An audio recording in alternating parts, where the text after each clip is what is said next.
Hi guys.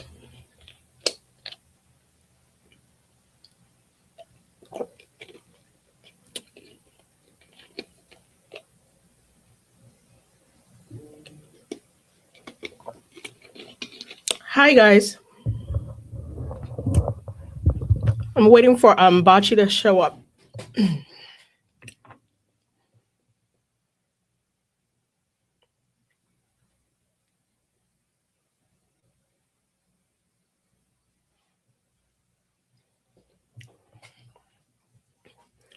How's everybody doing? Are you guys recovered from last night? Leo. I heard there was a little invasion of the body snatchers. Somebody invaded my body.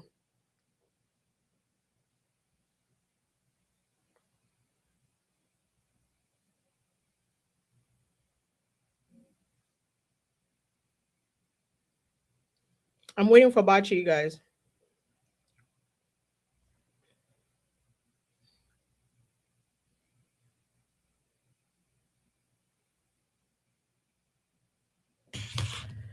We're waiting for Bachi to get in here. Then she's gonna play us her new song, and then we're gonna start with the deposition. But let's see. Let's see what's going on in the chat.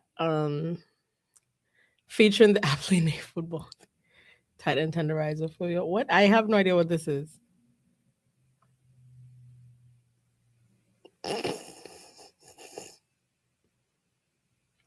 I never want to. I try to rewatch yesterday. You guys, I try to rewatch the game. I couldn't. I was actually mortified. Leo, you have garden variety PTSD. Me too. Me too. Hi, Kenny. Yes, you guys met a side of me that I did not mean for you to see. I didn't think anybody would ever have to see the competitive side of me. Like, what was the reason? There was no reason to see that. Oh, thank you so much. Thank you so much, Nanos. Congrats on your win. I really enjoyed your competitive spirit. Thank you so much. I appreciate the super sticker. And you guys, like, I'm a nice person if I'm not playing a game. Or if there's nothing to be won, I'm very nice.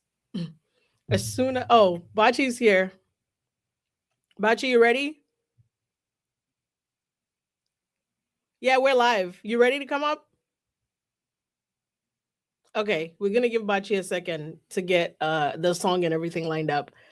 Let me just give me a thumbs up when you're ready. I'm just gonna read through the chat a little bit. Hi Jess, Merry Christmas to you. You guys, we're gonna have Carol is gonna come on later. Um, she's tied up right now. She would be here in about an hour, which we will still be here because the deposition is it's 750 something pages, but it's technically only 350 pages worth of depots. So let me go all the way up, make sure I didn't miss anything.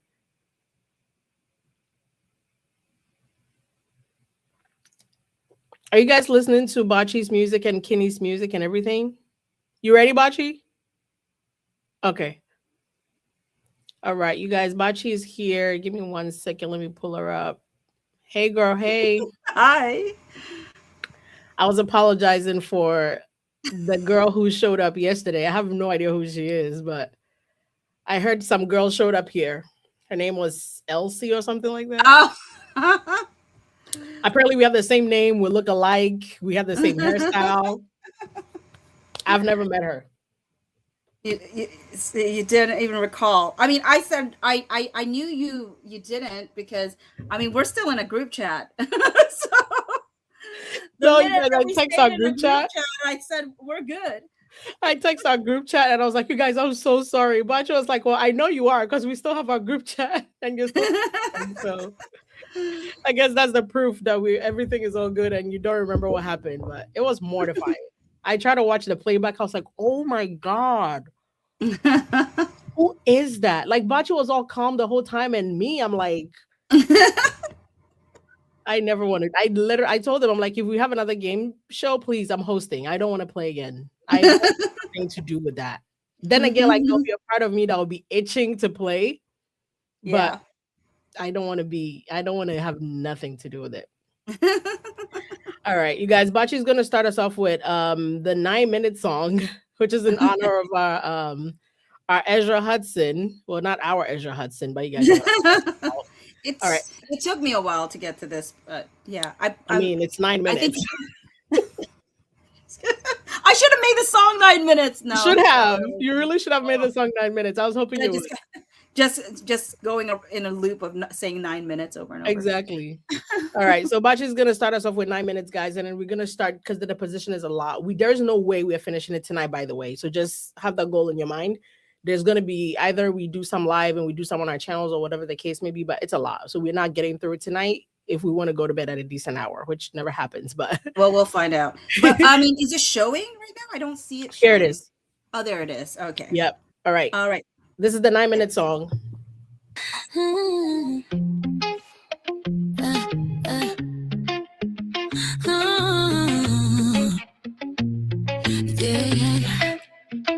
I'm reading a crash out of someone losing control, trying to fight for a bad client. We're slowly becoming just like her, changing the goalpost every time you don't get what you want, like a petulant child throwing a tantrum. I hear you scream out, not on the record, not on my time. I don't want my 9 minutes. You're not taking my 9 minutes. You're not taking my 9 minutes. Not on the record, not on my time. I don't want my 9 minutes. You're not taking my 9 minutes. You're not taking my 9 minutes.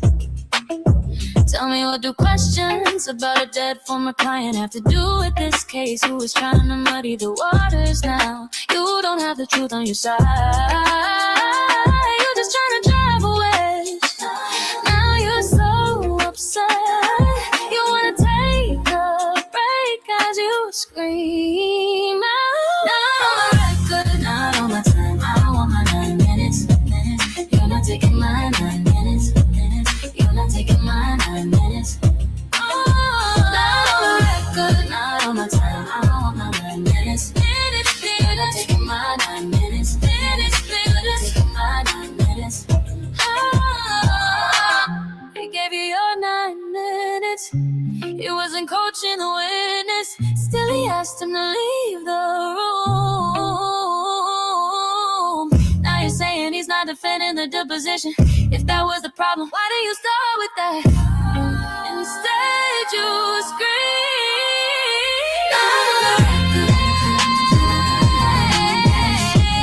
You're not taking my 9 minutes. Oh, not on the record, but on my time, I don't want my 9 minutes. You're not taking my 9 minutes. You're not taking my 9 minutes. My 9 minutes. My 9 minutes. 9 minutes. So 9 in essence, minutes. you are not taking. You're not taking it. It really could have been 9 minutes, and I feel like people would have been okay with that. It was good. I like that. I like that. There's like a flow of consistency with some of the songs. Yeah. You could put them on an album together, and they would fit. You know what I mean? Like you Yes. could curate. Like I mean, you have an album, but like some of the sounds are so similar. You could curate a whole album with that same flow. Or maybe Suno's like has kind of like your pattern now. No, I still choose. I mean, there was a different version of this that I had, which would have been very different from what I usually sound like. And I was toying with it as a possibility. I mean, but I don't know. I still went with this one. Though the other one, I was like, oh, I could feel this one, but it was very different. Yeah. You guys, Michelle, we have a super chat from Michelle. Thank you so much. We saw one of the 50 Shades of Elsie last night. Love that. Please keep it up. It was so great to see a competitive side. You guys, I'm scared. I'm scared. I'm scared to do it again. Like it was mortifying. Like there was never any intention for you guys to ever see that. That was supposed to stay in the back. You mean that side has never been seen? You've never been in a competitive game on live for anybody live? to see. No.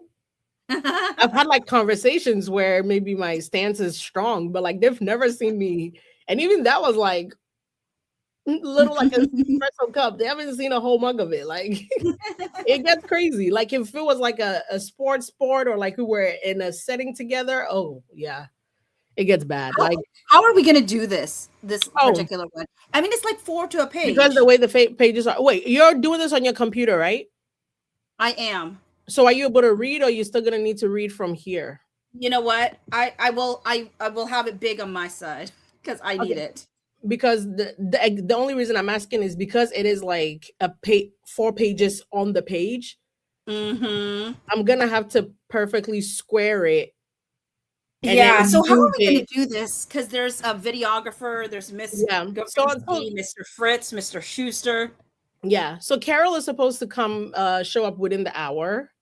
And Brian Fried, in the beginning, I can take Brian off your hands because again, he's only in the beginning acting a fool. And then he goes away pretty much. And then I realized he was on the phone. He's not there in person. Because when Kavinsky said, "Could you please mute Mr. Freeman?" I was like, wait, like you want him to like mute? Then I realized he's not there in person. So in the beginning, and somebody literally messaged me on Facebook and said, "Please, when you guys do the reenactment, can you do Brian Freeman? I'm begging you." And I was like, fine, I'll do it. So we have Brian, we have Kevin, there's Kavinsky, there is Nicole Alexander, there's the videographer, there's the stenographer. So that's like 7 characters right there. Yes. Right. So I figured we can, until Carol, if Carol was here, it would be super easy. Break it up at least 2, then Carol takes the other 2 and, work it out that way. But like I said, Brian Freeman is not as prominent in here. So I can do Brian. I also don't mind doing Nicole, unless you want to do Nicole. You can do Nicole. I'll do Garvinsky or whatever. Okay, you want to be Garvinsky. And Kevin Fritz. And Fritz. Okay, I mean, that's going to be a lot, though. I guess Kevin might only be in there for the objections and stuff. Yeah. I mean, until Carol arrives. Okay. Because, I mean, I can do Nicole, and then you do Kavinsky. Once Carol gets here, Brian Freeman should be done, or he might insert a couple of things in there, but it should still be enough for Carol to, like, handle just inserts here and there. Do you want to be the videographer? I could do that until, and the stenographer. Yeah, I could do the videographer and Schuster. It's a lot, you guys. Unless somebody in the chat wants to volunteer as tribute. I think some people want to. Who wants to? Let's do I was going to make this competitive. No, don't, LC, stop. You guys, who wants to be a millionaire? If you guys want to, let us know. We can put a link in the chat. If any of you are willing to hang out around, maybe till Carol shows up, and you want to take the role of the videographer or the stenographer or something, let us know. I'll put the link in the chat now. And you guys can pop up. We'll put you down there and you can just insert yourself. And I probably need to let me mute myself for a second because I'll have to grab that link to give to other people. Okay, it's the same one I sent you. Because it only goes on your. Yeah. Okay. Because it only goes to yours. No, it's the same one. If you put the same one, we see all of our chats, but I'm also streaming. We see everything. Yeah, I see your chat. You see my chat. No, it won't. No, I haven't put it here yet though. Because I had to do it yesterday. On my own chat. Okay. Because Christina requested that. All right. So you guys, who wants to sacrifice as tribute? Let me know. The mods, well, Christina has to mod, so that'll be a lot of work. Kenny's working. Lara is not here. I think Lara might be busy. And again, nobody has to come up. It's just a suggestion. We could pull it off. We could pull it off on our own if nobody is able to show up. And then because there's so much, we wouldn't want to waste any time. So as soon as Bachi's done, we could start. Christina said Lara does mornings, I do nights. So I love that they've split it and they've come up with a process that works for everybody. Thank you guys so much for accommodating our times because we're in completely different time zones. So if I wanted to do a decent live, like a normal hour, like 6 or 7, that would be peak midday for Bachi. That would be impossible. It would be impossible for Bachi to do that. And you guys, this is going to be the deposition for the expert witness for the Wayfair parties, Nicole Alexander. This is the deposition that got interrupted with they had to go see the judge because things got kind of spicy. You know, the only reason I hate having to read from this side is like my angle is horrible. I mean, you don't. Oh, you can't move your camera. Oh, because your camera is on your laptop. Yeah, until I buy a camera. Oh, can you move your laptop towards your bigger computer? Oh, here. Just move it like right underneath. No, because then you'll see the mess up in here. Oh, thank you. No, thank you. Okay, you can blur your background. That's true. No, thank you. You could blur your background like 100%. Nobody would see anything. Okay, or let me see how badly it gets if I just put it up here myself. Let's see if it's horrible enough where you can't even see it at all. I just want to make sure we're not like squinting. Oh my god. Okay, so it starts on page 14. 14. Okay, let me make it 150 and then let's see how bad it is. Okay, if I mean, it's not that bad. And I'm gonna make it a little bit bigger. This is 150. I'm gonna try. Oh, that's 300. That's too much. What about 180? Extreme close up. Yeah, that works. If I do 180, so we're on 14, and I'll go down this way, and then before we leave, I will shift it this way. And this time, because it's so small, I don't need to scroll while we're reading. It can just stay in frame. Is that good for you? Okay, so yeah, that works. Okay, you guys, we'll just do that. And Bachi and I will split the characters. My 16 personalities will come alive. I will use all of them tonight until Carol gets here and relieves me of my duties. So without further ado, Bachi, anything to say, or we can just get right started? We can go. Let's go. Oh, yes. Interested. And I guess this is smart to say before we even get into it. I had it pulled up here. I forgot. Before we waste you guys' time and leave you in suspense, tonight, Judge Lyman did come out with an order. So this is all kind of annoying now. But Blake's team asked for sanctions. He says he's denying the sanctions, but he quite literally gave them everything they wanted. But I don't know why he's calling it a denial, if this is a way to make it not look like he's biased or whatever. But Justin Baldoni's lawyers got in trouble. Well, Brian Friedman alone got in trouble. Kevin Fritz is fine. They do have to let the expert testify an extra hour. Even though they said up to an hour, he gave them the full hour. He could have given them 15 minutes. And they're supposed to question her about some type of vetting process that some attorney questioned her about. But at that point, she wasn't under contract or anything, so she wasn't protected by attorney-client privilege. And they have to pay for the attorney's fees just for that hour, and for the videographer and stenographer for like the hour, not everything. So I guess in the grand scheme of things, it's not as bad as it could have been. And Brian Friedman did get spicy, so it feels like the punishment fits the crime. So that's just by the way. So let's get into the depositions, because you guys, it says 184 pages at the top, but please realize there are 4 pages on each. Altogether, this whole document is about 700 and something pages, but the deposition content is only about 350 pages. So we're going to see how far we can get tonight. And if not, we'll pick it up again. I don't know that we're working tomorrow, Christmas Eve, Bachi, but we might just end up doing pre-recorded on our channels. You guys have to catch it there. Okay. I'm not wasting your time. You guys in the chat, please keep in mind, we may not be able to see your chats while we're reading. So we might take pauses every now and again, Bachi, so we can catch up. Because I know you hate when you miss the comments. I hate it too. I guess so zoned in. Yeah. I just want to make sure we got Shannon's. Oh yeah. Oh, before you got here. Yeah. Okay, perfect. I did. Yeah. She said congratulations on my win. Ew. Thank you. Yeah. So, okay, guys, we're going to start right now. Please send the link. Tell a friend to tell a friend. It is going down right now. All right. I'm the videographer. Today is Monday, December 15, 2025. We're in the record. It's 11:04 a.m. Eastern Time, December 15, 2025. This is the deposition of Nicole Alexander. We're here in a matter of Blake Lively versus Wayfair Studios, LLC. I'm John McDonald, the videographer with Veritex. Before the witness is sworn, would counsel please identify themselves, beginning with noticing party, please? Good morning, Meryl Garvinsky from Dunn Isaacson Re on behalf of Miss Lively. Joining me today are Autumn Adams Jack, co-counsel at Wilkie Farr and Gallagher, and Dr. Dinah Maslin, one of Miss Lively's designated experts. And now I'm Fritz here too. So good morning, Kevin Fritz from Mr. Seelig and Feen on behalf of the defendants and the witness. All right, and I'm Mr. Schuster right now until every Carol gets here, and Mitch Schuster also from Mr. Seelig and Feen on behalf of the defendants and the witness. I'm sorry, one more thing. Oh, Lindsay Strasberg.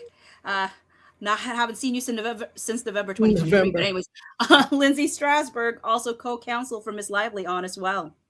All right. Good morning. The stenographer now. Good morning, everyone. Ashley Solvian. I hope her name is Solvian. If not, I've been saying it wrong. Ashley Solvian, California, steno reporter, license 12019. Ma'am, can I please have you raise your right hand? Do you solemnly state that the testimony you're about to give is in this deposition will be the truth, the whole truth, and nothing but the truth? Yes, I do. From the witness. All right, great. Thank you. Good morning, Ms. Alexander. Can you please state your full name for the record? Nicole Marie Alexander. Is there any reason today, Ms. Alexander, that you won't be able to give truthful and complete testimony? None. You understand we originally were supposed to meet last week, and I understand that you came down with redacted. Has your redacted resolved at this point? It was redacted, but yes, it has. Is there any reason that the redacted would prevent you from giving truthful and complete testimony today? None. I'm going to go ahead and we've marked as Exhibit 1, which is your report in this matter. Exhibit 1 marked for identification. The first page of your report as it was prepared for, as it was prepared for Liner, Friedman, Tadelman, and Cooley. Is it Tadelman? Okay. Mm-hmm. And Cooley, LLP. Did Liner Friedman retain you in this case? Yes. And when did Liner Friedman retain you? September, possibly. September, October. September of 2025? 2025, yes. In the course of putting together your report, did you interact with any of the attorneys at Liner Friedman? Yes, I interacted with Amir. I'm sorry. His last name is Kaltgrad? Oh, sorry. Sorry. Well, I was asking too. Kaltgrad? Yeah. Yes, thank you. Did you interact with any other attorneys at Liner Friedman? Not while I was preparing my report, no. Well, when did you interact with any other attorneys at Liner Friedman? I met Kevin Fritz, who is on currently afterwards, probably 3 weeks ago. It's not from Liner. Oh, wait, anyways. Okay. And how often during the course of putting together your report did you speak with Mr. Kaltgrad? Maybe I touch base once a week via email or call. Since you were retained in September or October 2025? Correct. And what is your understanding of which clients on behalf of Liner Friedman retained you?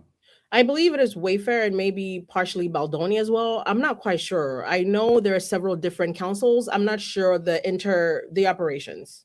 Okay, so the defendants in this case include Mr. Baldoni, Wayfair, Jamie Heath, Steve Sarwitz, Melissa Nathan, Jennifer Abel. It ends with us and tag PR.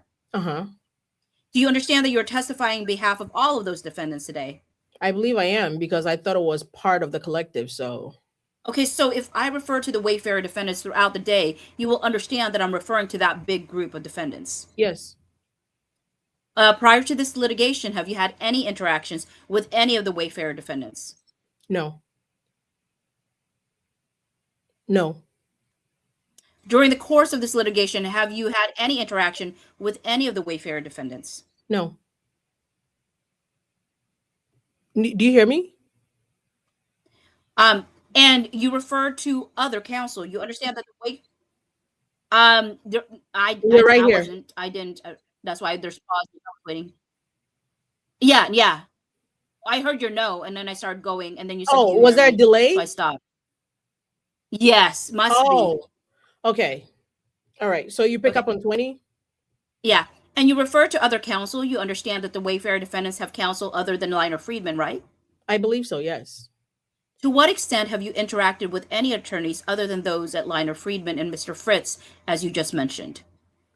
Prior to coming on board with engagement with Amir, I had conversations with separate counsel, which I believe is part of a separate law firm. And who is that? I could not tell you. It was two attorneys. It was part of a vetting process. They were looking for someone with my background to come on as an expert witness. And that was, you said, prior to you coming on with engagement, right? Yes, correct. So that conversation preceded your engagement. Correct. Were those two attorneys with Shapiro Arado Botch? Honestly, I'm not sure. Were they female or male attorneys? Both female. Is it possible they were at Liner Friedman? Oh, that's your objection. I don't want to. I don't want to guess. Do you remember their names? I don't. Their first names? I don't. Kim? Honestly, it was about 30-minute call, and back in August, maybe, I'm not sure of their name. Okay, what do you recall about that call? It was a... Hold on, I would just instruct you not to disclose the substance of the conversation. She wasn't engaged at that time. Attorney-client privilege, I understand your position. Are you following your counsel advice not to answer questions? She is. Yes. Miss Alexander, at the time you had this conversation, had you ever spoken with any of these individuals before? No. Did you understand that they were speaking with a number of individuals? You called it part of a vetting process? Same instruction. To the extent that your answer would require you to disclose the substance of your conversation, I would instruct you not to answer that. Are you following your counsel's instruction not to answer? Yes. Well, you mentioned just going forward, she's always going to follow my instruction not to answer. So can you articulate your basis for instructing her not to answer? Can we stop with the speaking objections? Sorry, I don't know who that. That's Brian Friedman. Sorry, hold on. Mr. Friedman, you're not. Hold on, let me shift this. There you go. That's Brian Friedman. Mr. Friedman, you're not entered in this, so you're. You know what? You will need to stop with the speaking objections. It's my deposition. Yeah, that's right. And you're improperly handling it, and you don't know what you're doing or how to practice law. So stop with your speaking objections. Counsel, please mute Mr. Friedman, who has not entered an appearance in this deposition. And I'm not giving speaking objections. You're instructing your own counsel not to give speaking objections. It's my deposition. No, you're the one speaking. You're the one giving speaking objections as your mouth is moving right now. Can we please? Mr. Fritz, can you please control your co-counsel, or I'm going to have to seek relief from the court? I mean, he's not incorrect. You're like trying to engage. I'm asking Mr. Fritz, you to explain the basis for your objection so I can understand what your perception is on the line on privilege. You have it. No, I would like you to explain it to me. I'm asking you to explain to me your line of on privilege when Miss Alexander says she was not engaged at that time. I'm not going to engage in that debate during the deposition. Miss Alexander, how did you come to be on that phone call in August? I was engaged by GLG, and GLG put me in contact with the two women I referenced earlier. And what was your understanding of the purpose of that call? Objection. You can answer. I was asked to come on to meet. I was asked to come on to meet them to talk about my background in social media and data analysis. There's a lot of you sound like electronic. Like, is there like, is it me or is it you? I sound electronic. Like, hold on, let me switch my mic. Is it me that's? I mean, you sound fine. It's just sometimes you're delayed. No, I think there was. I just switched my mic. Is it better? Oh, because you're delayed for me. I am. Like for me, you are. Just here, I am because Now you're fine, but there was a moment where I couldn't see your mouth moving, but I could hear your voice. It's happened, but your mouth wasn't moving. It's happened a couple of times for you as well, but now you're fine. I blame Ryan. You just said I blame Ryan, but I didn't hear anything. But now I see you just smiling. Okay, see, I blame Ryan. But now you're fine. Like now you. Oh, now I'm fine. Yeah. Okay. Okay. Hopefully it doesn't. They're saying the sound is fine for them in the chat though, so I guess it's a me. Oh, okay. We'll just pretend it's fine for us. Yeah. Okay. We pick up on 24. That's your question. And what about your background? Did you understand prompt to that call? Instruct the witness not to answer to the extent it would require the disclosure of a privileged communication. Oh, I will follow his instruction. Miss Alexander, what is your understanding of what in your background prompted GLG to reach out to you? Same instruction not to answer. Miss Alexander, did you have any understanding before you got on the call of why you were getting on it? Yes, I did. And what was that understanding? As part of GLG, which is an expert network of individuals with different backgrounds, I had been asked to come on the call to discuss how I would approach, as an expert witness, how I would approach the opportunity to do data science and analytics as part of a case. It's over there. It's the other way. Go back. Oh, I'm still down here. Jesus. Are you keep part of thinking it goes like GLG? this. Are you part of GLG? I am. And when did you become part of GLG? 12 years ago. And how did you describe your expertise within the GLG network? So my background is my CV is published as part of the network, and as a basic summary, is 25 years of experience across data analytics, marketing, and some more of my credentials just being in academia, my book, etc. And so you've been part of GLG network for 12 years. Have you ever been part of what you described as the vetting process before? For litigation work, is that the question? Yes, yes. No, this is the first time. So in 12 years as being part of GLG, this was the first time you've received that call. For litigation work, yes. And what did GLG say to you when they called you? I'm sorry, I was not on the call. I shouldn't say that. It was outreach via electronic correspondence. So it was a survey that I filled out, and I answered and I answered the question. What were the questions in the survey? Honestly, I couldn't remember. Do you have any recollection of the type of questions the survey was asking you? Objection, you can answer. I don't. I fill out many surveys. And this was the first survey you filled out that you received a call back in a litigation matter. Is that right? Correct. How soon after that survey did you receive a call back? I would say within 3 weeks. And after you filled out that survey, did you receive a call back from GLG, or was it directly from the counsel that you spoke with? No, it was GLG. And what did GLG tell you when they called you back? They asked to set up a 30-minute Zoom call with the attorneys. Okay, and you used the term vetting process. What did you use? Why did you use that term? Well, that would be what I call any conversation like that. I made the assumption that they were looking to understand my background to see if I was an appropriate fit, specifically also around like things like availability is usually part of any conversation that I've had with GLG, if I'm available for work, things of that nature. And did those individuals on the call tell you that they were looking for you to testify that there was no smear campaign? Let me instruct the witness not to answer, and similarly for any other question that seeks to obtain information that is protected by the attorney-client privilege, I would give you the same instruction. Miss Alexander, when you had that call, did you understand that it would be protected by attorney-client privilege? Instruction not to answer. Did they tell you that anything you said on that call would be protected by attorney-client privilege? Same instruction. On that call, Miss Alexander, did they tell you that? What they want your opinions on this matter to be? Same instruction. Miss Alexander, did they tell you how the drafting of the report would be handled during the call? That call, same instruction. Did you discuss your report with anyone other than Wayfair Defendants Counsel? No, no one else. Your report refers to an assistant. I was going to say, I apologize. Let me rephrase. No one outside my team, which is the assistant reference, other than Wayfair's counsel. Who is that assistant? Taylor Hunter, Taylor. Okay. Who is Taylor Hunter? She's a data scientist. Does she work with you? I had the Miami Heat game in the back, and it literally just started up. I was, what is happening? I'm so sorry. I was like, what just like, and the volume just came so high, my heart literally pounded. All right, Taylor Hunter. Okay, you asking about Taylor? Yeah, we're down. Oh, she's a data scientist. Already.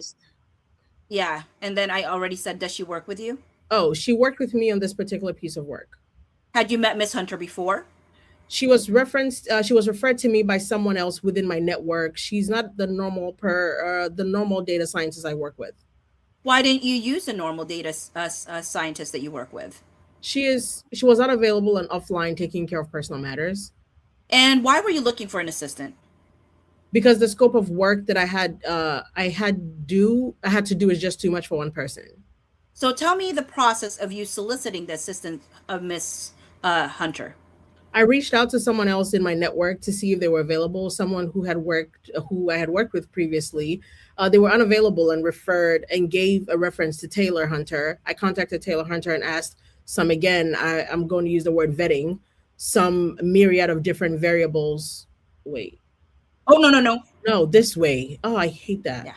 a myriad of vetting questions just around her background, the projects she had done previously, to see some of those projects, and then I subsequently engaged her.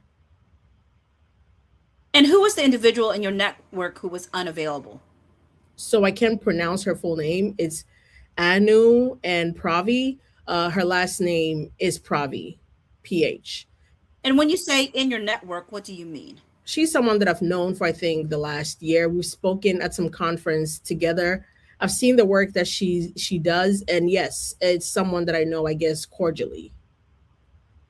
And what were those vetting questions that you asked Miss Hunter? I don't know them offhand. Well, what kind of questions would you ask while you were vetting someone to assist you as your assistant? Objection, you can answer.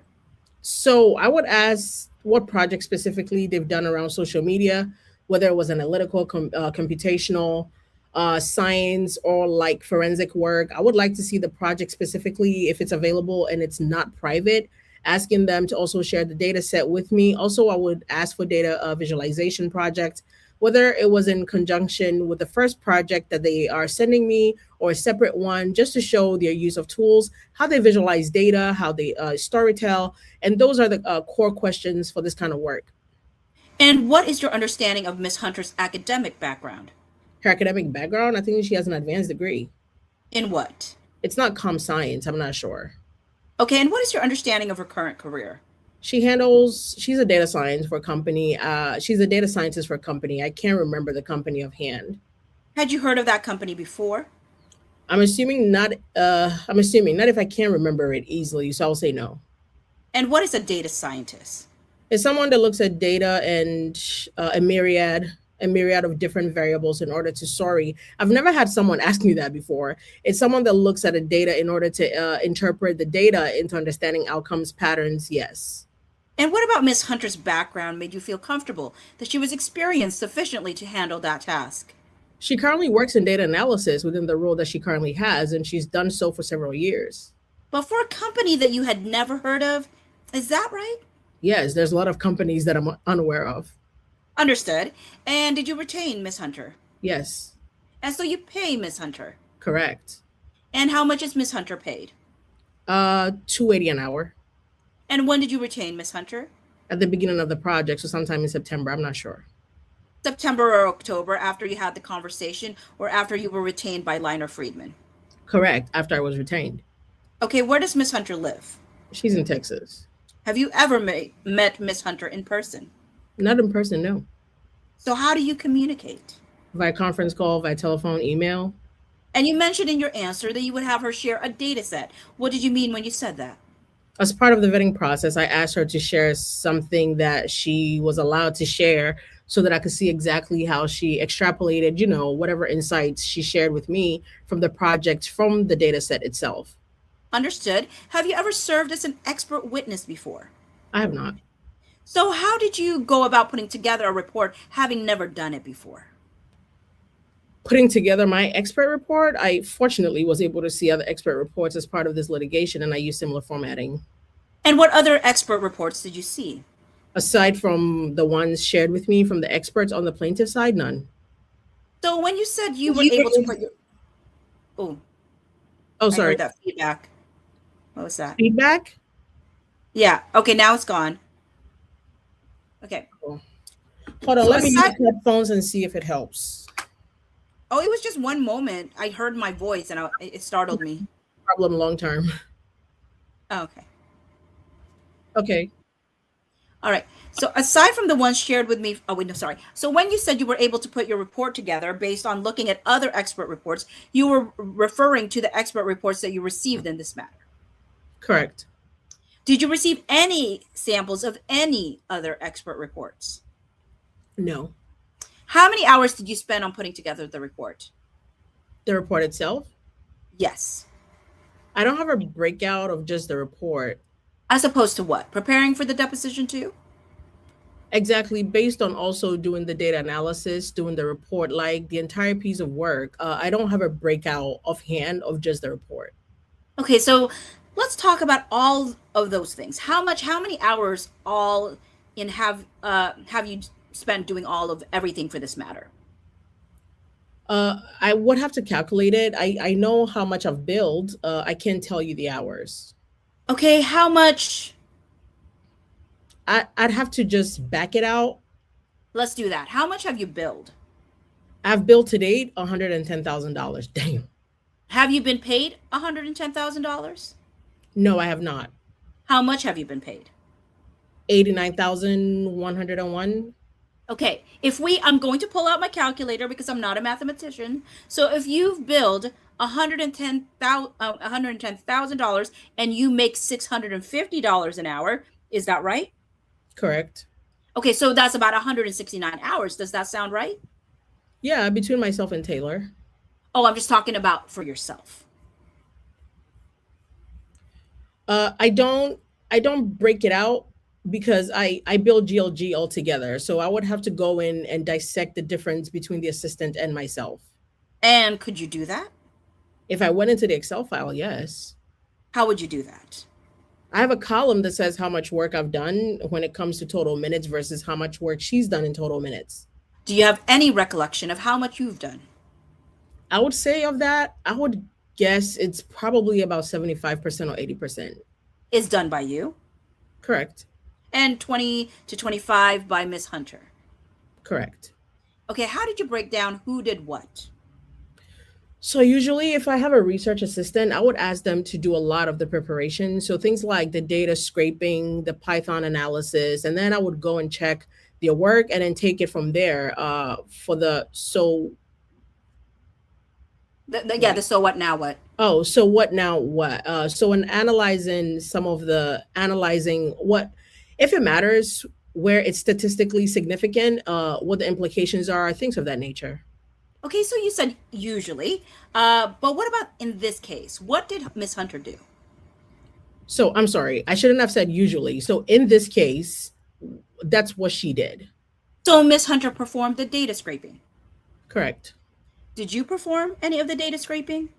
Data scraping? No, Who decided, you or Miss Hunter, what data scraping tools to use? I did.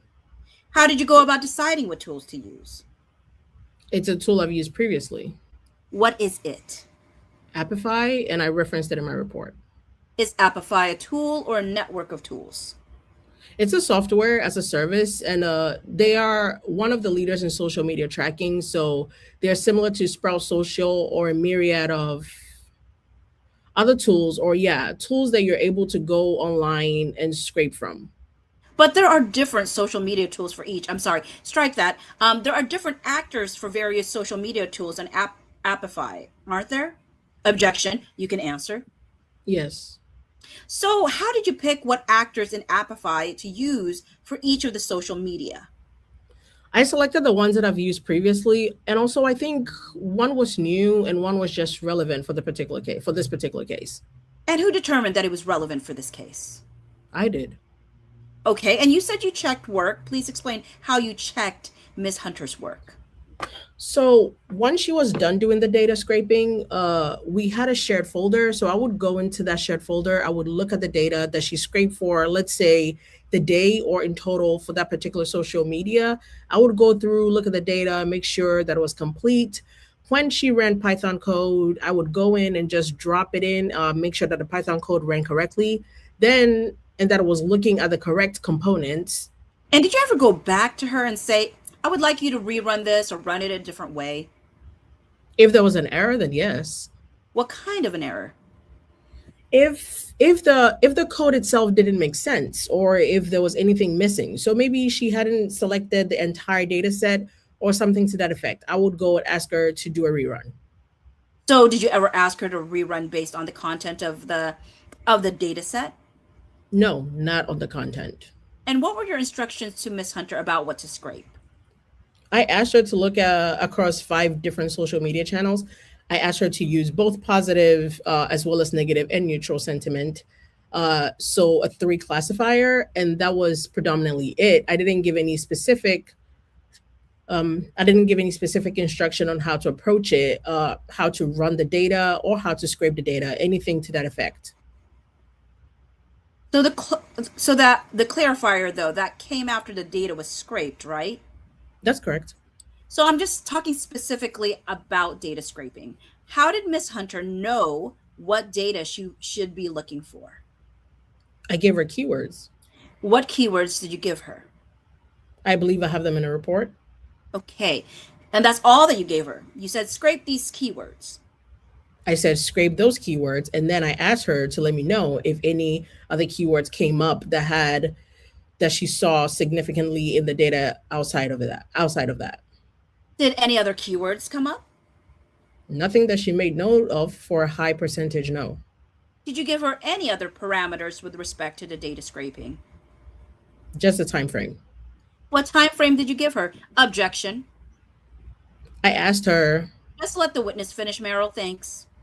Which is funny you So said for, that. I know.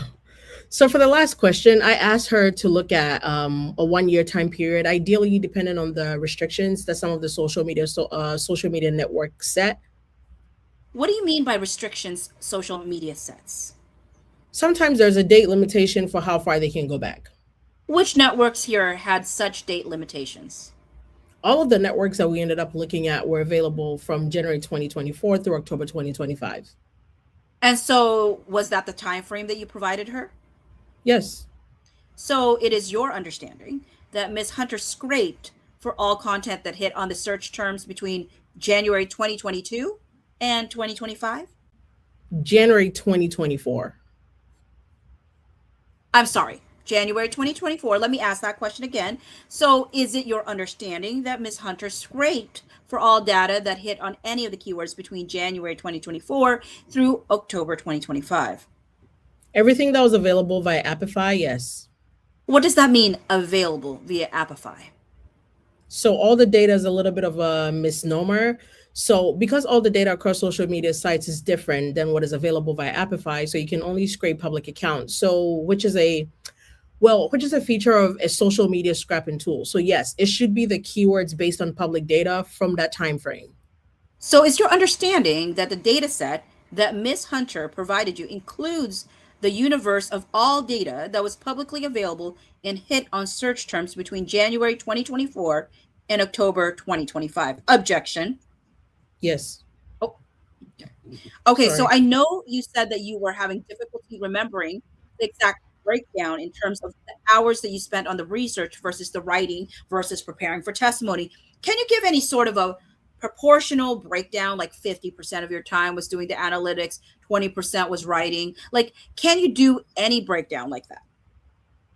I would say the bulk of the work was the data analysis. Uh-huh. Secondarily, was developing the report, and tertiary, it's been preparing for the deposition. And 169 hours. That included all of the preparation to date for the depo, right? Yes, that would be all together. Okay, and in terms of the breakdown between you and Miss Hunter, you said she did about 20 to 25, you did about 75 to 80. Are those percentages the same when we look at different categories, meaning the analytics work, the report writing, and then the preparing for deposition, or did those proportions change? Objection, you can answer. I'm sorry, do they change? Does she have the same buckets as I do? Is that the question? Let me ask it a better way. So how would you divide it? How would you divide it up from a percentage perspective, the work done on just a data analytics point? For Taylor, it's 100% data analysis. Got it. So she, Miss Hunter, did not help you at all with the report itself. No, she didn't help me with the writing of the report. Okay, did anyone help you with the writing of the report? No. So you drafted every word of the report. Yes. Were there multiple drafts of the report? Yes, different versions. How many different versions were there? Arguably, a different version every time I open and close the report. So When did you start drafting the report? I would say 8 to 10 days before November 3rd. 8 to 10 days before November 3rd. So let's see, November 3rd is a Friday, no, a Monday? So No. October, Eight. it's a Monday. So like October 20th, something like that. Around there, yes. And so was the data and analytics completed by October 20th then? No, there was still some analytics going on, but I began drafting the report. Okay, so do you stand by every word in the report? Yes. Did anyone edit your report? No. Did Wayfarer Defendants Counsels edit your report in any way? No. Objection. Oh, Carol! Oh, I'm sure they're gonna be so glad to have somebody else be Fritz because we are complete. Yes. There was somebody down here the whole time. Hannah K. Rhea, I'm so sorry. Guys, I was so locked in. Hannah K. One second. Hi, Carol. Hi, Hannah. Can you hear us? Hello. Oh. I'm so sorry. I was so locked in. The only reason I know Carol was here because she texted me, and that was like 10 minutes ago when she texted me. I didn't even see. Well, I'm so glad. And I'm glad I'm Fritz. Yeah. I know. We know. I mean, Hannah's been sitting there. Could have been Fritz the whole time. Apparently. The whole time. The whole time. I am so sorry. No worries. We're down there. I mean, should we? Do you want to still stick around for like the if there's other third party like that's not Nicole, Miss Yeah, you could do the stenographers and stuff if they pop up. Gosh, if you still need help, that's fine. Yeah. Okay, sorry about that. I'm so sorry. I feel so bad. I never looked because I was so locked. I was so Nicole. Like I was Nicole. I'm just excited because I think it might be confusing. Did you guys? Oh, sorry. What? Sorry. Did you guys bicker? Did you guys fight already? I mean, no. I'm just asking. The Brian Friedman part. All right, let's keep going. The Brian Freeman part was the little fight. We on page 13 of 184, technically 46.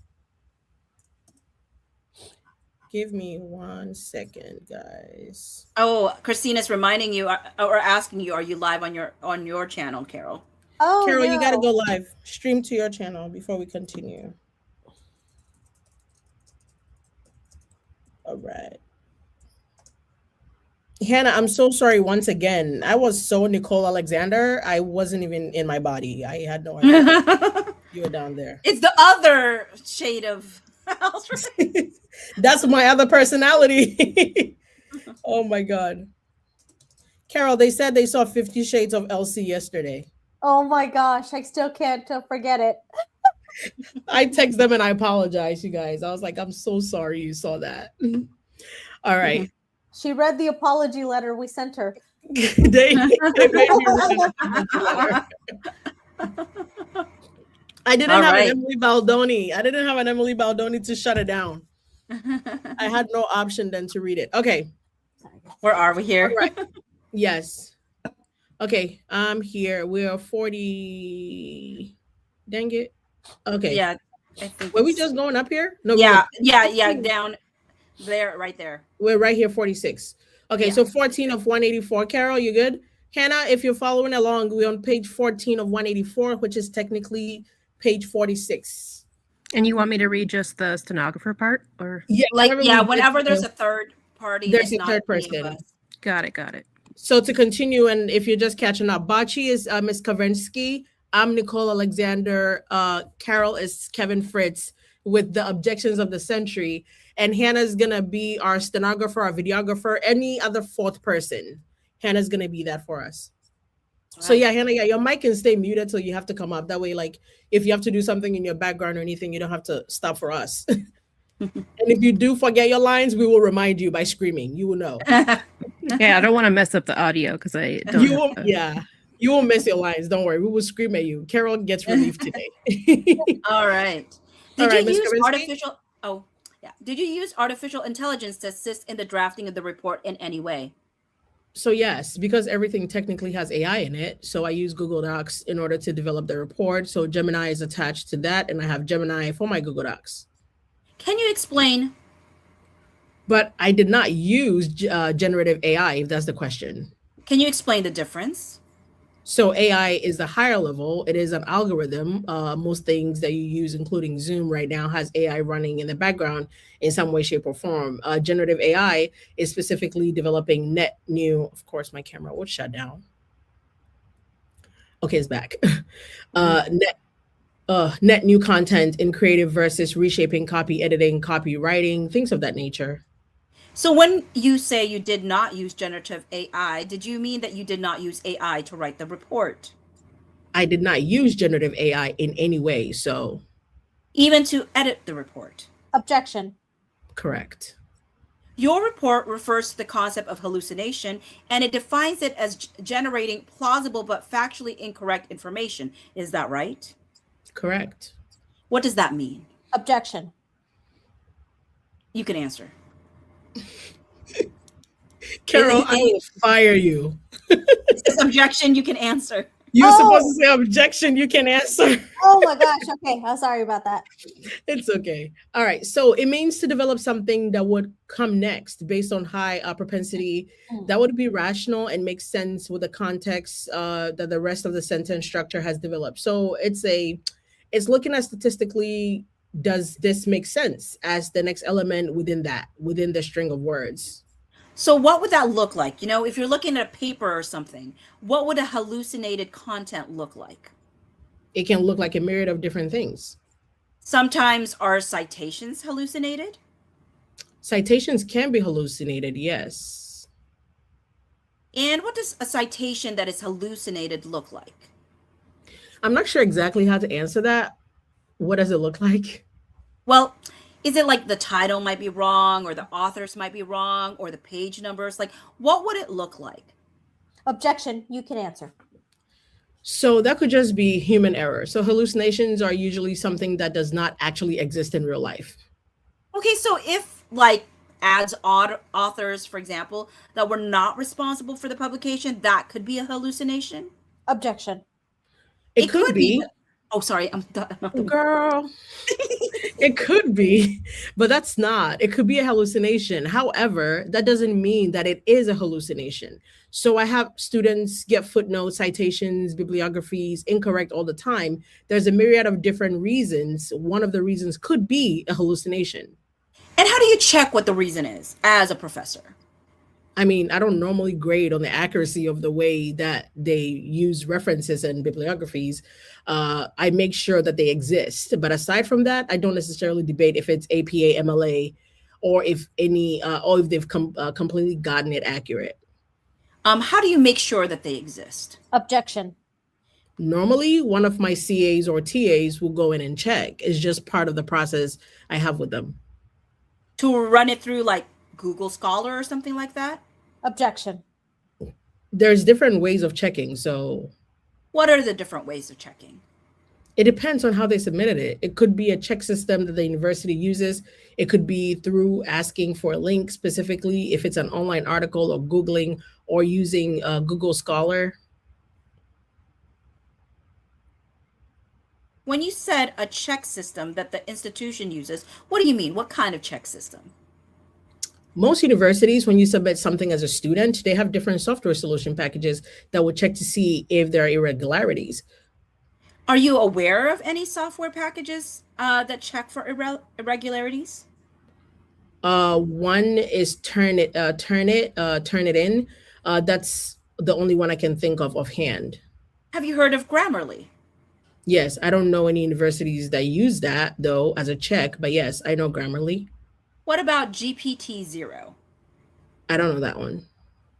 So other than Turnitin, you don't know of any other system checks that universities use to check student papers? No. Why strike that? You mentioned the system that you have with your TAs. What system do your TAs use?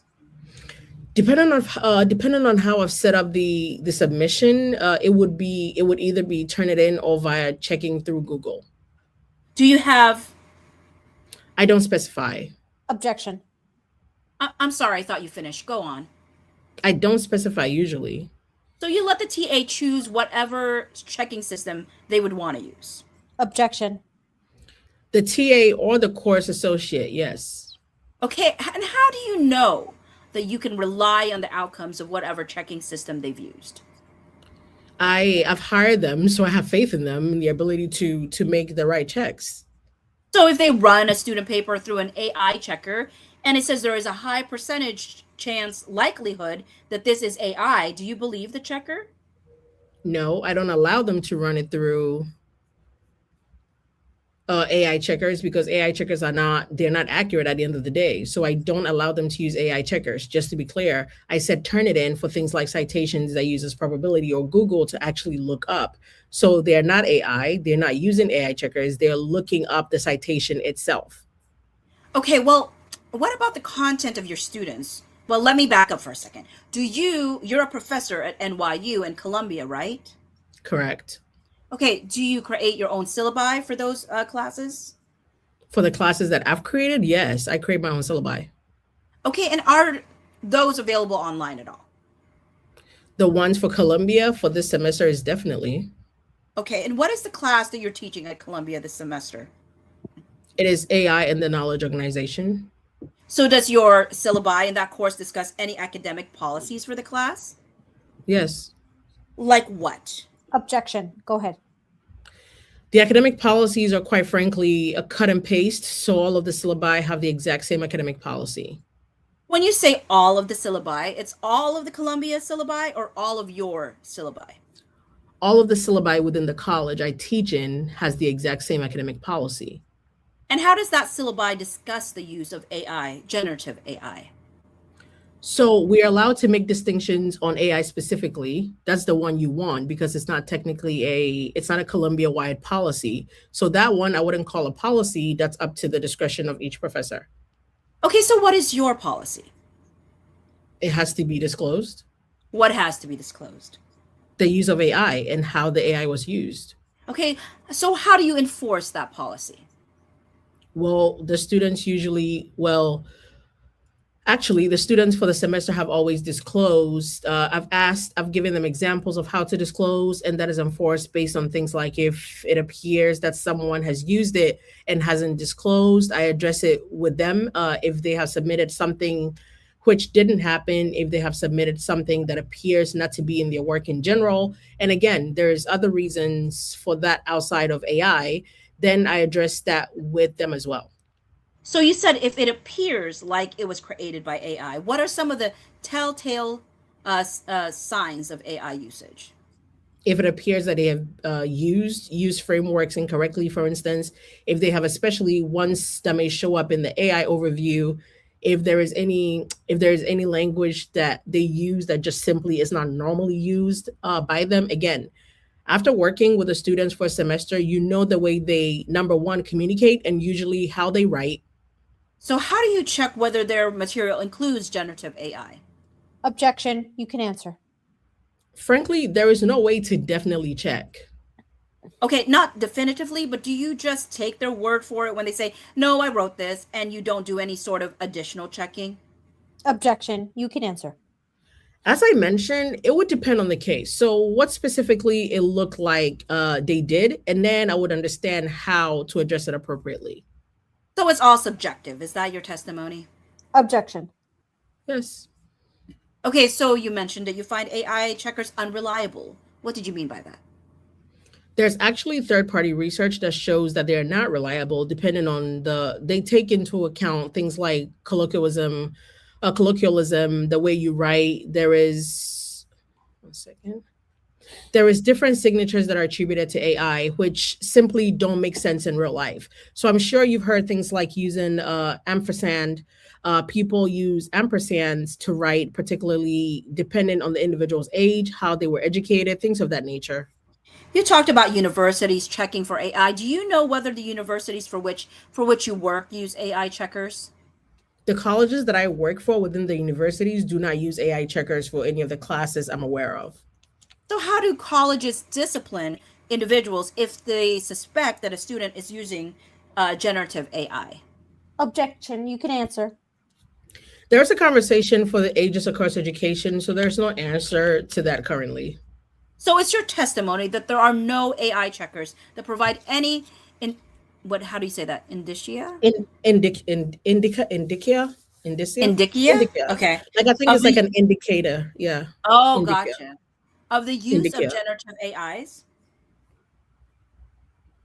Fritz? Mr. Fritz? Objection.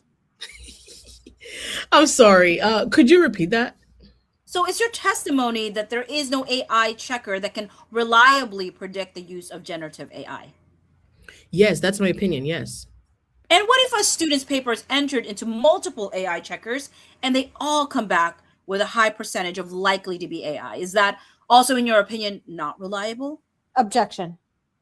So to my understanding and the research that I've seen, most AI checkers are all using the same way of codifying what the assumption of AI is. And again, this is simply third-party research that I've read. So no, I don't have a trust that AI checkers do an adequate job of definitively or even statistically significantly providing that something is AI versus not AI.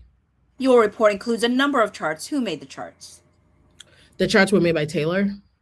So earlier, when you testified that 100% of her time was dedicated to the data analytics, would that include the work on the charts? Yes. 1 second. I want to take a quick pause because I think some new people are joining us and they're trying to figure out who is who and whose deposition this is. We're reading the deposition. We're doing the deposition for Nicole Alexander, who is an expert witness for the Wayfair parties, part of the people who determined there's no smear campaign. So I'm playing Nicole. Bocce is playing Kavinsky, who was a lawyer for Blake Lively, asking the questions. Carol is Fritzy, Kevin Fritz of Wayfair, doing the objections. And Hannah, who is from the chat, is here to be any fourth person, stenographer, if Brian Friedman wants to come back in, whatever the case may be. So if you're just joining us, that's where we are. We're going to pick right back up because it's 300 pages and we are barely on 50. So we got a long way to go. 58, right? All right. 58, yes. So the charts are data analysis. So to what extent did you QC the charts? So looking at the charts, I looked at the data sets and the code for which she provided that generated the visuals to make sure that they were accurate. And when you say the data sets, those are the data sets that Ms. Hunter created using the scrapers we talked about. Correct. Okay, let's look at your CV. If we pull up your report, we can go to page 93, and I'm going to ask my colleague Autumn to share the report on the screen so we can all speak the same language. Is it, Autumn, are you able to share? Autumn, are you able to share? It actually looks like Autumn is not on this call. Oh, here she is. She's rejoining right now. Ooh, Good job, Hannah. Yay, Good yay. job, Hannah. Hannah was paying attention. Chat, I can we get love some it. fires? Can we get some claps in the chat for Yes, Hannah? That was so That's good. I'm famous now. Ready to go. I was looking. I was like, Hannah, don't let us down now, girl. We in the room. Don't let us down now. and did it. Thank Didn't you. let us down. That was such a flow. You did great. You did great. That was such a flow. Okay. All right. I think I can share. Do you see my screen? Yes. And this is the expert report that you submitted in this case, right? Do you want the witness to access the document herself so she can scroll through it? If she wants to. Okay, are you able to do that, Miss Alexander? I'm downloading it right now. Yes. Do we need to go off record for you to review it, or are you able to take a look and let me know if this is your expert report? We'll stay on record, and she will review it to ensure that it is what you say that it is. I just want to confirm that this is the amended report. Is it your testimony that you provided an amended report? Here, one Objection. second. I do not think this is I don't think this is the amended one. When did you produce an amended report? I sent the amended report November, the week of November 3rd, or the week after. Counsel, we have not received an amended report. This is the only report we've received from Ms. Alexander. I will check with the team whether that's accurate. You want to take a... Yeah, we're going to have to, take a break, because if she's amended her report, then we're going to need to consider other options. Okay, do you want to take a break now? Yeah, we're going to go off record until you reach a resolution on this. Well, why don't we just take 5 minutes? We'll take as much time until you figure out if there's an amended report, because I'm not going to continue a deposition if this report is not her current report. So let's go off the record. How would you like me to get back to you on the Zoom? Sure. All right. We are off the record. It is 12 p.m. Recess. We're back on the record. It is 12:09 p.m. Oh, you're good at this. I like it. Why do you sound so like Siri? So professional. Off the record. 12 p.m. No, that's why I 09. love it. It was so good. I love it. I used to do mock trial. Yeah. Oh, Hannah, great. Okay, Hannah's an instant star in my book. It's That's great. really Hannah, well We're done. tapping you in for all depositions moving Yeah, forward. this is real good work. You sounded okay, like Miss- AI, Hannah, pun intended. Okay, Miss Alexander, the report that I previously entered as 001 was the original report that you produced in this matter, right? I can't confirm that. I just looked for the amended report. So Okay, can you please open the report that I marked as 001 and confirm that was the original report that you provided? yes, it is. And I've introduced Exhibit 2, which you should see in the folder, which is the amended report, Exhibit 2 marked for identification. Do you see that? Can I didn't receive the link originally, so someone shared it at the top of this hour. Since he closed out the Zoom, I don't have the link anymore. You don't have the link to the exhibit share? No, when I exited the Zoom, the chat functionality went away. Okay, let's go off the record. Off the record. It is 12:11 p.m. Recess. We're back on the record. It is 12:12 p.m. Thank you. Miss Alexander, is the second item what I've marked as Exhibit 002, the amended report in this matter? It is. Why did you amend your report? I found two elements in the original report that were a problem with the visualization and reference to one of the standard deviations.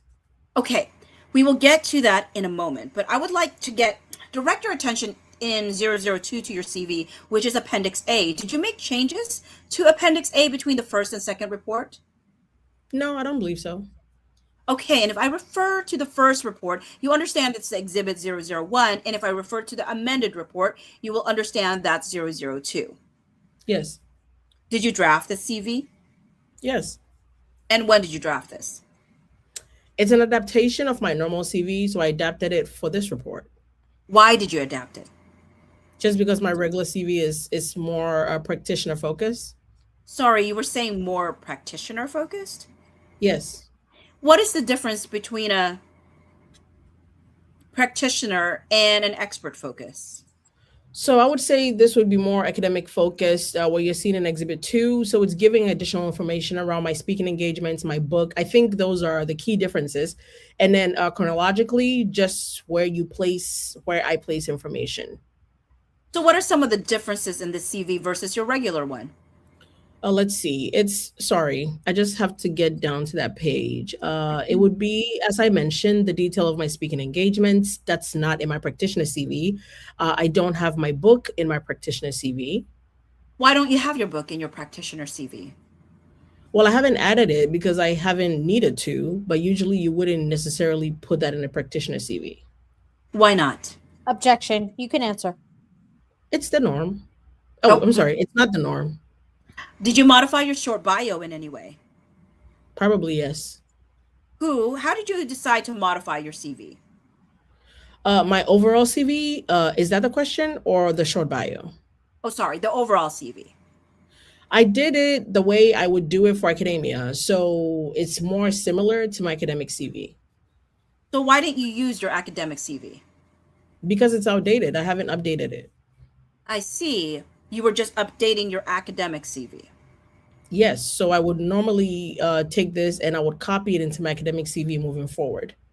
Did anyone at Liner Friedman assist you in editing the CV in any way? No. Instruct the witness not to answer questions designed to disclose attorney-client privilege. Sorry, I wasn't finished with my objection. Attorney-client privilege. It was a speaking objection. Sorry, I wasn't finished. I would just caution the witness not to disclose any information that would be protected from disclosure by the attorney-client privilege. Is all of this information in the CV accurate?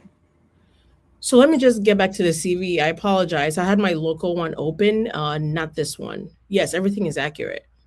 I should have asked, do you have anything else open on your computer right now? No, just my original report, the one I didn't download. So I closed that. Okay, so when you were looking at your local CV, you were looking at a copy other than what is in either of the reports.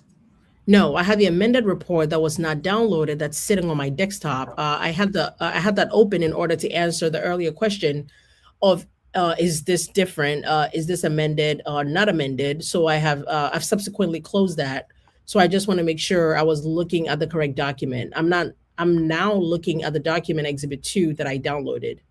Okay, you've testified there is no difference between the CV in the original report and the CV in the amended report, right? I don't believe there is. I'm looking at exhibit 2 right now. Okay, so what in the short bio, speaking just about the short bio, I'm going to go ahead and share my screen for 002 just to speed this up and make sure we're talking from the same document. Do you see what is on my screen? Yes. Can you zoom just a little bit? Yes. So what in this short bio is different here as compared to what you've called your regular CV? All the content is identical. I may verbalize it slightly differently, but it's pretty much the same. Okay, so your CV says that, oh, sorry, everything in this short bio is accurate? Yeah, hold on. Yeah, it says current NYU professor. That actually is probably the outdated. It should say current Columbia professor. Excuse me. You no longer teach at NYU? I am not currently teaching there. No, I finished teaching the semester at Columbia. When did you stop teaching at NYU? The last time I taught was 2022. Sorry, the last time I taught a full semester course was 2022. Okay, well, what have you taught since then at NYU? I teach like seminars depending on if they need me. Like one-off seminars or courses? No, no one-off seminars. And that's considered being a professor there? Objection. Yes. Okay. How many seminars have you taught since 2022? For NYU, I don't know. I would say 3, both, maybe 3. Okay, and how many courses, how many times did you teach a full semester course at NYU? How many times? Like over the years? Yeah, a full semester course. I don't know. I would have to check. Okay, at least 15, you think? Not sure. I would rather just check to make sure I'm accurate. Why did you stop teaching full semester courses at NYU? No particular reason, mostly because I was working full time as well. So, okay, so when you say when the short bio says current NYU professor, that is not accurate? Objection. You can answer. I'm not actively teaching, correct? Okay, and when your academic appointments right below says, as read, adjunct professor of marketing technology, NYU 2013 to present, is that accurate? So as an adjunct, you can come in and teach 1 semester, skip 3 years, come back, teach 1 semester. That's the whole point of being adjunct. Got it. So when it says 2013 to present, it's just in case you come back to teach a full semester course in the future. Objection. Correct. So you would consider yourself a current adjunct professor of marketing and technology at NYU? Yes. Okay, and what about at Columbia University? Are you a current professor at Columbia University? Yes. How many courses do you currently teach at Columbia? The semester just ended, but 1 normally. And how many credits is that course for? I'm not sure. I would guess 3. I'm back. Okay. How many times a week does that course meet? Once a week. Is this the right title of that course, Teaching AI for the Knowledge-Driven Organization? Yes, correct. What does that course teach? It teaches practitioners or future practitioners about how to look at AI from a strategic perspective, from an executionary perspective, how to think about the technology side as well as the business implications. Okay, I'm going to go off of this I'm just going to stop the share for a second. Your CV lists a Bachelor's of Science from NYU with a degree in leadership management. Is that right? Hey, I have that degree. Correct. When did you graduate from NYU? With my bachelor's degree, Yes. 2012. What is a degree in leadership and management? Objection. You can answer. Is looking at the leadership skills, understanding how to manage. I had a focus in marketing. So quite frankly, I remember more of the marketing courses than other courses for a bachelor's degree. Okay, I'm going to share my screen again, actually. So when you say here, BS Leadership and Management NYU, it doesn't mention marketing, right? No, but it was a concentrate. Oh God. I actually answered that, but like legitimately, okay. I didn't list I didn't list my concentration. No. Okay, well, what does a concentration mean at NYU? Objection. You can answer. I believe for any undergraduate degree, it's what your focus is that you decide to focus in. Does your degree show a concentration in marketing? On the paperwork, I'm not sure. And is leadership and management the major? Is that what it's called? Leadership and management is the degree. That's the degree. Okay. How is a degree in leadership and management relevant to your assignment in this case? I'm not sure. Is it relevant to your assignment in this case? Objection. I look at it like my life skills, my education all culminates to who I am now. So I would say yes. But your particular degree in leadership and management, how is that specific degree relevant to your assignment in this case? Objection. You can answer again. I think that the focus that I had around marketing is relevant to the jobs that I've taken as well as my role as an expert in this case. Okay, so it's relevant to the extent that it afforded you access to jobs in marketing, which then informed your opinion in this case. Is that right? Objection. You can answer again. 1 second. Yes. Okay, and then your CV also lists an MST in Artificial Intelligence, Ethics, and Society. What kind of degree is that? It's a graduate degree at the University of Cambridge. Okay, MST, that's a Master of, what does ST stand for? Studies. And it doesn't list a date. When did you attend Cambridge? 2023 to 2025. So you received that degree? Just received that degree. Yeah, I did. When did you receive it? My class was conferred over the summer sometime. Okay, did you move to Cambridge for this program? I did not. So how did you receive this degree from Cambridge? Objection. How did I study? Is that the question? Yeah, was it a remote virtual program? I'm just trying to understand how you took courses. It was part-time, so it was hybrid. That's why it's a master's of studies and not a master's of philosophy. So MPhil is for full-time students. Master's of studies is for part-time hybrid students. Okay, so that's why it took you from 2023 to 2025. That was the 2 years because it was a part-time program. Correct. Okay, and so what is a master's in artificial intelligence, ethics, and society? So we study the roots of AI from a power philosophy perspective. We also we look at insights and how AI has developed, the use of AI, particularly across, public society, organizations, government. So do you, as part of this program, study AI technology itself? Yes. So tell me about those aspects of the degree. Objection. You can answer. We looked at things such as how LLMs are created, some of the biases that go into LLM based on the data sets, how LLMs are developed and built, everything from the natural language processing through fine-tuning the LLM. We also look at things like small language models as well. There is a lot. I'm not sure specifically what to highlight. How many courses did you take in those aspects specifically, what you just described? So they're not individual courses the same way you think of an undergraduate degree. They're interwoven into each of the different semesters. So there are no courses. It's just a general kind of programming. Is that right? It's programming, yes. So how many classes were specifically on what we just discussed in terms of LLMs and how they are created, etc.? It came up in each program that we talked through. What does the program look like? How many times a week were you in school for this degree? In school, I'm sorry? In classes? Objection. You can answer.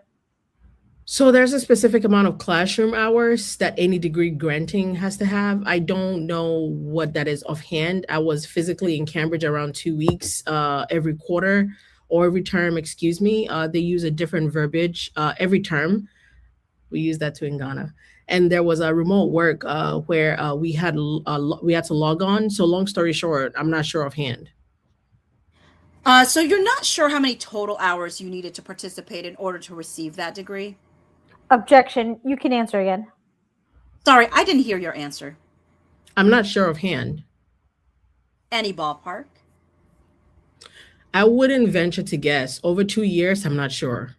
Was it sporadic or something you did every week? No, it was done every week. And to what extent is your Master's of Studies degree in Artificial Intelligence Ethics and Society relevant to your assignment in this case? It gives me a deeper understanding. It gives me a deeper understanding of specifically how LLMs operate, understanding how looking at the ethics or the elements around the AI, particularly around things like manipulation across social media, which was specifically one of the my areas of studies, how that culminates, how to think about identifiers, and how AI is leveraged, pro or con, in marketing.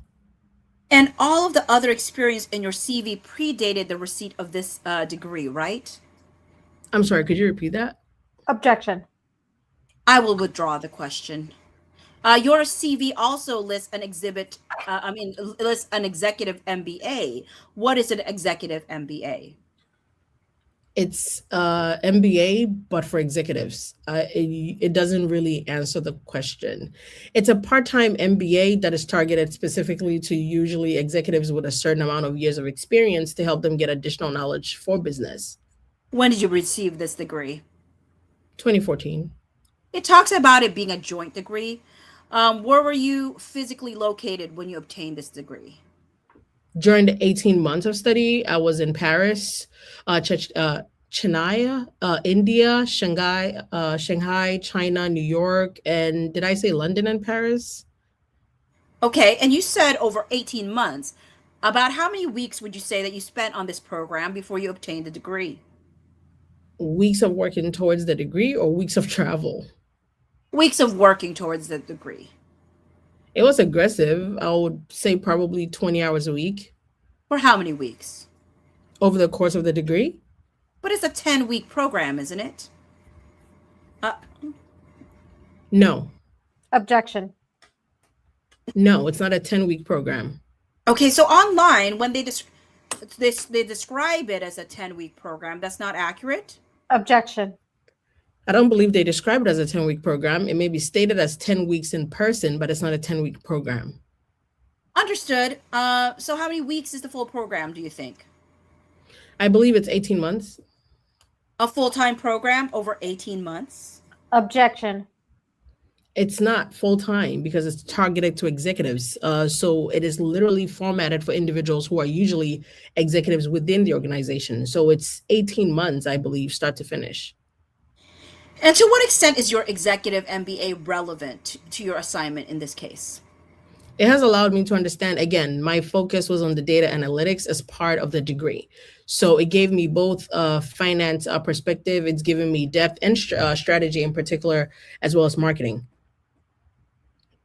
When you refer to data analytics, that's not listed as part of this degree on your CV, right? Data analytics is part of the executive MBA. It's actually part of the NYU module. Okay, so how was it part of your executive MBA? It's a class. How long was the class? It's for the term, so 14 weeks. Okay, so a 14-week class in data analytics. Was there anything else part of this executive MBA during which you learned about the data analytics? Data analytics was integrated within the other parts as well that weren't actually called data analytics as a class. So we had finance analytics, which looked at a myriad of different data. We also had strategy classes that also incorporated data analysis. What is data analytics? Looking at data, and it depends on how big you want to, cleaning, sorting, aggregating data in order to provide an informed decision on what the data tells you. Okay, none of these 3 degrees you list here reflect that you have a degree in data analytics, right? Sorry. Objection. We'll take that as an objection. We'll take that as an objection, Carol. It's okay. I will answer, Carol. None of the degrees are called data analytics. Are these 3 entries the extent of the degrees that you possess? Okay, can we pause for a second? Yes.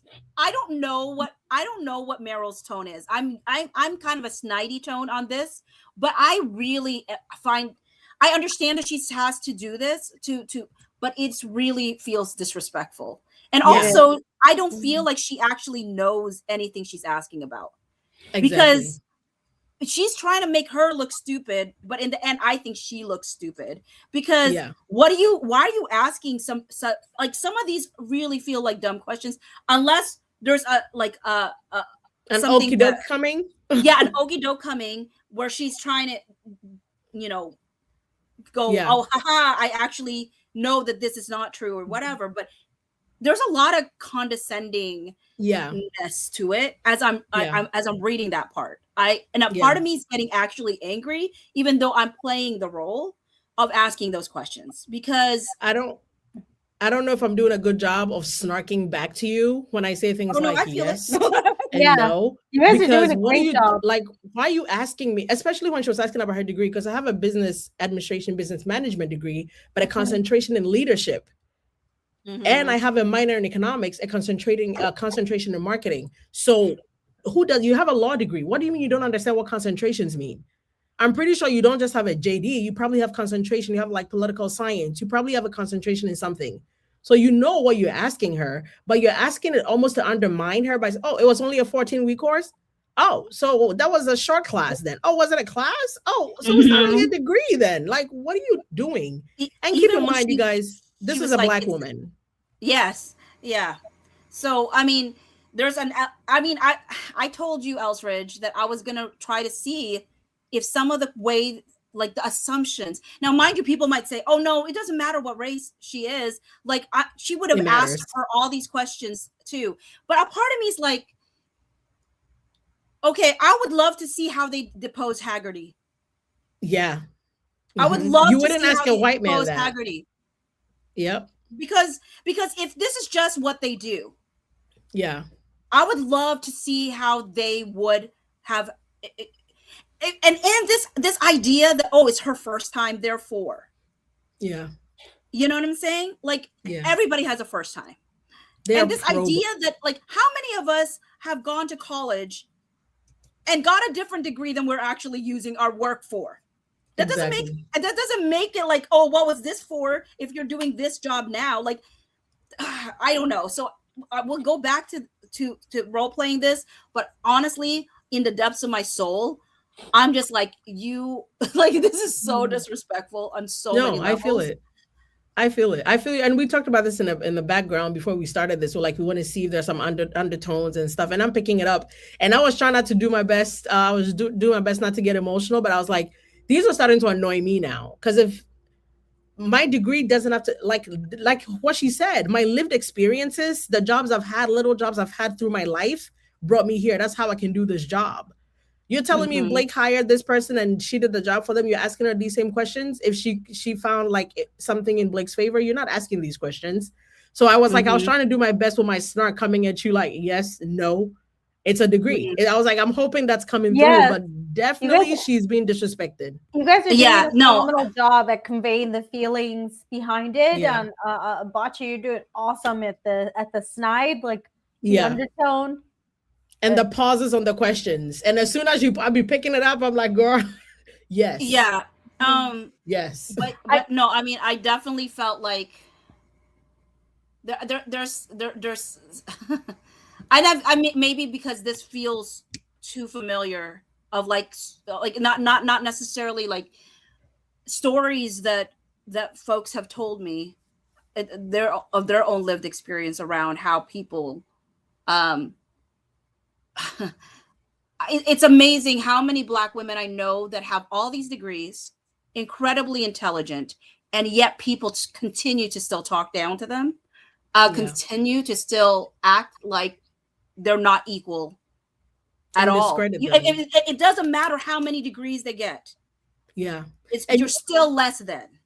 You know what's crazy about, sorry to cut you off there, but the Konversky trying to make it seem like these 18-month degrees and whatever are not worth as much as actually, do you realize that 18-month courses and those are like she said, they're aggressive.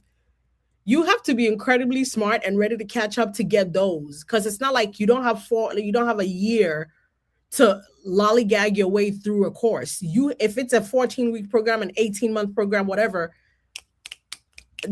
you're compounded so much. Like, you have to have the capacity.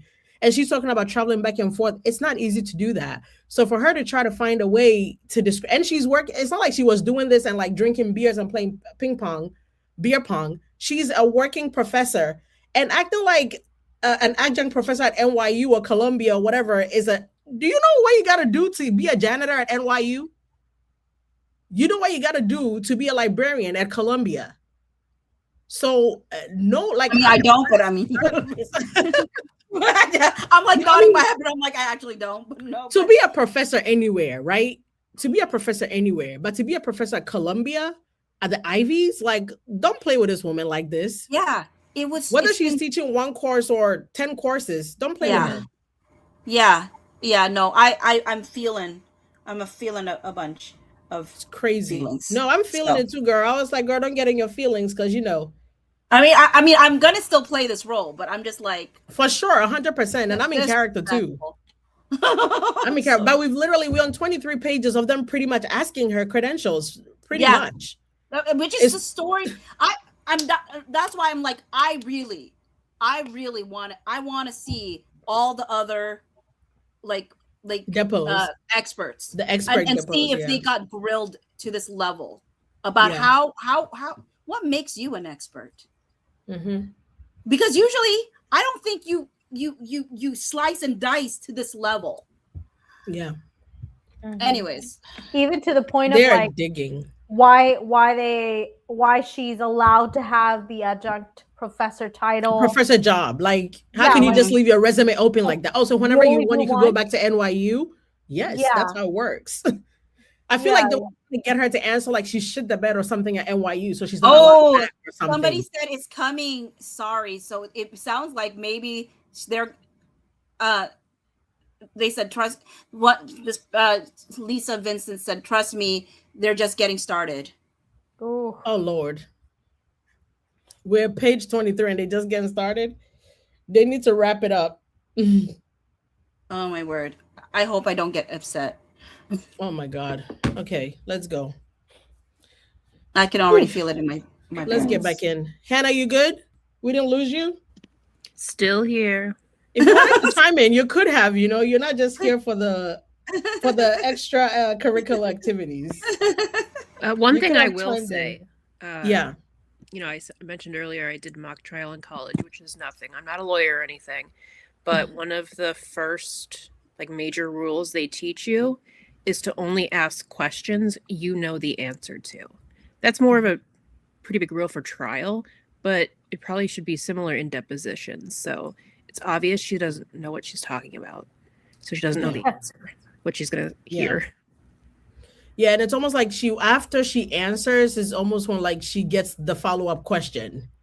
It doesn't seem like Konversky. I mean, she probably has a list of questions, but it's almost like after Nicole answers, it's when she figures out what to ask next. Yeah. She doesn't seem to have a strategy. I mean, they say later, we're going to find out, but let's get there sooner rather than later, because I'm starting to lose my shit. All right, people, we're back in character. That it's going to get worse. I don't know. If I start crying, I can't. Let me crack my back. I guarantee that I might not if I start to feel this too much. Okay. Oh, Lord. Where are we at? Right here, you can answer. I was about to just say none of the degrees are called data analytics. Okay, none of the degrees are called data analytics. Are these 3 entries the extent of the degrees that you possess? Guys, what Degrees? page? Oh, okay. Oh, right sorry. here. We're on 23 of 184, line 14. Got it. Got it. Degrees? Yes. Are you familiar with the term computational social sciences? Oh my. Yes. Computational social sciences also is not mentioned here. Is that right? Correct. I don't have a degree in that. What are computational social sciences? I don't know how I would define that. Can you try? I'm not sure. Can you try? Objection. Do you know what computational social science means? Objection. You can answer. It's an interdisciplinary field. It looks at analyzing large scale data sets. That's how I would describe it. An interdisciplinary of what disciplines? Computer science, data science, and I'm sure there's another science in there. Those are just the 2 I can think of. Do you have a degree in computer science? I don't have a degree in computer science. Do you have a degree in data science? I don't have a degree in data science. What about mathematics? Do you have a degree in mathematics? I don't have a degree in mathematics. What about statistics? I do not. What about economics? No. Do you have a degree in digital marketing? The degree is not listed at digital marketing. No. Your CV talks about you being at Meta. You were at Meta for 2 years? 2 years, 6 months. It talks about global head of marketing, business and product marketing. That's of all of Meta? That's of the business and product marketing division. So I was on the side of what most people would refer to as B2B. Can you explain what B2B means other than the literal definition? What is that? Business to business. So Meta has goods and services that they promote to consumers such as you, Kevin, etc. So people that use Facebook, WhatsApp, a myriad of different solutions, that's what we call B2B side. B2B is about working with the advertisers, small to medium business, things of that nature. And what did you do from a day-to-day perspective as a global head of marketing, business, and product marketing? I ran a couple of different teams that included data analytics, engineering owned, the owned services team. So that is all the things like email, social media, website. And my goal was to, number one, maintain our site on the business side, ensure the clients or potential customers were able to find what they needed. I also had revenue stream goals. So making sure that we were converting potential customers into active customers, and then a myriad of promotional activities. Yeah, that's the gist. Objection. Why did you leave in 2023? There were changes in the organization, so I decided it was a good time for me to depart. So it was a voluntary departure. Yeah, I wasn't fired. That was an ad lib, guys. She deserved that one. What do you mean it was a voluntary departure? Like, yes, correct. I'm sorry, guys. I had to do that. Who did you report to while you were there? I reported to I reported to the VP. Her role then was VP of, I'm going to say skilled solutions, but I'm not sure if that's the overcharging name. You've referenced. Sorry, overarching name. You've referenced having direct reports. How many direct reports did you have? Direct reports, I had 15 of the highest. And you mentioned data analytics, but this description doesn't mention data analytics. Why doesn't it include that? I didn't put it in there, but most of my job was around data and analysis, data analytics. Why have you mentioned that describing this role when it wasn't in your CV? Objection. I'm sorry, can you repeat that? Yeah, I'm just saying you volunteer data analytics as part of this position, but it's not mentioned in your CV. And I'm just wondering why you mentioned it when it's not listed in your CV. I volunteered it as one of the teams that I oversaw. How did you oversee that team? Objection. It was one of the teams that sat under my purview. So it's actually one of the teams I developed while I was there. Tell me about that. Objection. So, in order to lead our own properties, we specifically had to have insight on how data was captured, how data was cleaned, how we were aggregating data, how we were using data, and then ensuring that it was not only responsible, but it was in line with Meta's overall policy. So, I had a team of data and analysts that did all that work How much of that work did you perform yourself? on an ongoing basis for what they did to what I perform marginally, on what I perform marginal. Okay. There is a data analytics team separate from one under the marketing department at Meta, isn't there? There's a lot of data analytics teams at Meta. Got it. So when you talk about running a data analytics team, that's a specific team that you created in the marketing department. Yes. And what type of specific data was that data analytics team that you supervised performing? They would run, we would look at things like social graph, clickstream data. We would look at potential threats across our network. What does potential threats mean? It could mean anything from bots to DDS, someone trying to access our network, to it was predominantly around things like bots, click flow, traffic reporting to see if we were on target to hit revenue goals, usage behavior, things of that nature. Describe your experience with bots while you were at Meta. Part of the work that we did was to look at bot activity specifically across when it came to clients. So specifically if there were accounts that looked like that bots were used in order to spike traffic, whereas clients had to then pay for said traffic, we would do forensic work around if that traffic was realized, if it was associated with users, or if it was non-organic.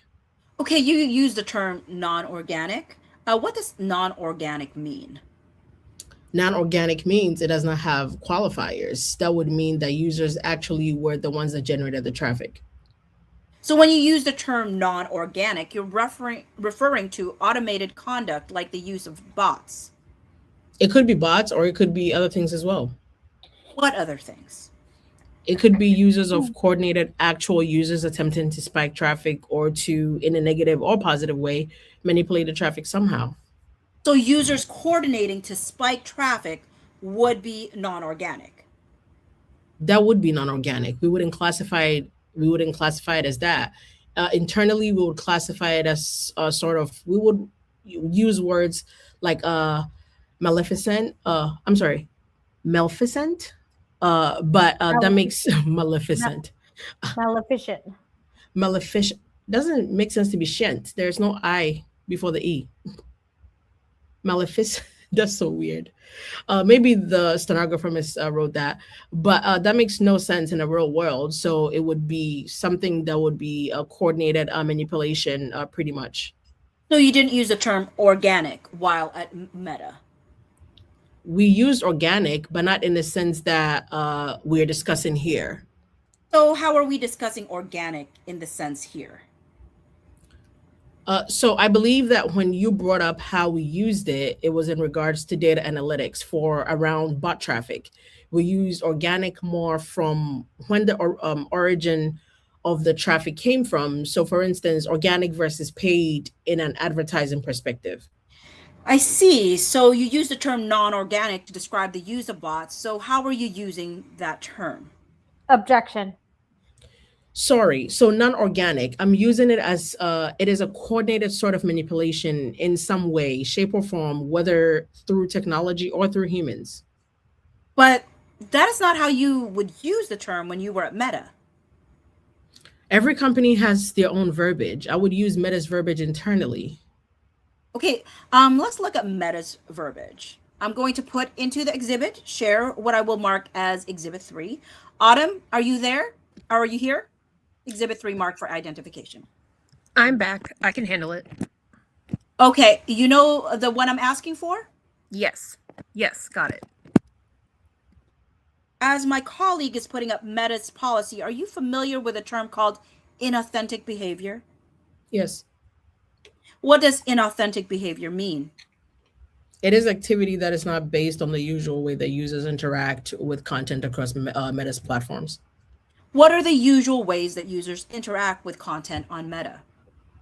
The usual ways would be taking a baseline based on data that we have internally. What does that mean? Objection. You can answer. So within Meta, we have baselines that we can see how users have historically interacted with our content based on that we would form a baseline. So things outside of that baseline would be things that we would check to see why the traffic or whatever the activity was skewed. Okay, so when you used the term earlier, non-organic, how, if at all, does that relate to inauthentic behavior? From the way that we use that at Meta, it would be a synonym. It could be a synonym. What about the way that you use the term organic in your report? To what extent does the way that you use the term organic in your report coincide with inauthentic behavior? I didn't associate the use of inorganic in my report with anything, any verbiage related to Meta, for instance. What did you associate the use of organic in your report to? In my report, I specifically look at organic behavior being things within the norm that didn't have classifiers of inorganic manipulation. What are classifiers of inorganic manipulation? It could be anything like temporal oddities. It could be user activity that would be outside of the norm of the normal time frame. It would be things like amplification ratios, looking at those kinds of fingerprints. Let's go down in Exhibit 3 to the first paragraph on the next page. Let me share. Autumn, can you share your screen on this so we're all looking at the same thing? I think you have to stop sharing and then I can switch.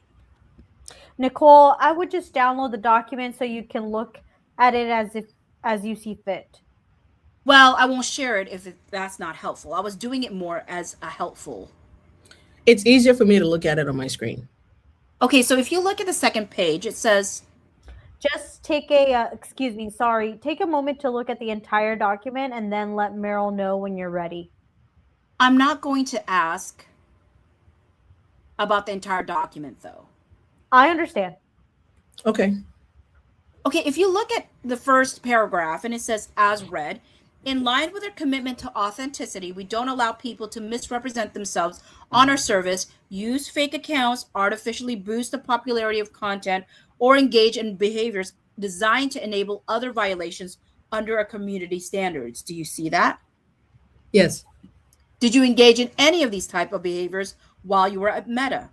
Objection. I'm sorry, could you repeat that? When you were no, my objection. When you were doing marketing at Meta, did you engage in any of these types of behaviors? Let me just read this again. So I want to clarify first. So you have me looking at a document from Meta that is about user standards. So this is community-based standards on what consumers or users that sign up on Meta's platforms agree to.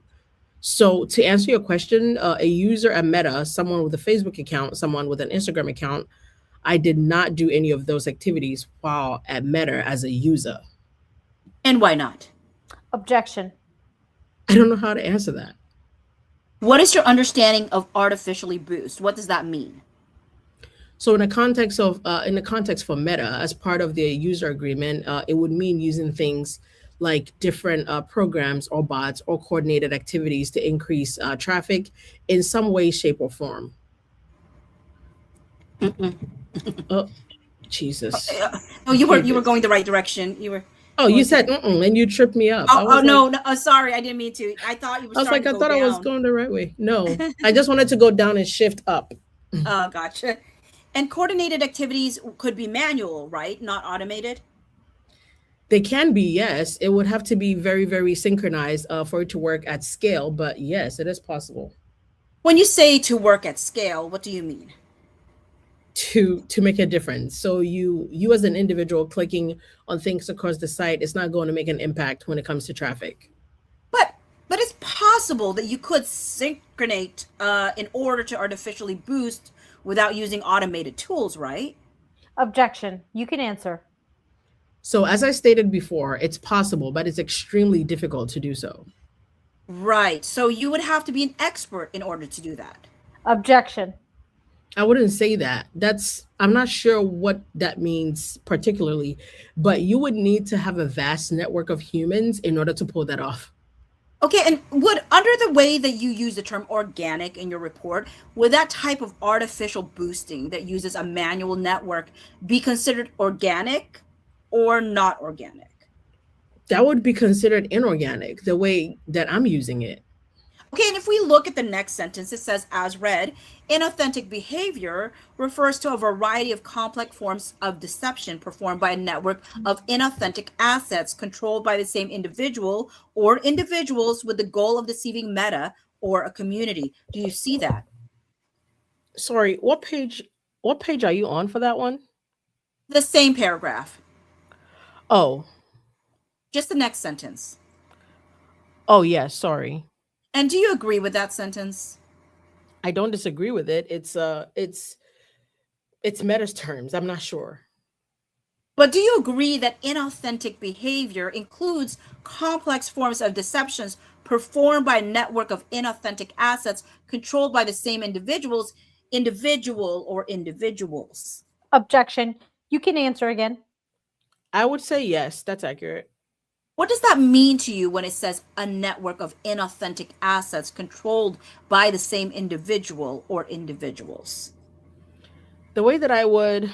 Okay. Do you want me to put it my meta? Do you want me to put my meta hat on, or do you want me to speak from the perspective of an expert outside of meta? Because there's two different answers. Give me both.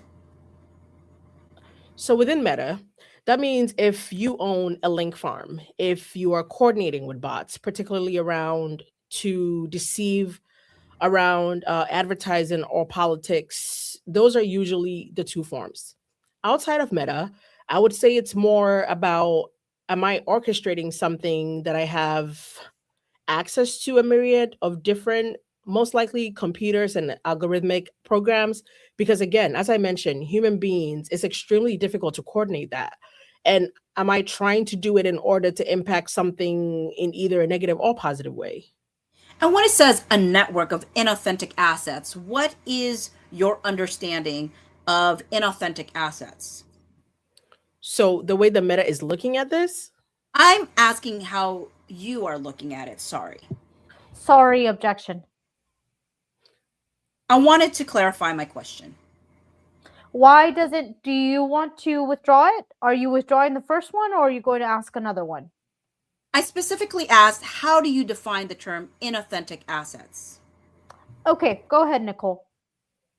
outside of this context, I would say inauthentic assets would mean any asset that is attempting to either negatively or positively impact something, defraud or cause harm or specific benefit. And that could be automated or it could be manual, right? As I said before, it's normally automated, and in rare cases with a lot of coordinated at scale, it could also be manual. What is your basis for saying that it's ordinarily automated? So again, in the context of social media, for it to be impactful, make a dent at scale, it is extremely difficult to do it in a coordinated way with a network of humans. How could you do it? Objection. I mean, there's probably several different ways. The one I could think of would be to rally a massive of, again, individuals, human beings in a coordinated attempt that would either cause benefit or cause harm. But there would have to be, it would have to be signatures. I'm trying to think of how it would have to have signatures of authenticity, though for it not to be identifiable. What does that mean, signatures of authenticity? I'm sorry, I should flip that. I should have said signatures of inauthenticity. Apologies. Can you explain what you mean by signatures of inauthenticity? Signatures of inauthenticity. Uh-huh. So, as I mentioned before, things like, like temporal analysis, content, homogeneous content, it would be things like coordinated clusters. But again, that would all be based on actually doing the analysis to figure out if that was there.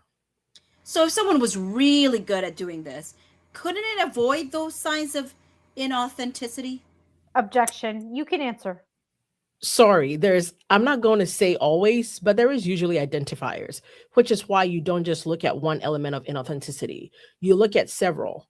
You look at several different ones. So for instance, posting times, that would just be one.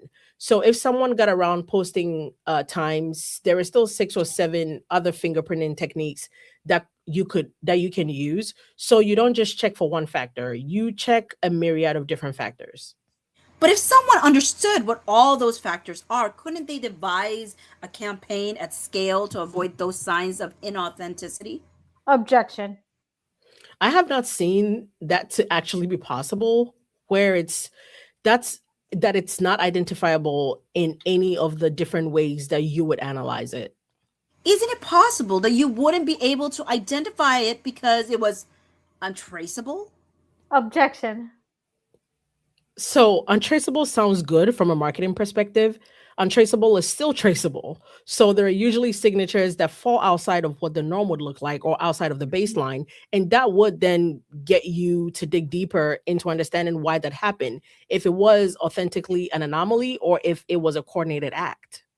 So you say usually, but that doesn't mean that there is always signatures, right? Objection. You can answer again. In all of the ways that I have seen any been privy to, there have been ways to determining inauthentic behavior. How have you seen that? Can you explain? Sure. So I've seen it based on, again, going back to like content, homogeneous content. So things where you have, this is just one example, things where you have identical verbiage, like literally identical, or even things around social media as consistent as the flow of hashtags. So you know how hashtags actually show up. And I'm seeing that from original piece of content dropping, not a retweet, not a repost. But I'm trying to ask like specific case studies that you have performed or been involved in where you have seen inauthentic behavior. Oh, Objection. Go ahead. so that actually is one. That is one we saw specifically in my work at Meta. In my work at Meta. So that's one example. We've also seen actual use case at Meta. We've seen issues where there were like temporal where coordinations across different regions. So they were outside of like normal posting times based on the baseline of when users authentically post, for repost in this case. I've also seen specifically in previous works with IP Ipsos through Synthesio, which is a social media tool that we had. We've seen things like coordinated signatures around like age, activity. So where accounts were like newly created and they were the ones that were posting problematic content. But I'm trying to understand a specific incident. Like, not just talking generally, but what was the specific content that you saw to be inauthentic? You gave 2 examples of Meta. What were the specific content that you determined that was inauthentic? Objection. You can answer again. So at Meta, in one specific case, it was seeing duplicative identical content showing up as a higher propensity than normal. What was the specific content? So I cannot tell you the specific content for anything I did with Meta. Are you asking? You can designate it as confidential, but I'm entitled. I'm going to leave it there. I am entitled. No, just kidding. But I am entitled to understand the basis of your knowledge. What was the specific type of content that in that case you determined was inauthentic? Sorry, Bachi, can you ask that part again?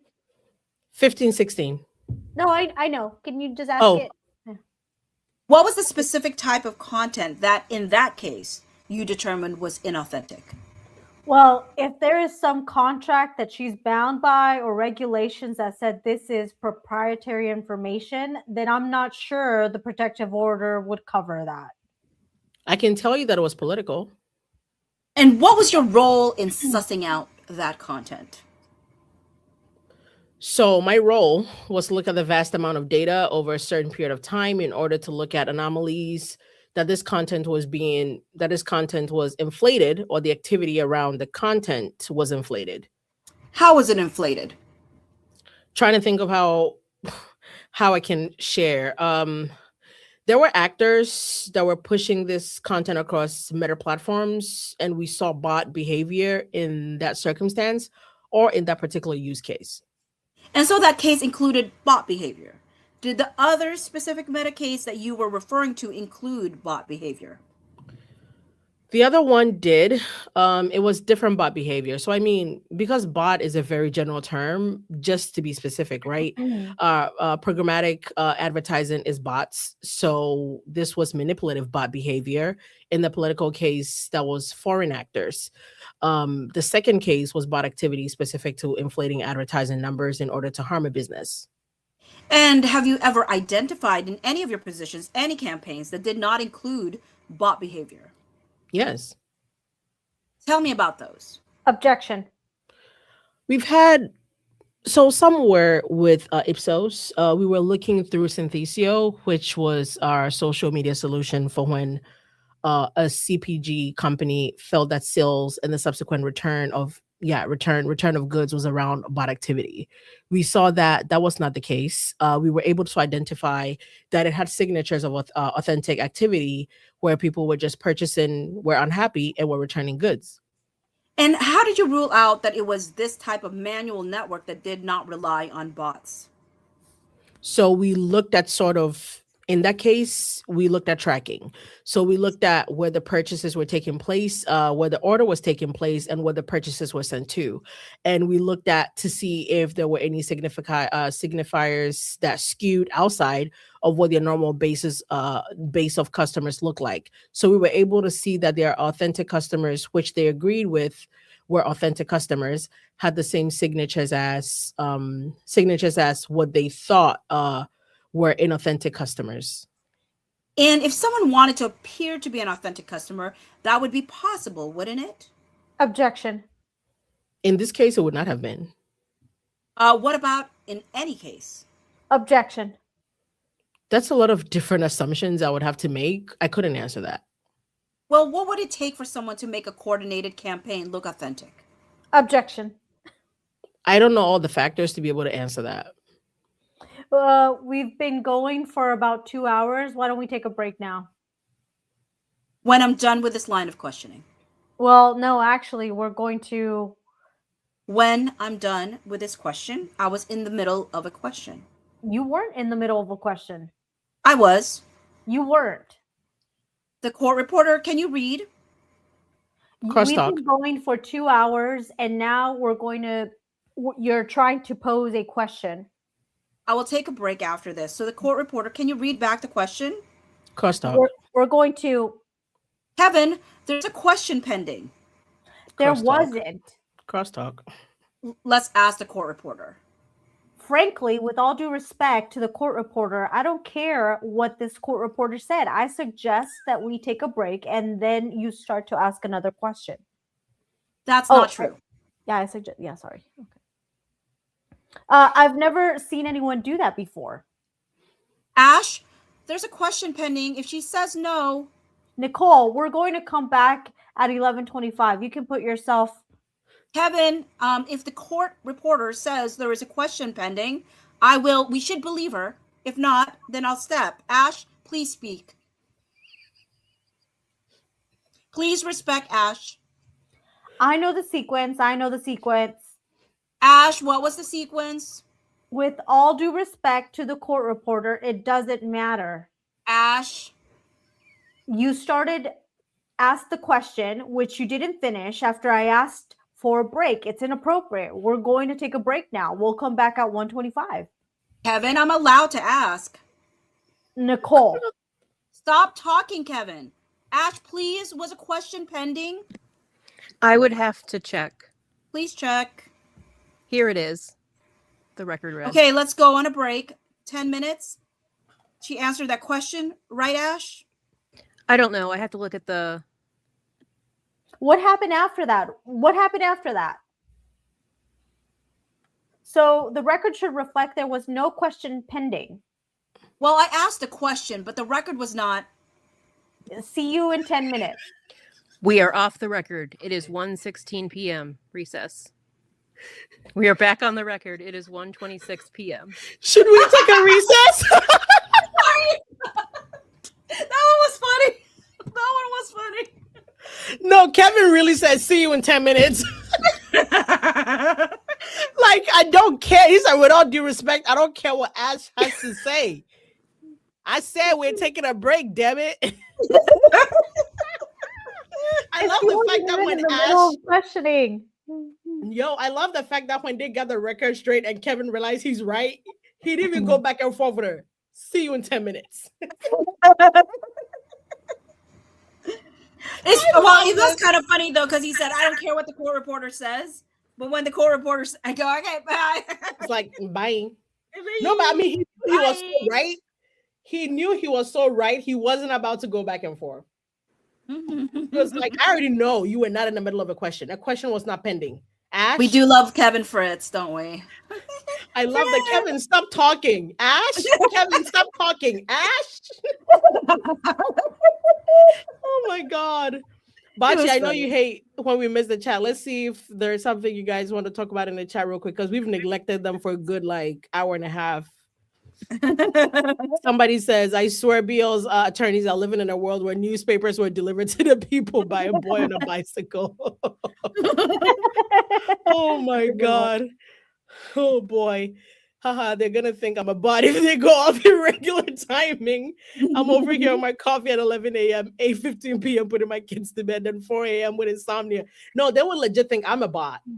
I post at the wildest times. Like, I'm up doing this. When I'm done doing this, I'm gonna edit. I'm gonna post at like 4 a.m.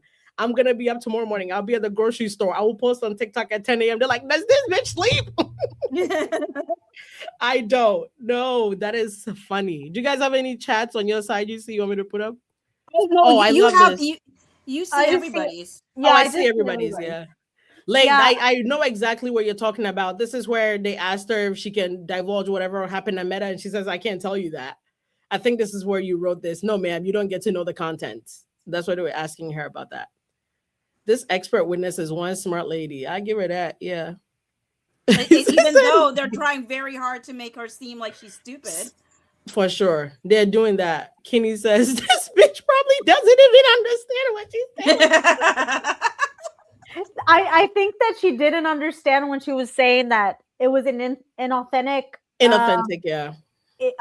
like conversion or something like that. She was talking about it and she's like, I can't, or inorganic, and she's like, Yeah. I can't use what are not meta terms to talk about meta To stuff. talk about meta stuff, You know, like yeah. in the context of I'm an expert, this is inauthentic, but I can't Yeah. apply that word to the things that are happening Happen in in there meta. because there's certain terms that still convey the same thing, but we can't do that here, you know? Yeah.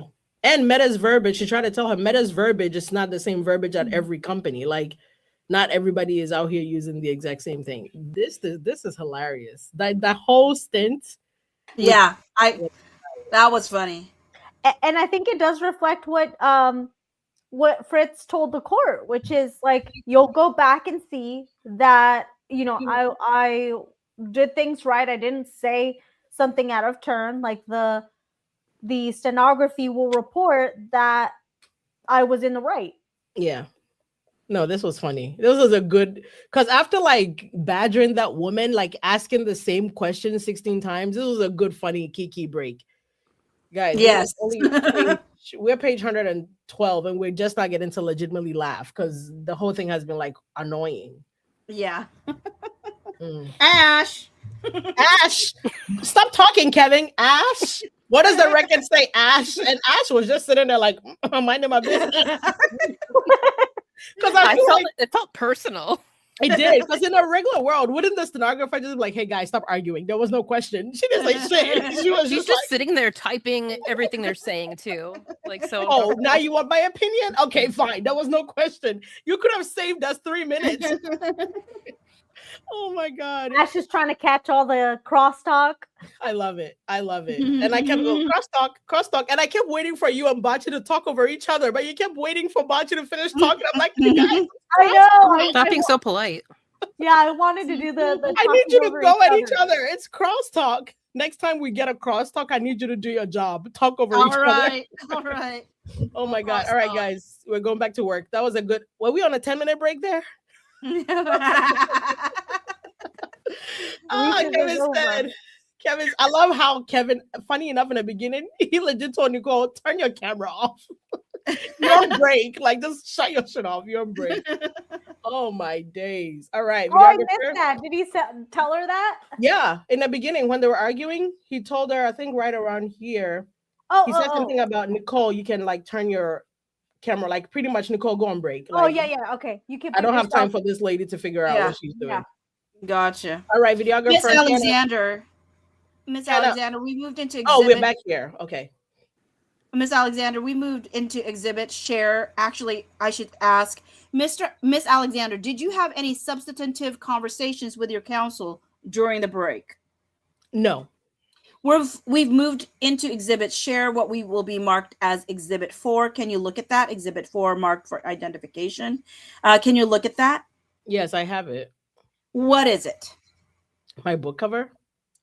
Okay, I'm going to admit as exhibit 4 your book. We're going to send to Veritex a copy of your actual physical book. And then, for purposes of the exhibit of the discussion today, I have an excerpt from your book, which I will mark as exhibit 4A, which should also be in your exhibit share. Exhibit 4A marked for identification. If you can pull that up. Just a second, I'm downloading it. Sure. 4A got it. Are you going to send me a copy of the book too, Meryl? Sure. Thanks. Miss Alexander, do you see the excerpt? I need a minute. Kevin, you don't come back from talking crazy and be like, hey, Meryl, are you going to send me a copy? Are you two not just fighting? That's why That was you don't really take funny. it personal. Are you going to send me a copy too, Meryl? Sure. Are you two not just about to bite your heads off? We're on a first name basis. I love how you called her. Kevin seems like such a sweetheart. He's like, I'm off warrior mode now. I'm back to be. See, you guys understand. Kevin would understand what happened yesterday. Kevin would understand me. That was funny. Are you gonna send me a copy, Meryl? Sure. So nice. So nice. All right, 19. 18. Carol. I thanks. Miss Alexander, do you see the excerpt that is marked as Exhibit 4A is page 15 of your book? Yes. Okay, and you write, as read, AI-driven content curation on social media platforms influences not just purchasing decisions, but also opinions and beliefs. Algorithms prioritize content that is likely to engage users, often amplifying sensational or polarizing material. When you use the term sensational or polarizing material, what did you mean? I can't think in my mindset at the particular time, but I think I was probably referencing things like specifically, coordinated attempts around politics, around, I'm not sure, just major events where we've seen harm come to companies, governments, individuals based on coordinated attacks. Okay, and what it says as read, this can skew perceptions and contribute to the spread of misinformation as seen in various instances where fake news has gone viral. Do you see that? Yes. What did you mean by the term misinformation? So misinformation specifically, I was talking about where information is presented as either slightly skewed versus what the original information actually is, or completely false. Uh-huh. And how has... I'm sorry to cut you off. I should have added for deceptive purposes was the last. Okay, and how is the spread of misinformation related to fake news going viral? So a couple of different ways. So this information is usually meant to feed on emotions. And when you have emotions either to the left or to the right, extremely happy or extremely negative, those are the times when human beings usually promote content more so from a human perspective.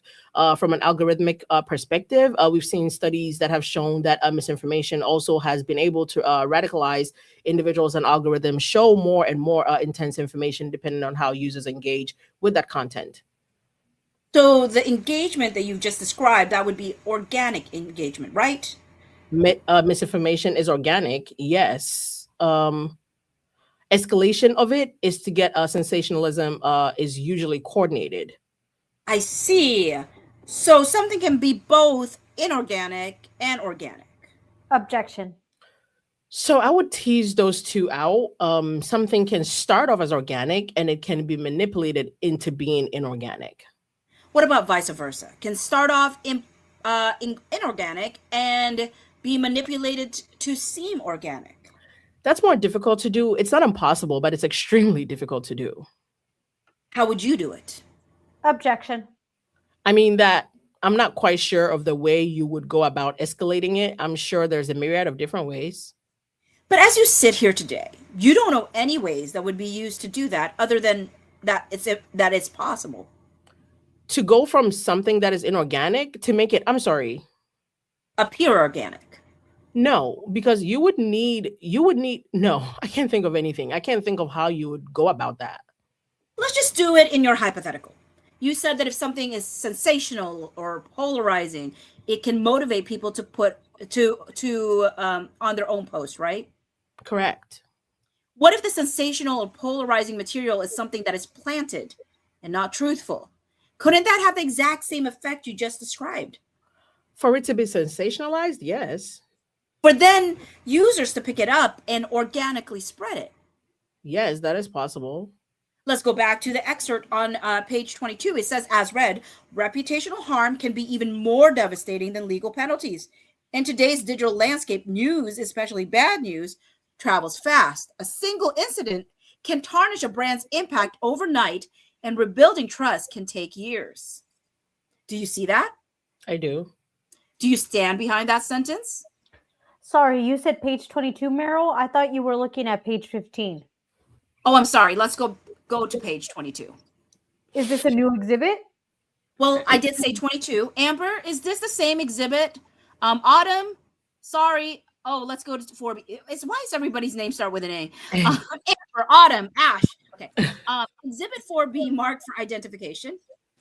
Meryl, we're going to 4B. We need to announce it. Thank you. Yep, 4B, while my colleague is getting it pulled out. Do you recall writing that reputational harm can be even more devastating than legal penalties, and that a single incident can tarnish a brand's impact overnight, and rebuilding trust can take years? Yeah, I know that statement. I remember writing that. Do you agree with that statement? Yes. Okay, and you continued as read, recovering from reputational damage requires substantial investment in public relations, marketing, and operational changes. Do you recall writing that as well? I do. Do you agree with that statement? I do. By the way, you talk about brands, and when you talk about brands in your books, is that corporate brands? That's any brands. It can be small, medium business. It can be enterprise. Obviously, in regards to the statement that you just mentioned, obviously the amount of investment is vastly different for an enterprise brand versus a small or medium business brand. Right, but the principle is the same.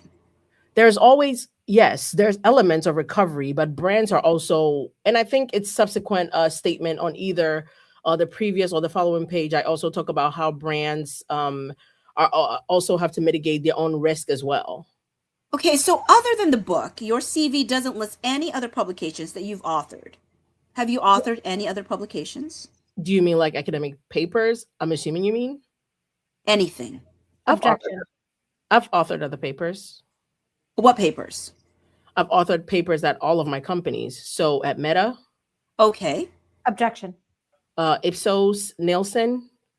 Go ahead and finish your answer, Miss Alexander. That was it. Have any of your other publications that you've authored been published? No. So the book is the only piece of literature that you published? Correct. What sort of journals exist in your discipline? Sorry, in marketing? How would you define your discipline? Objection. I'm sorry. I'm not sure how to answer that. How would you define your expertise? We've just got done talking about Meta. If you're asking in my discipline at Meta, I was in marketing, full staff marketing. So that's everything from data analysis to engineering to, PR, branding, etc. Well, what is your understanding of why you're being offered as an expert in this case? We're still on this. Mm-hmm. So as an expert in this case, is from my expertise in data analysis, marketing, and specifically social networks. So in data analysis, marketing, or what was the last thing you said? Social networks. Social networks. In your experience in either of those, are there journals that exist in any of those three disciplines? There are several. You want me to just name them? That would be great. Journal of Marketing, God, they all have long names. Nature, Human Behavior, and something don't actually subscribe to the journal, so Any? I don't have to. We get them free as faculty. Which ones do you receive as a member of the faculty? I read because receiving and reading are different. I read American Marketing. I love that. I read American Marketing Association and their journal. I read ANA's journal. I'm sorry, stands for American National Advertisers. I think the acronym is. Okay. Those are the ones I usually read. So American Marketing Association and the American National Association's journal, is that right? Of advertisers. American National Association of Advertisers. Yes. Any other journals that you read on a regular basis? Journals themselves? No, I usually read individual articles when they interest me. How do you decide what articles to read? Depending on the topic, it could be something that is shared with me, something that is in my queue based on different tags or hashtags. But it's just like an ad hoc basis, what you decide to read. Objection. Yes. Have you ever edited any of the journals that you just discussed? I'm not an editor of any journal, no. But none of the work that you've done has been published in any of the specific journals that you've just discussed. No, that's usually for more full-blown academics. Can you explain that distinction? As a practitioner, I don't have the obligation of having to publish, whereas academics usually do. You mentioned that you wrote a number of papers for Meta in the course of your career. Have any of the papers you've written been peer reviewed? None that, well, actually, no, that's not true. Yes, a paper that I wrote in conjunction with another author at Ipsos was peer reviewed and was presented at an academic, jointly at an academic forum. And that was peer reviewed. I think that's it. A peer review process, like in academia, is a little bit different than peer reviewed for a practitioner. When you were referring to a peer reviewed in this context, was it for a practitioner or was it academic? That was academia. Okay, and what was the topic of that paper? We looked at marketing effectiveness and behavior across a global data set. And why did you not list that paper in your CV? Because it wasn't published. Do you have a copy of it? Honestly, I don't know. I may have a copy of it somewhere. What was the methodology that was tested in that paper? So we looked at marketing effectiveness. We looked at regression analysis of a myriad of different companies across different disciplines in order to talk about things like concepts, how concepts actually work. Well, if they went live, if they didn't go live, we appended sales data to that for the ones that did go live, obviously, and just looking at the overall trend of how to bring a product concept to fruition. Did you rely on that analysis for purposes of this report? No. Let's go. If you can pull up your report, please. Let's do the latest one, Exhibit 002. Let's go to Appendix C. What is your understanding of what Appendix C is? Those are materials I considered when drafting my report. Did you draft Appendix C? Yes. Did you consider any materials that are not listed in Appendix C? For the end report, no. What does that mean for the end report? For a report that you're looking at. For the report that you're looking at, no. But did you consider any other materials for in the course of preparing your report?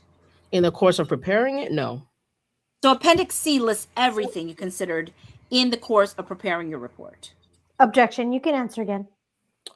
Just doing a read through, yes. Okay, Autumn, go ahead and let's share this on the screen so at least I can look at it on the screen, please. What quality control steps did you ensure that Appendix C contained all of your sources? I use Zotero, which is a software for citation and referencing, clipping and storing. Okay, is Tero, does it include an AI feature? It's Zotero, and I don't believe it does. It's Zotero. I appreciate that. Thank you. And where you include citations in your report, strike that. You include certain footnotes with citations in your report, but a lot of paragraphs have no citation. How are we supposed to know the basis for the paragraphs where you don't include a citation? Objection. You can answer. If I'm not using a citation, then it comes from personal knowledge. Okay, I'm sorry. Duh. I'm sorry. What? The fact that I just had to answer that, I'm sick. I literally, when she asked that, I was like, is she dumb? Why are you asking that? She's trying to pretty much say she plagiarized half of her Like, report. She's You're stupid. not allowed to have original thoughts. Like The minute I hated having to say that question because it's the stupidest question I have ever heard. Why don't you? Because it's literally my ideas, is my own thoughts. somebody said, "Did you wash your hands? Have to go to the restroom before coming." I wanted to throw up in my mouth because, and then can you imagine if her paper was filled with citations? The question would have been, do you actually have an original thought? Or are you just citing your colleagues' works? But when she has an original thought, you're looking for APA, MLA citations? Come on. Come on. We are on page 127 of you asking this woman if she's qualified. You guys understand this is 350-page deposition. We're on 127 of trying to understand if this woman is qualified. I honestly, that's the stupidest question I've had to say in this role. Parts that are not cited. Why? So dumb. So I'm surprised dumb. she didn't. I'm surprised she didn't say like, "Oh, it's in the wrong format. Why didn't you write MLA format or APA?" Or... That's funny. Hannah, do you think that she was asking her a question she knew the answer to? Because no, never. She knew that.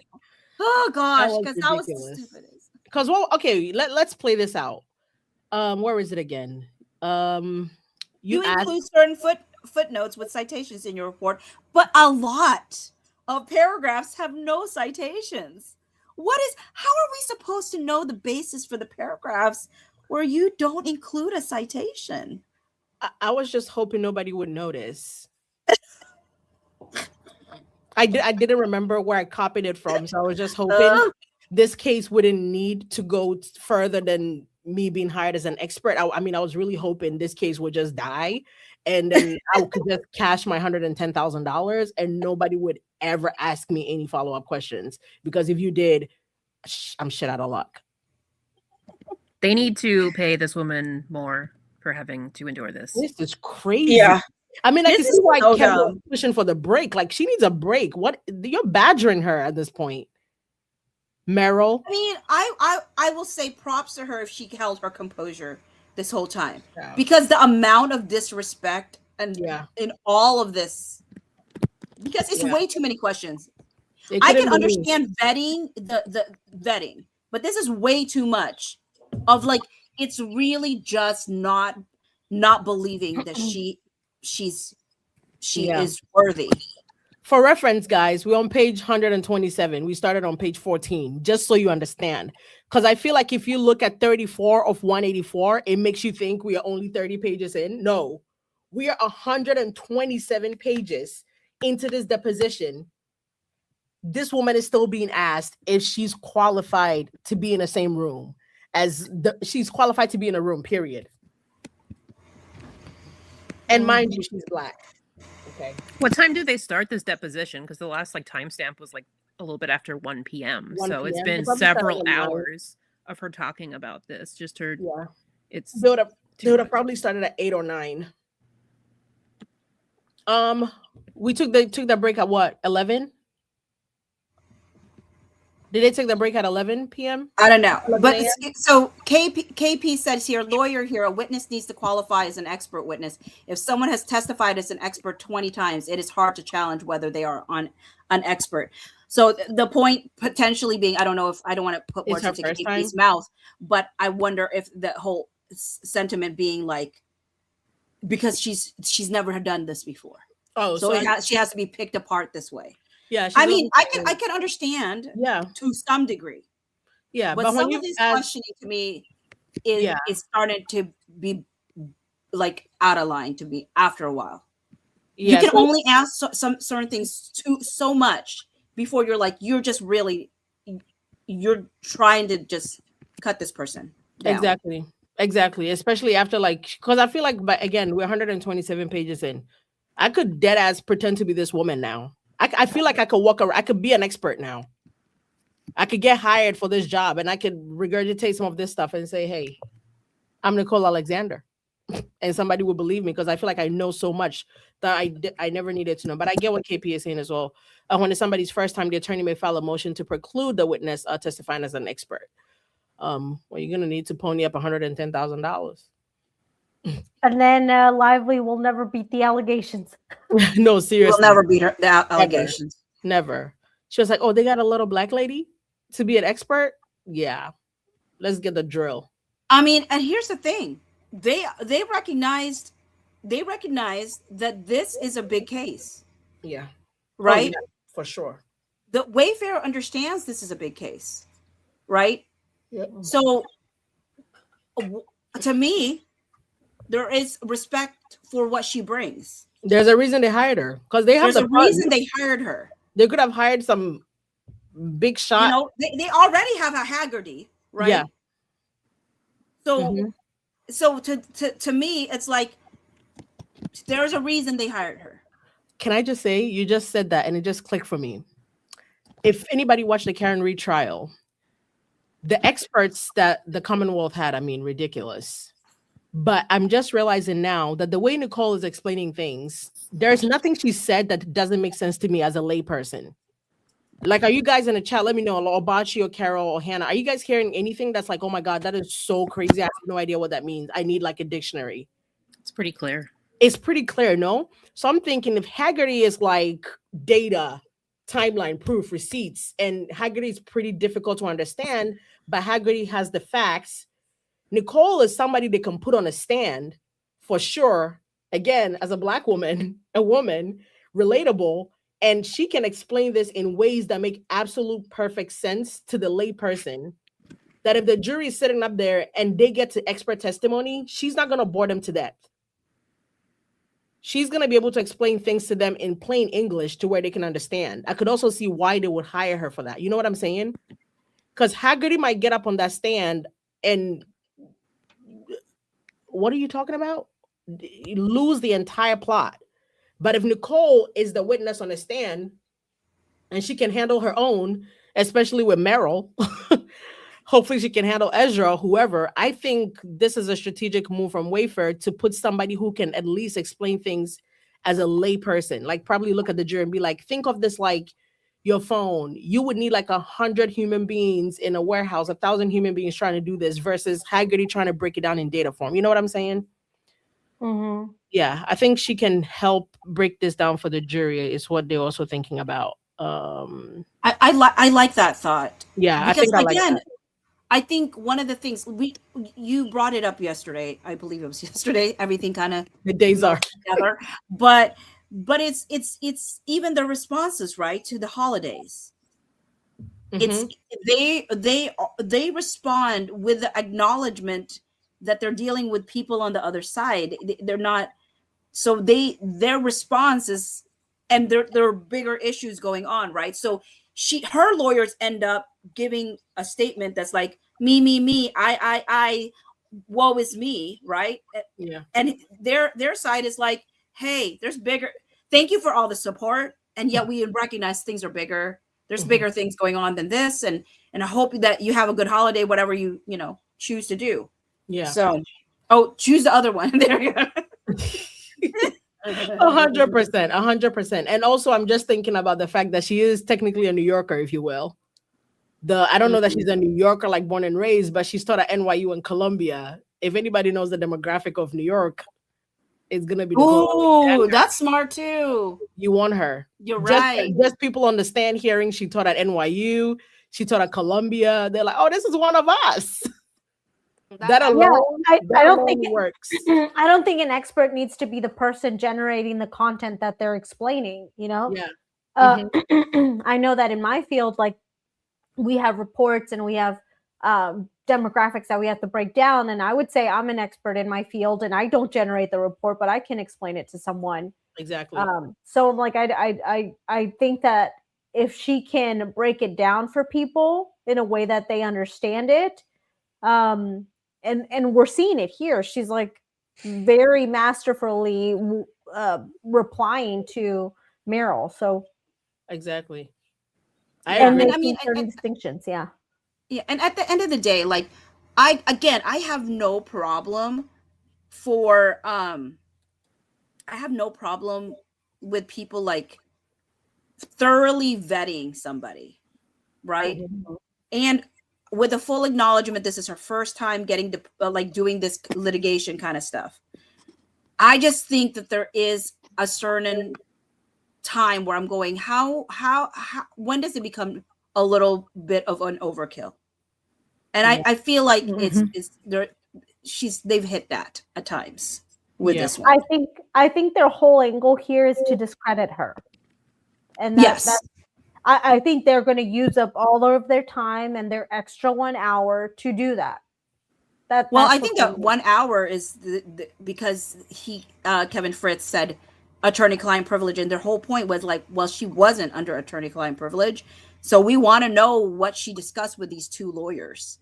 That Yeah. was the separate counsel, Mhm. which, and I mean, because the whole thing that they want to know is, what were you told that we're looking for people that will say there was no smear campaign? Yeah. Hold on 1 second. I was trying to pull up her bio from Columbia. They're trying to discredit this person who You guys want to went see to Nicole? school at Columbia, right? And then And taught at NYU, yeah, got her master's at University of Cambridge. Cambridge, Yeah. and is an adjunct professor and wrote a book. Didn't write Yeah, any articles though. they're like, just a book. They're I like, know "What, that- a book." Yep. When they said that, she was just like, "Oh, you didn't write any papers or journals, just a book." Basically, I was like, the Yeah. audacity. Like, and you're not published anywhere. Just a book, I guess. It reminds me of, if you guys have seen Grey's Anatomy, there's an episode where Teddy Altman comes from Afghanistan, and Christina Yang is like, "Oh, so you've never been published?" And Teddy's like, "No, I'm just a surgeon. I'm just an army combat surgeon." And it turns out Teddy Altman was gonna be the best surgeon Christina Yang has ever come across. But you guys, this is Nicole. I just pulled up her bio from Columbia School of Professional Studies. Yep. She is serving face too, honey. Oh yeah, that's a great She's gonna photo. eat that jury up. They put her on that stage. I really love that lipstick. I love it. See, Yeah, she looks what great. was I Gorgeous. just saying yesterday how I can do a bold lip, like a red lip. It's working for her. I mean, her tone is also like much lighter than me, but she's pulling up that red lip. But you guys, yeah, this is her. This is her everything on the Columbia page. The woman is accomplished. I dare them to really try to like put her on a stand and make her look anything but that. Like, the jury's already gonna be annoyed with that. Like, they're gonna be annoyed with that. And the braids too. I love that. She got the braids in her headshot. I love that. April, I love that you noticed that. All right, you guys, let's get back to the judge. Oh, by the way, real quick, there is a super chat that came Okay. in. Bachi would catch that. My screen is split. Thank you. Gloria, thank you so much. Elaine J. What is that? I don't know what that says. Brenda Hoft. Brenda Hoft. Did that to Dr. Shannon Curry during the JD trial. Who is JD? Johnny Trial. Depp. Johnny Depp. Oh, I never watched that. You to would credit just her. love Elaine. People keep telling me that, but I never watched. Oh. I was at home chilling, making bread. Like, I was deep in the pandemic, just making bread and chilling. I never paid attention to that. I wish I should had. watch some clips, some highlights of I Elaine. need to. I need to get on my Johnny Depp trial bag. All right. We just picked up right here from personal knowledge. Rather than academia. Academia. Yeah, rather than having to reference me, going to reference something. Understood. Let's look at 108. Okay. Okay, you see it lists academic materials. Yes. Are these all the academic papers that you use, that you relied on for purposes of your report? Yes, I believe so. Okay, and if you look at page 109, there was a report you cite an article by Beluda, right? Yes. Okay, you see there's an article by Beluda, right? Are you looking at page 108, Meryl? Nope, I'm looking at, you know what? It might be the new report. Sorry, I'm working off the old report. Yep. 108, you see Beluda? I do. And it's called Investigating Coordinated Account Creation Using Burst Detection and Network Analysis. Do you see that? Yes. Okay, that's in the article. It's in the Journal of Big Data. That wasn't one of the journals that you read regularly. It's not one of the ones I listed earlier. No. Is it one of the ones you read regularly? No. Let's go to your report, paragraph 20. Okay. Let me just make sure it's still 20. You see that there is a footnote there at the end of paragraph 20 to footnote 2. Yes. You see that it's unlike the other title, which was Investigating Coordinated Account Creation Using Burst Detection and Network Analysis. This has a different title. Why is that? I do not know. I would have to check to see the copy of the article that I provided on what the actual name is. Well, it can't be both, right? Objection. I would say not. Is this what a hallucinated site looks like? It has plausible but factually incorrect information. Objection. You can answer. I'm sorry. Hallucinated site or citation? Hallucinated site. Is there a difference? I'm not sure what a hallucinated site is. That's why I want to clarify. Okay, well, is this a hallucination? Objection. I wouldn't say that. No, I would say that it's probably wrong if the two don't match, but I wouldn't say it's a hallucination. Well, what is the explanation for the two not matching? Objection. You can answer again. Possible error. Okay, well, let's look at one of the articles that your counsel provided us. I'm going to move and mark as exhibit, where are we, 5? Yes, we're on Exhibit 5. Exhibit 5 marked for identification. Okay, I'm going to introduce exhibit 5, and it should be marked in exhibits, if you can open that. Yes, I have it. And what is this? It appears to be from the Journal of Computational Science. It's an article, the Coordination Network Toolkit. The Coordination Network Toolkit, a framework for detecting and analyzing coordinated behavior, right? On social media, yes.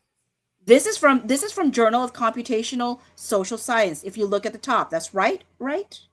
That's what is listed, yes. This is also not one of the journals you regularly read. No. And if you look at the top, it says 7.1139 to 1160. Do you see that? Yes. What do those numbers 1139 to 1160 indicate? It should be the journal, the page, I'm not sure. The page numbers where the journal starts, where the article starts? Objection. Honestly, I can't remember how that is usually signified, but something to that effect, yes. Let's go to the next page and you will see 1140. Does that help explain what those numbers indicated? Yes. So I'm assuming it's the page. Yes. So the pages of this particular article is 1139 to 1160 in the Journal of Computational Social Science. Yes. Who are the authors of this paper? Timothy Graham, Sam Hames, and Elizabeth Alpert. Okay, and those are the only 3 authors listed here, right? Yes, on the publication, yes. Are you familiar with who those individuals are? No. Do you know anything about them? No. Do you know anything about the quality of their research? No. How did you identify this article? Objection. You can answer. I don't know how I identified it. How did you know about it? It could have been one of the ones that have it. I have a myriad of references to different articles. I understand, but how did you decide to review this article for purposes of your report? Objection. You can answer. I'm not sure how I selected this particular article. Well, who would have selected it for you? Objection. I would have selected it for myself. How did you find it? As I mentioned, I have a lot of articles that I've read, I've clipped. I have numerous articles that I've read previously and I stored, and then I usually sort through them. I understand, but you don't have a recollection of doing that with respect to this article? I don't have a recollection of how I chose this specific article. Okay, did you read the entirety of this paper? Probably not recently, but yes, at some point. Well, recently, like at some point, what do you mean? I didn't review it for this deposition. I would have read this probably months ago, but yes.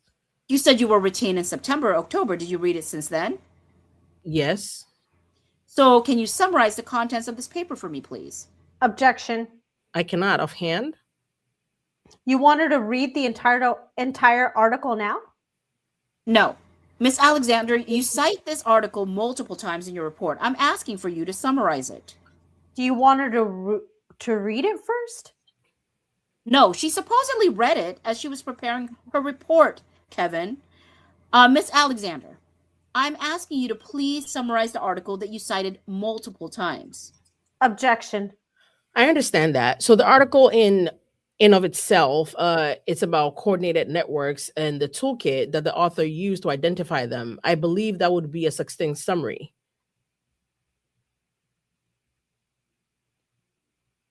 Okay, what are some of the specific tools that they identify? Objection. I don't know this particular one just offhand. Okay, can you name one of the tools that this article identifies? One from the toolkit? No. Okay, does this paper provide any formal definition of coordinated behavior in social media? I would have to go through it and read it again. Okay, well, as you reviewed it for purposes of your report, did you rely on any definition in this article for coordinated behavior in social media? For this one, I'm not sure. As you sit here today, can you explain how this paper defines coordinated behavior in social media? You want her to review the article? Kevin, stop with the speaking objections. I just want to make sure the question is clear. No, Sorry. she cited this. I'm entitled to her information that she has in her recollection today about this article. Please try not to interrupt me. I just want to make sure that the witness and I both understand what you're asking her. If you're asking her from memory, then we understood. Ash, please repeat back my question, which said, as you sit here today.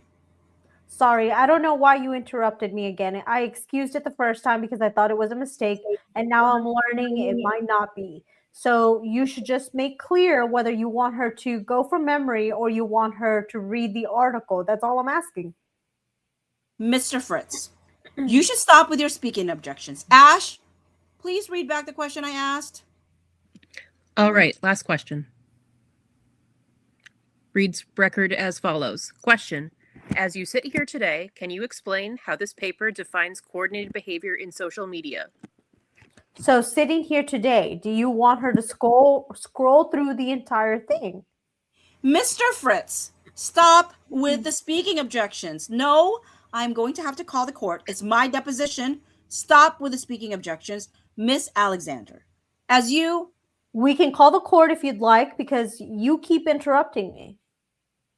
Miss Alexander, as you sit here today.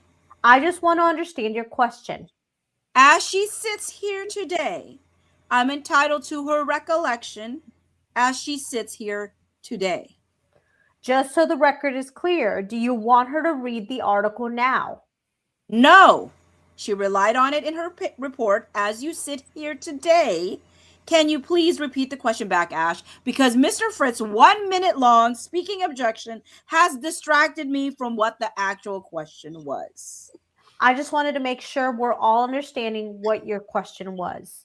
Mr. Fritz, stop with the speaking objections. Ash, please repeat back the question.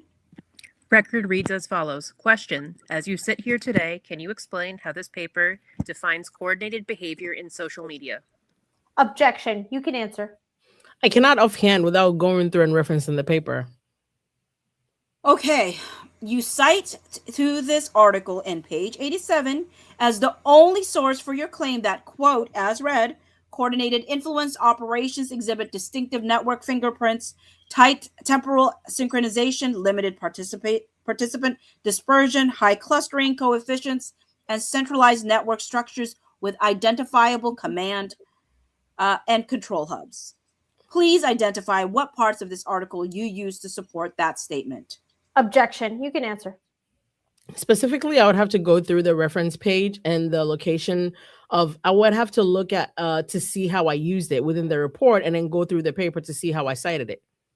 Okay, so let's do that. Let's go to 109 in your report. Are you saying you want her to read the article now?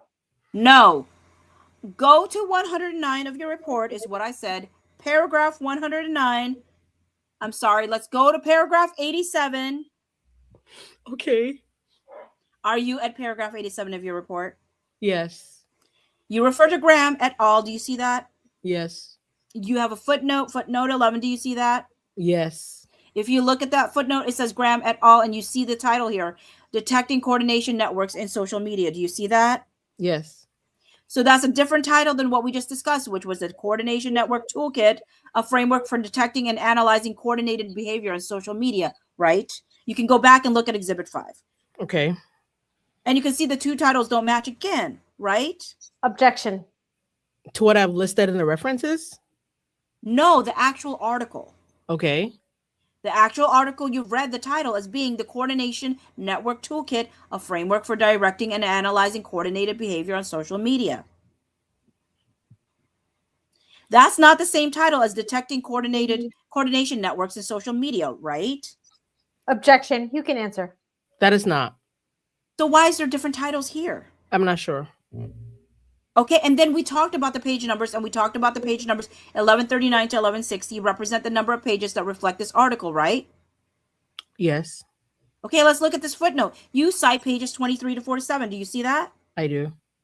And those are the page numbers that you say supports the statement. As read, these findings align closely with recent computational social science research, which is the science sentence I just read. So please direct me to pages 23 to 47 in Exhibit 5.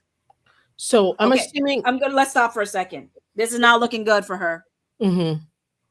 She's not, and I was giving her a hard time for grilling her, Yeah. but I'm sorry. Yeah. She's not looking good here. Just right there, like if you've cited, I mean, again, a person could look up an article. We've all probably written papers at some point in our lives, right? Like you can read something and use like a tiny bit of it, but say like you're reading like a 5-page whatever, and it's a thing as it's on its own, but you use like 2 sentences from that. You still have to cite the whole thing. So there's a world where she uses a tiny bit of it, but she cites the entire thing. And now she needs her to recollect whatever the entire thing says, but she only needed like 2 sentences out of that entire thing. If you cite pages 20 whatever through 40 whatever, and you're being asked about it, but you only used a tiny portion of it, so that's all that's all you needed, it's gonna be hard to recollect everything else if you never read that part. Yeah, but I can see why people will say she wasn't prepped well. Yeah, for sure. I mean, just that alone. And I can also see why Kevin was jumping in front of the grenade. Mm-hmm. So, I mean, I will say too, he definitely was. And I mean, Meryl's question was not that confusing. Nope, it was not. Like, as far as, do you want her to read the document now as you sit? I mean, we've heard as you sit here today 100 times. It's always from memory. Like, she's not saying as you sit here today, if you read this, what does it make you remember? She's trying to tell you as you sit here today, what do you remember from reading when you read it? And then she could have given an answer that's not complete. But again, it's as you sit here today, but you were not able to answer any of that at all, which is what I'm saying. Like, a person could see an article, cite the entire article, but only use a piece of it. If you only read 2 lines and you cite the whole thing, it's going to be pretty hard to remember from memory what you never read, which is what seems to be happening right now. Like, this is definitely, like, for sure, like, definitely there is no memory of it, because she's been able to answer things enough where if she had read it and there was any memory, she would have been able to But I think this is what she's saying, right? She's trying to make the connotation that she didn't read it, that this is actually like all AI generated. yeah, she just threw some AI stuff together. And this is why she was like, do you require them to cite this stuff? Like, what if you use AI stuff? Yeah. So yeah. I'm sorry. Go ahead, Carol. What were you gonna say? I guess I'm concluding something different, because at first I did understand it the way that you guys were getting it, but then after rereading the question, I could see why he says as you sit here today, because she jumped around pages. I mean, yeah. She jumped around pages. So he's like, you're referencing specific pages. Are you asking her to read it? Are you asking her to look at it? And there was like, if you go back to the questioning at the beginning, she does say it in a confusing way. Because I know what you guys are saying, and I thought I was picking that up until I noticed how jumbled it was. And I'm like, it does make sense for him to ask that, though. Like, to a degree, but I could also, I understand what you're saying, Carol, but I also understand the point that Meryl was making and the fact that, as confusing as the question is, after she clarified it once or twice, it's not that confusing. She's trying to ask, you read this, you cited this. If I read, say if I watch, if somebody watches any video on our page, if somebody watches this entire live, you retain something. If you write a paper tomorrow for your professor and you say, citing Bocce, Carol, Elsie, Hannah, they're live, Bocce, whatever would have said this at minute 2 till minute 3. And they say, give us a summary of what you remember from that live. And you say, as I sit here today, I don't remember. That's crazy. Because you had to have remember when we paused and laughed, what we said. It doesn't have to be perfect, but you need to be able to tell us something from the live that you're citing to prove that you, one, read it, you two, understood it, and you only used it here because it truly applies.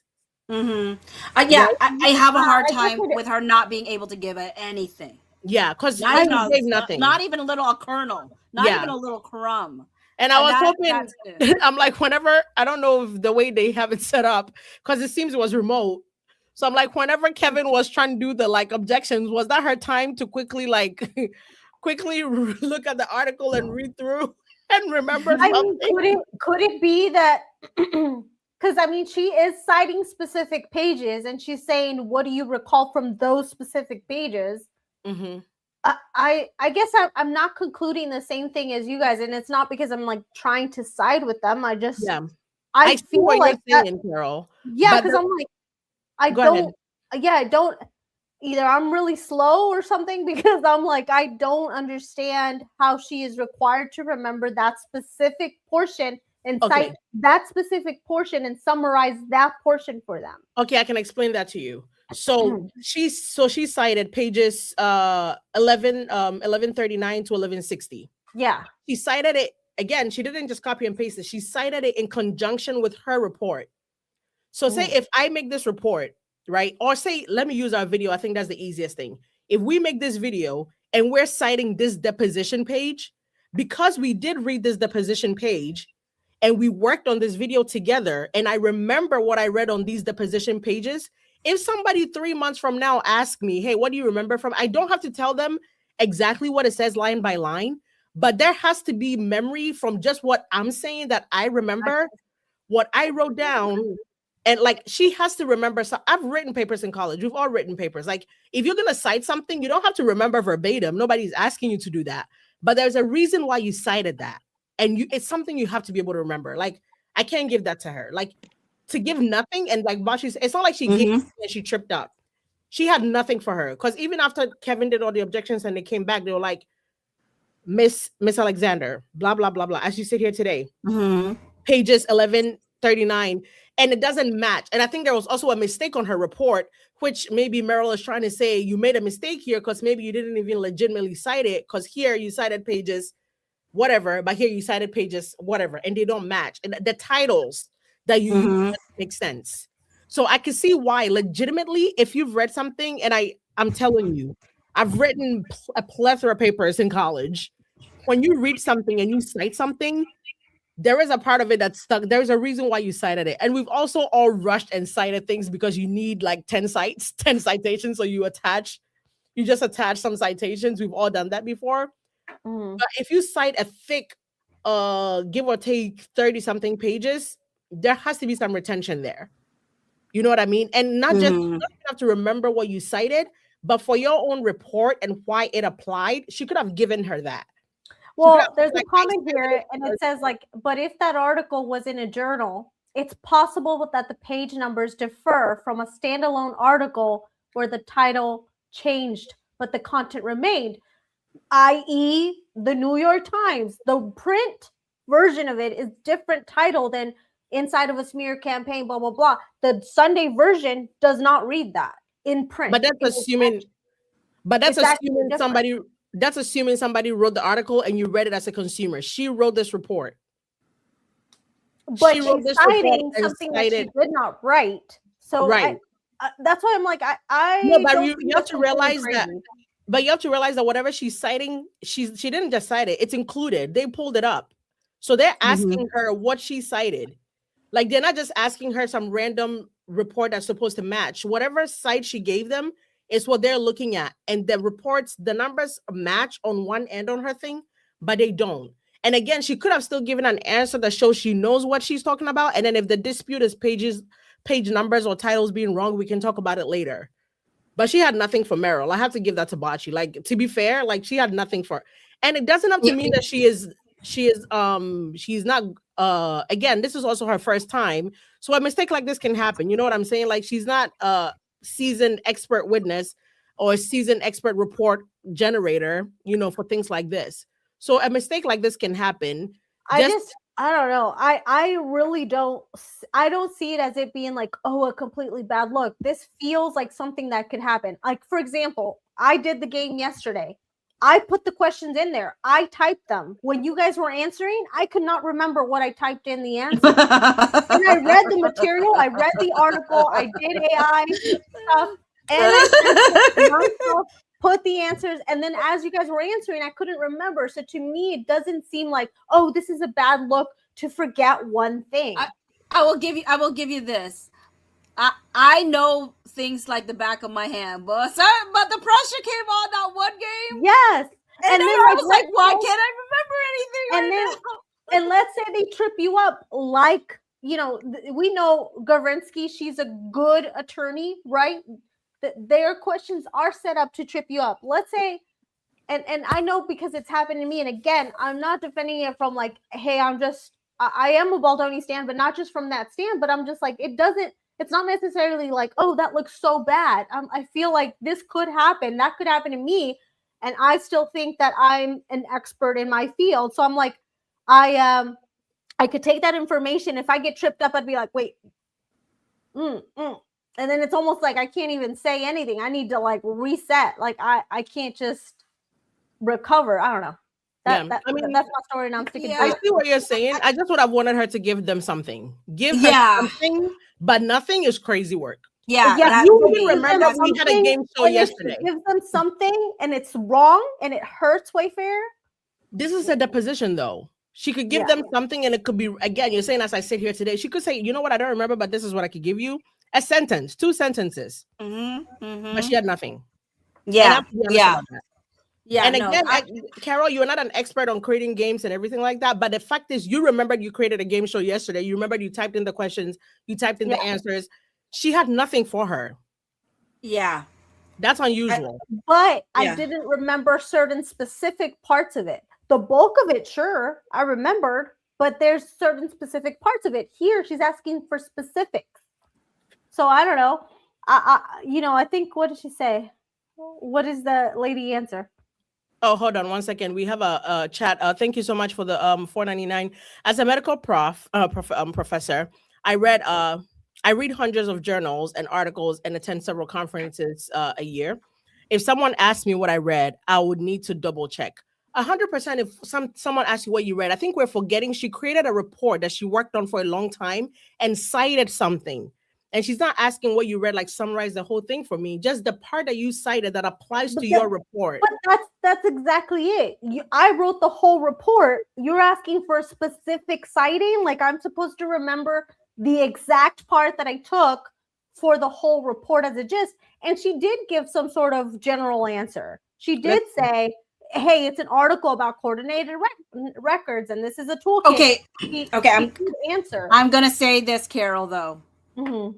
That's actually what convinced me that she didn't know what she was saying, because literally she took the title and name. Reworded the title and explained the title. I picked up from that too. Sorry, and it was still different. That's what convinced me. I was like, "Oh, girl," and it was still different. What are you doing? You're just rewording the title.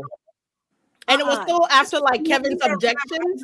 No. And it was still after Kevin's objections, which pretty much was like, girl, take a minute, figure out what you're gonna say. But so here's what I feel about this whole thing. I'm probably with what people are saying. I understand both sides of this. I understand where you're coming from, Carol. For me, as a very detail-oriented person, this kind of stuff leaps out at me. It's the kind of thing that if it's Blake Lively, I would be all over this. And but it's not even if it's not Blake Lively, I'm all over this because Yeah. it does not sit right with me. So I'm fairly consistent, I would say. So if this wasn't, even if this wasn't Blake Lively, which it isn't Blake Lively, I'm saying like that. It reeks, it stinks a little bit for me. Yeah. And not even just a little bit.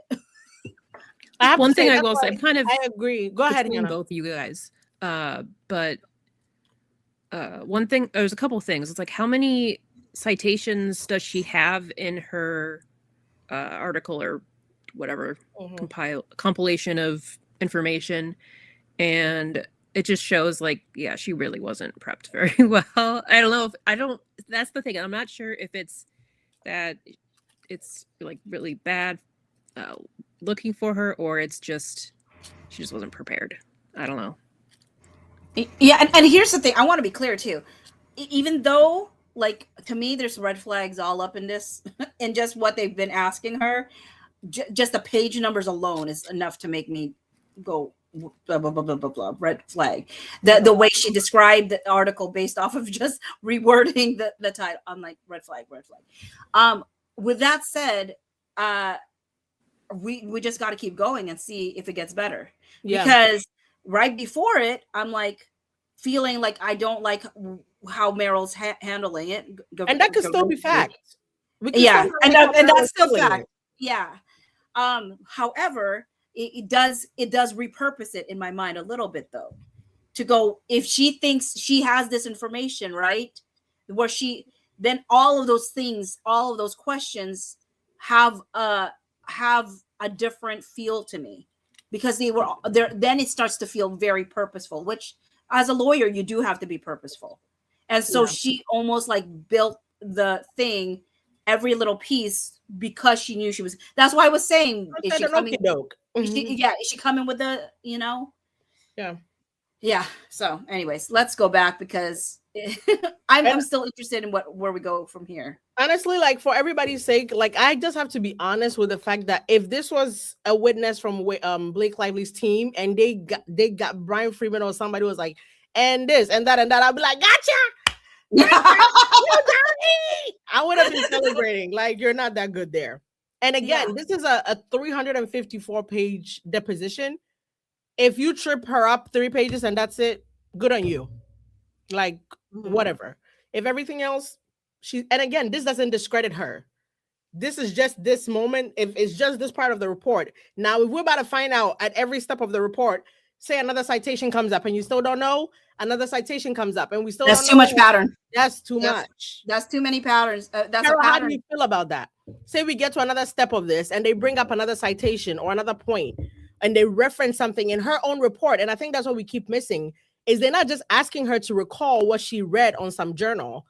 In conjunction with your report, you cited this. Why did you feel like this they met? Right? So what if we get to another part and they bring up the report again and they're like, you cited whatever page. Why did you do that? How do you feel about that? Wait, how come I can You're hear muted. you? I can't hear you. Did your mic die again? Can you hear me? You're good. Yeah. Yeah, I was gonna say, like, honestly, I just don't see it, because I'm like, I guess you know what? It could be that I'm also a visual person, so I'm not seeing what she's seen. Okay. And to just have the title and to say, hey, do you remember this? Girl, you gave me nothing. Like, I'm reading this and this doesn't make any sense, you know? Yeah. Like, and I also want to address real quick, this stating is giving a very ableist tone.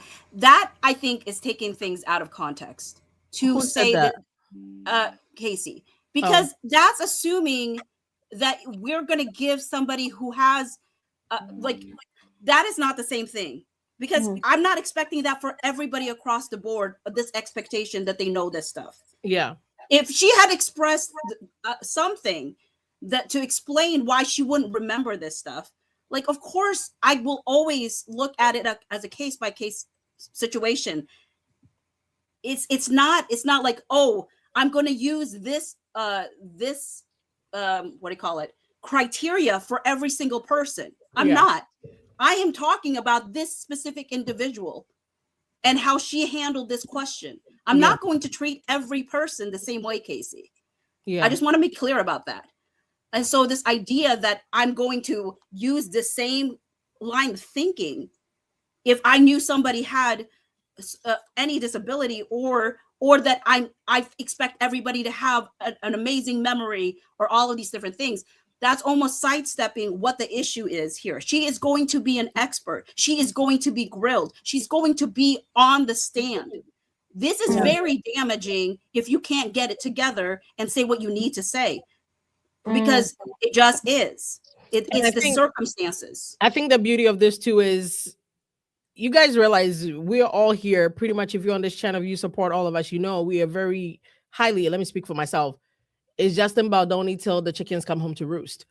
But the point of this conversation is, if we were sitting on a jury, we just had this conversation in real time. You realize that we're Justin Baldoni all the way, but we just sat on this panel and had this conversation about the fact that this piece of this expert's testimony just tripped us up.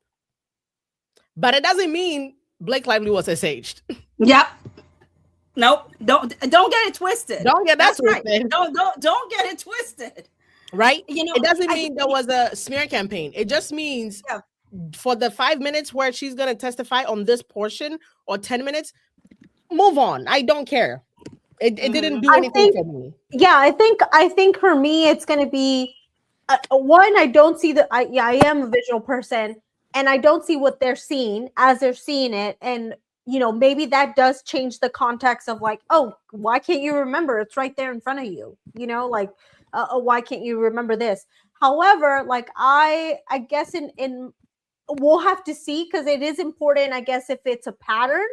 But I just don't see how a woman of her caliber and her career would just AI it and put it in there and not have read the documents that she's citing. Like, it just, a woman of her caliber, a woman of color, like, you work so much harder than your white male counterpart, because you got to prove that you deserve a seat at the table. So I guess that's where I'm coming from, and like where my defensiveness is like, I don't believe that she didn't read it, and that's true. You know, like, I think like it she could forget it. Like, dude, she's really smart. She has a lot of information in her brain. She could forget it. Yeah. And I agree with Carol. And so that's why I also said she could have cited that entire article and used literally 2 sentences from there, which makes the whole thing look like she didn't read it, but she didn't need to do all that. If you're citing a paper, we all wrote papers in college. If you're citing something and it's a 10-page document, you take 2 sentences from there. You can't just be like, oh, it was just 2 sentences, I'm going to ignore it. You have to cite the thing. But that doesn't mean if somebody asked me, hey, what was on page 35? I don't know. I didn't reach past page 12. That's all I needed. But again, it's just, and this is just to be honest and be real. We can't sit here and just be la-di-da and act like it's cute. No, this was a point where if a jury is actually paying attention and listen, they're gonna be looking at each other like, oh. But Amy's comment is up here because it's perfect. Other testimony is most likely and will definitely override the small citation issue. Like, nobody's gonna care about the citation when they go home. Remember when that lady didn't remember that document? No, there is no SH, and that's the real bulk of this conversation. So I hope we didn't. And here's the thing, and we will move on right after I just say this final piece around this. I think it's important to always be honest about what we're feeling. Yeah. And Carol was honest about what she's feeling. Ellsworth is being honest about what she's feeling. I'm being honest with what I'm feeling. Hannah, with the little thing that you probably have said, is being honest. The chat is being honest with what they're feeling, right? I think that's all I really encourage all of us to do. And for me, I can't feed people lines just so I can make you like me or want to continue to listen to me. I need to know that I'm being honest with you. And so if I'm feeling something's a little bit off, I will say that. And and it makes me really actually annoyed a little bit when I feel like people I can expect it on the Blake Lively side, right? But when I experience it on the Justin Baldoni side, I do get irritated. Where it's like, don't ever say anything that could make it seem like it's bad for Justin. And I'm like, that is not the point. The point is about being in. Yeah, just so they're gonna clip. This is a 3-hour live. Somebody's gonna clip the part where we disagree. Yeah, and that's gonna go viral. I want to make the point that it's about being intellectually honest about what you're experiencing and what you're feeling in the moment. And it's not about appeasing people and say, I will always 100% say something that is always going to be great for Justin.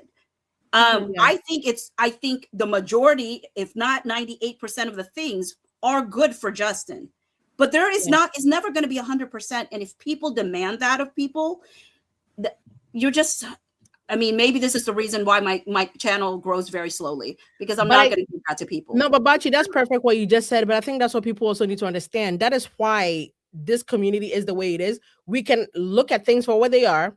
We don't need to pad things and sugarcoat things, but it still doesn't amount to why we're here. Okay, fine. He slapped the chair. He yelled at you. What is the SH? Okay, fine. He said Jenny Slate looked good in the leather pants. That was one time. Okay, fine. This witness tripped up about citations.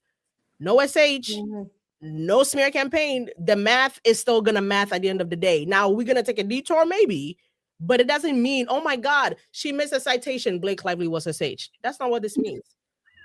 But that's part of the conversation, and that's why I think people see us like, okay, the objective. If it's crazy, it looks crazy, but it doesn't mean the whole picture is wrong. And this I think part looks shifty. But that's why I pointed out, like, guys, I'm not trying to say like,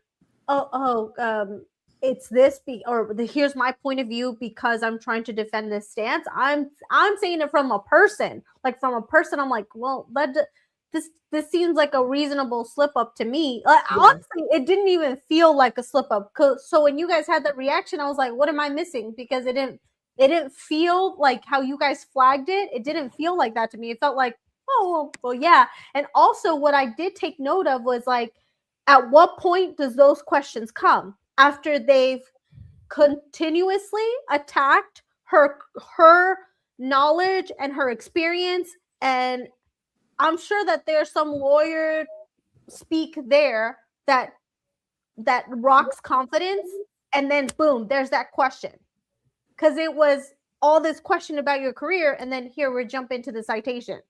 And I think we'll also have to pick up on that pattern. Like, do we see that often?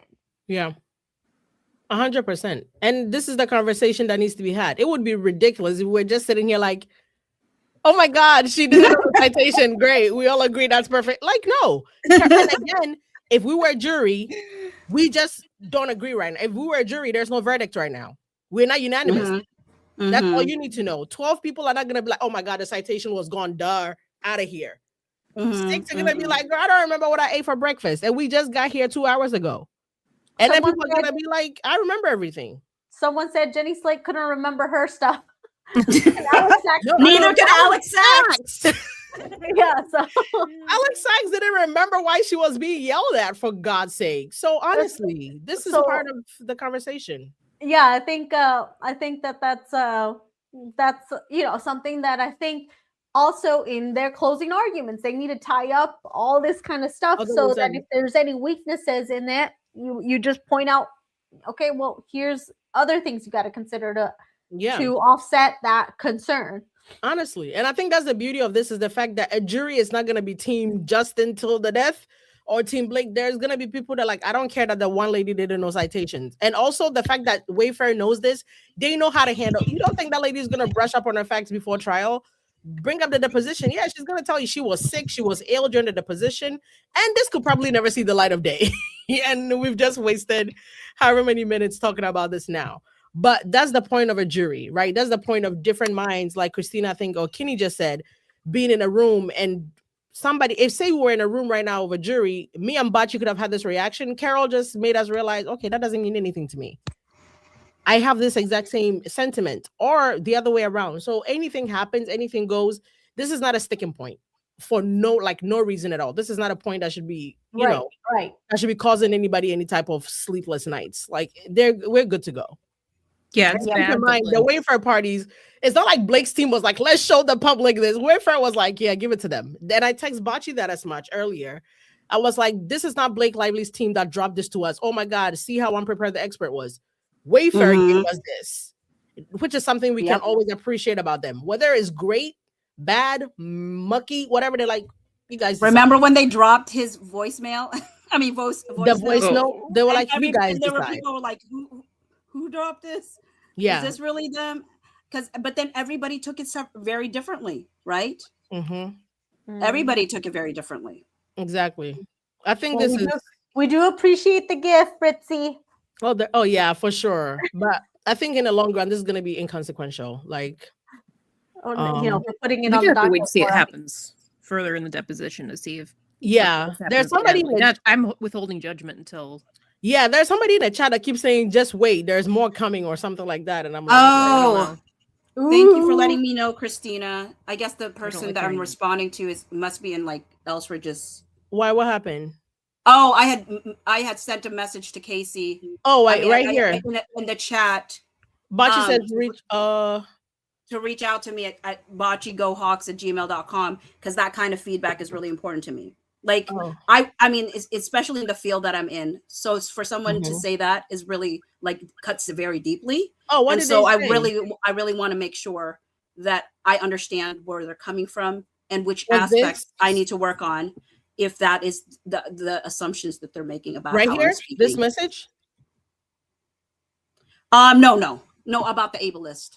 Oh, the ableist. message. Oh, in my tone. I mean, I'm assuming it's me because I like memory. I mean, I don't know. Maybe it's not me, but I thought it was for me. But if it is I me, thought it was for Carol for some reason. For me too, because what? That's exactly what I said. Like, if it's for me, I don't need to have a conversation. But if it's for Carol, she doesn't want a conversation.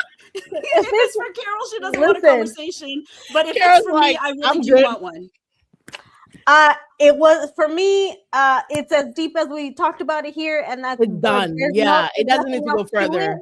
Like that, there's nothing else for me to explain to you, other than like that's my thought. I shared it with my friends, and we fleshed it out because like I didn't get where their reaction was coming from. I didn't see it, so I'm like, if it's for me, I don't. You guys have no idea why I'm laughing when I tell you you're gonna cackle. What? Game show Carol never left. Oh my God. Turns out game show Carol is the real Carol, you guys. Carol said, yeah, I just imagine how long that game would have been. We'll just flesh it out in this discussion, and that'll be it. Oh my God. Yo. When Carol got super mean yesterday, she tried to cover it up like, oh, I'm just a game show host, director today. I'm not going to let you walk all over me. Turns out she's back out. No, I mean, so much.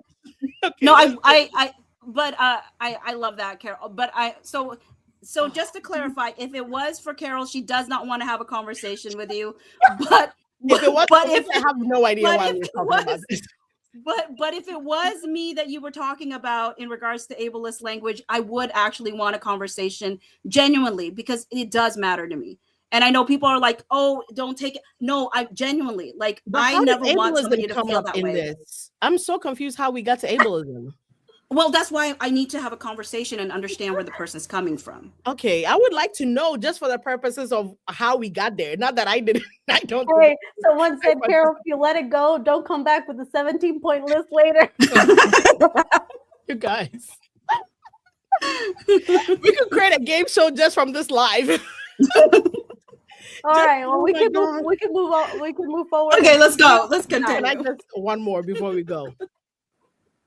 From the 3-hour and 27-minute live Bocce, Carol, and Elsie held, there was a question about citation. What is Nicole Alexander, page 139 to 160? I would win that point, just saying. If we ever make another game show, Carol, please remember to put that question in there for the final round. What page are we on? I just lost my spot. Okay. 38 of 184, technically 142. Okay, 142. Got it. And I think we left somewhere around the footnote. Let's just pick it up. So we don't lose our minds. Okay. Okay, let's look at this footnote. You cite pages 23 to 47. Do you see that? I do. And those are the page numbers that you say supports the statement as read. These findings align closely with recent computational social science research, which is the sentence I just read. So please direct me to pages 23 to 47 in Exhibit 5. So I'm assuming this is an error, but I don't, that's not part of your exhibit. Those page numbers don't match the exhibit that your counsel provided to us, right? It doesn't match the paper that I submitted, no. Is this a hallucinated citation? Objection. No, I wouldn't call it I wouldn't call it a hallucinated. I wouldn't call it hallucinated because it's an actual paper. It's incorrect on the way that it was picked up for the title of and the year. So it says Graham et al., but if you listed authors who were not the authors who appeared, would that be an indication of a hallucination? I'm sorry, if I listed authors that did not appear? On the publication. So I think that you're using the word hallucination. That is not a hallucination to me. That is incorrect, but hallucination is different. Well, if a citation includes authors who were not the authors of the paper, wouldn't that be a hallucination? I'm sorry, but didn't she in the beginning say these are the names that appear on the journal anyway? If you're citing it, whether they wrote that portion or not, you still have to put the names of everybody on the thing. Objection. By definition, no. If it made up authors who were not the authors, that would not be a hallucination? Objection. If a generative AI solution made up authors, then yes, that would be a hallucination. Okay, so let's look at Exhibit 55, which we already talked about. And we talked about the three authors. You recall that Graham, Hames, and Albert. Do you recall that those were the only three authors identified in this article? Is one in one that we're looking at? Yes.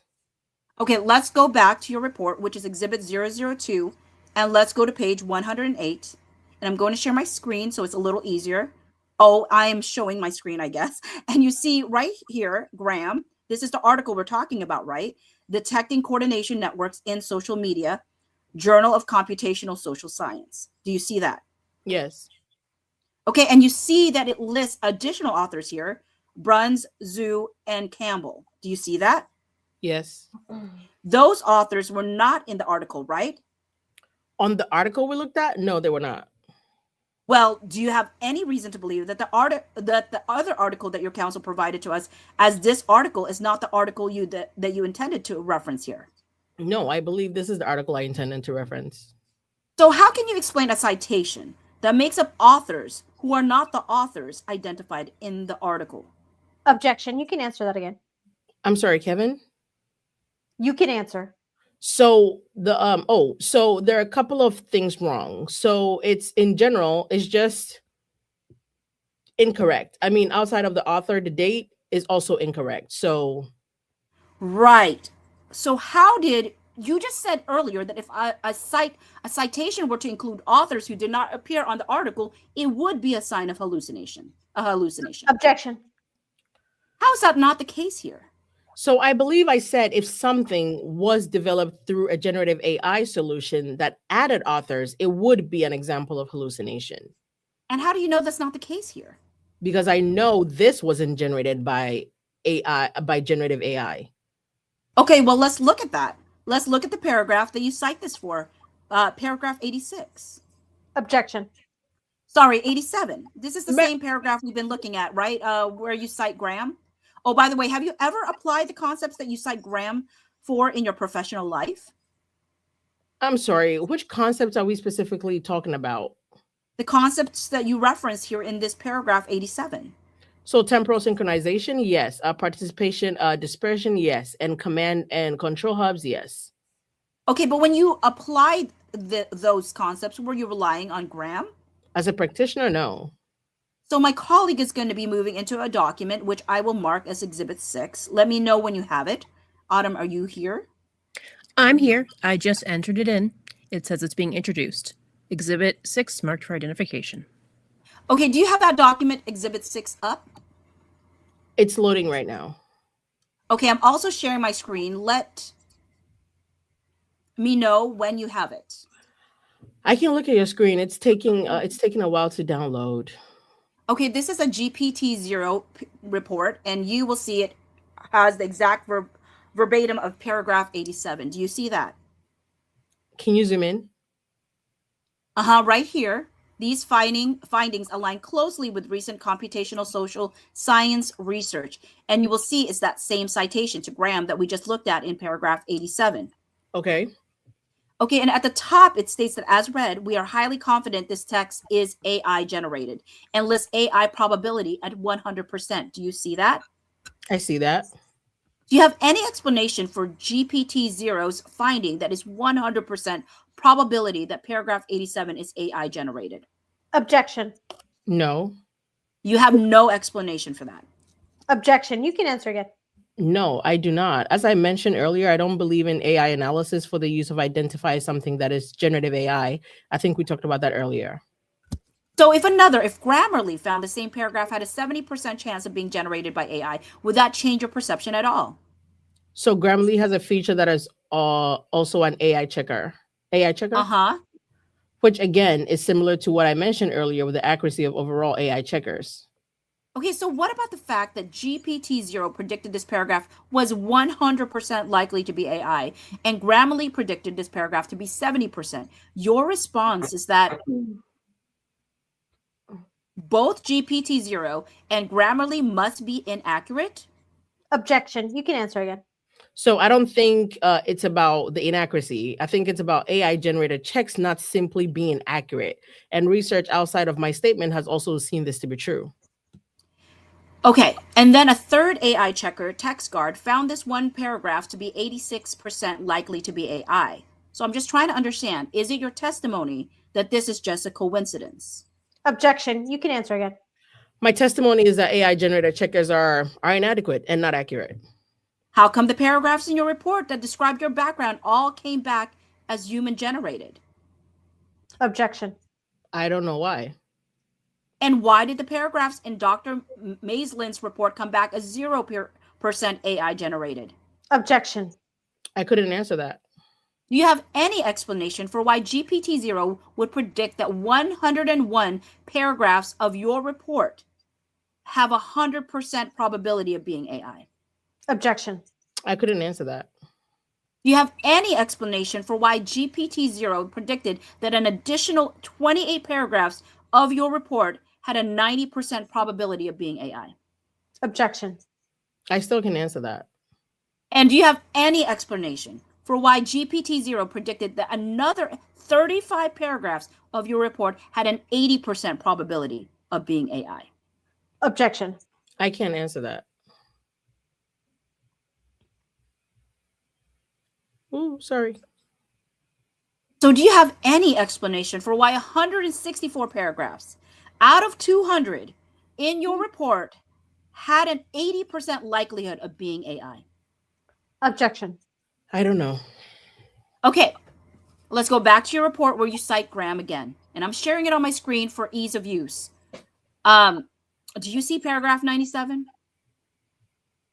I would use the exhibit share, Ms. Alexander. I'm there. Okay, and you see that in the first paragraph, you cite Graham, Howard, and Woolley, and Ferreira. Do you see that? Ferreira? I do. Sorry. Okay, what is the Howard and Woolley article? I would have to go back to reference the documents or the articles that I submitted. As you sit here today, based on your recollection, what is this article about? I can't tell you offhand. I would have to reference the article itself. Okay, as you sit here today, can you explain why the Howard and Woolley article supports the statements in this paragraph? Objection. I cannot. What about Ferreira et al.? What do you recall about that article? I have to look at the article. As you sit here today, do you have any recollection about what that article was about? Objection. I don't know offhand. And as you sit today, do you have any recollection for how the article by Ferreira supports any of the statements in paragraph 97? Objection. Without referencing the article, no. And did you write this paragraph? Oh, sorry. Yes. Every word? So the citations themselves I get from Zotero, but yes, the copy itself, yes. Any idea how GPT-0 would predict the likelihood of this paragraph? Objection. I don't know. Would you be surprised to learn that GPT-0 projected that this paragraph was 100% likely to be AI generated? Why would she be surprised? You literally just said that You just a while told her. back. Yeah. Objection. You can answer. I'm sorry. What was the question there? I apologize. Would you be surprised to learn that GPT-0 predicted that there was 100% likelihood that this paragraph was AI generated? Objection. Same answer. I wouldn't be surprised or not surprised. Okay. And then TextGuard also found that this paragraph was 92%. Oh, you're here. Yeah, could you go back up? Okay. 92% most likely to be AI generated. Would that surprise you? Objection. Same answer. I wouldn't be surprised or not surprised. Okay, and so these bullets here, as read, centralized amplification hubs, temporal synchronization, sentiment homogeneity, is that it? You wrote, it's your testimony that you wrote these bullets. Yes. Okay, and there's no citation for these bullets. So is this one of those examples where the basis for these are just your own experience? Yes. Those are also some of the same verbiage I used earlier when we talked about the work that I did at Meta as well as Ipsos. Right. So that verbiage, and when you talked about it earlier, that's not based on academia. That's just based on your own experience. That's based on my expert experience. Yes. Sorry. And not academia, right? I believe this is also associated in academia. Yes, correct. What academia? I'm sorry. What do you mean by what academia? What academia supports these specific bullets that we've been discussing? There is research around account clustering, sentiment homogeneity, occurs data analysis, and computational science. Okay, and what is the academia? I believe you're asking if I can cite the author and the paper. I can't do that offhand. I'm asking for the basis of the bullets that don't include a citation. Objection. You can answer again. It's from my lived experience, as well as I believe norms across social analysis of social media and academia as well. Okay, but you can't, as you sit here today, cite any academia that supports these specific bullets. Objection. I can't provide an author and a paper offhand. I'm not asking for the paper and the author, but just what academia supports these specific bullets. Same objection. Maybe I don't understand the question when you say which academia. So looking at marketing and social analysis in academia, right, which is a discipline. So there's been research done to show coordinated fingerprinting in academia, as well as on the practitioner side.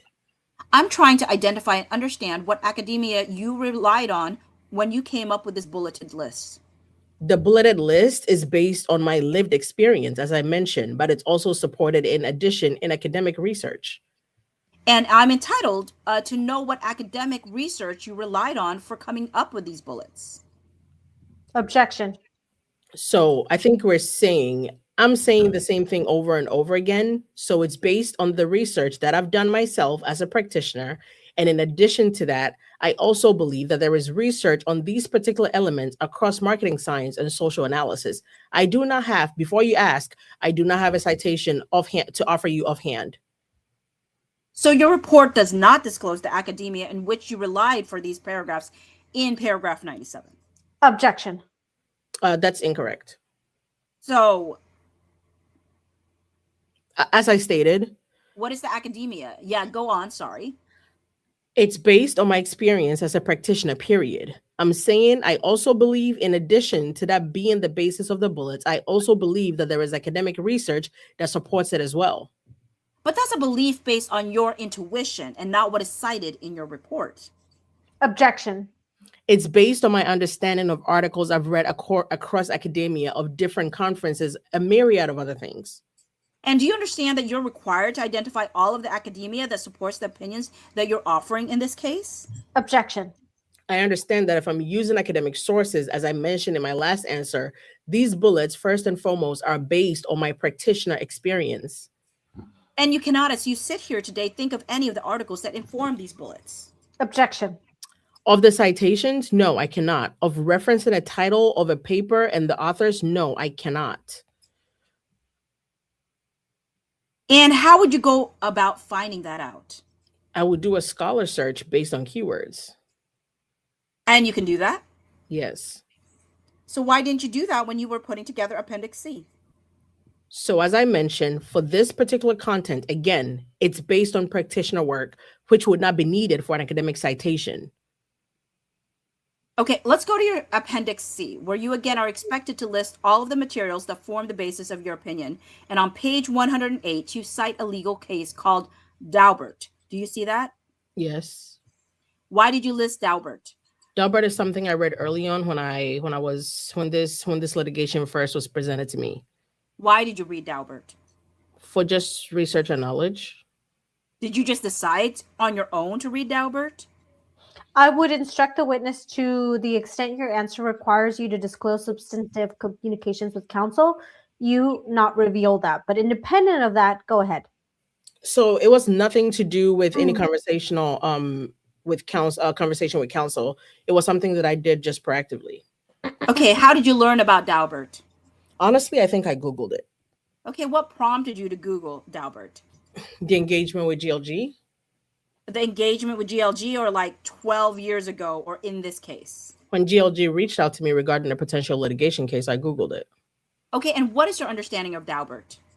So I read it a while ago. I can't quote the case, but it talks about methodology, rigor, or being able to, I'm paraphrasing, source and have a chain of custody, I believe, something to that effect. Effect on how you represent information. And is your entire understanding of what Daubert stands for based on your own Google search? Yes, based on my own reading, correct. Okay, you're not a lawyer. No, I'm not. Do you hold yourself out as an expert on the Daubert standards? Not at all. So when your ninth opinion states that the methodologies employed in this analysis meet established standards, you have no expertise in determining what meets Daubert standards, right? Outside of what I read, no. Outside of what you read on Google? Well, actually, outside of what I read on the U.S. Justice website. Okay, you have no independent experience other than having read the case. Correct. And you talk about Daubert in paragraphs 100 to 106 of your report, and you write, as read, under the Daubert standard and its progeny, courts evaluate expert methodology based on several criteria. What is your understanding of Daubert progeny? So it is the case, well, the components based on what I downloaded and read from the U.S. Justice website. Okay, and you wrote that sentence under the Daubert standard and its progeny. Objection. Yes. Okay, and what surprised you? That GPT-0 predicted this paragraph also to be 100% likely to be AI. Objection. Okay, is it the word progeny? I'm sorry, I'm confused about that. It's a case and then it's the word progeny added onto it. So I'm not sure what would be generative AI about that.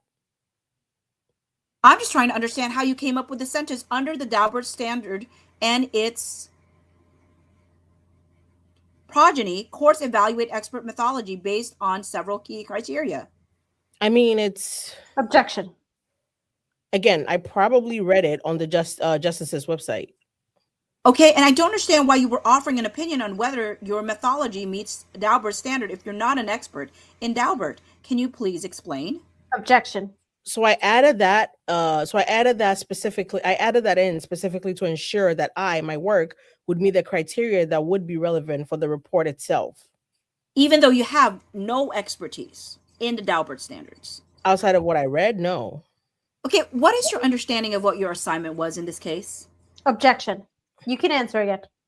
So, excuse me. So my assignment was as a rebuttal expert, was to review the plaintiff's select expert reports and offer my perspective on if the inference made on the reports were accurate. If there were areas that I would say made sense, did it make sense, answering questions around specifically, is a campaign inorganic or organic, and offering any additional context in regards to Dr. Maisling's report or Dr. Humphrey's report. Were those terms organic and inorganic specifically used when discussing your assignment with you? That term? Hold on. To the extent the question in your response is calling for the disclosure of information that would be protected by the attorney-client privilege, I would instruct you not to answer. And that is how I understand the question. You use the terms organic and inorganic to describe your assignment, right? I did, yes. Okay, and you understood that your assignment was to make the determination between organic and inorganic, those specific words. So that was not the charge. I used that based on the way that I looked at the analysis. Okay, what was the charge? Excuse me? The charge was to Objection. You can answer again. The charge was to read through Dr. Maisling's and Dr. Humphrey's reports and offer any perspective as a rebuttal witness to see if the outcomes, the inferences that they made, or the way they analyzed the data was accurate or inaccurate. And that was the entire scope of your assignment? Yes, that was the charge I was giving. Okay, so when did you receive the expert reports that you were assigned to rebut? I'm not sure of the exact date. I know there was only about 2.5 week turnaround time for November 3rd. So I would say November 3rd, backing that out by 2.5 weeks. So yeah, like October 17th is, I believe, the date that the experts were served. So that sounds about right. So did you and Ms. Hunter start your data analysis before that time, or only after you received the reports? After we received the reports. What is your experience with Dr. Maislin? I don't know Dr. Maisling. Have you ever met Dr. Maislin?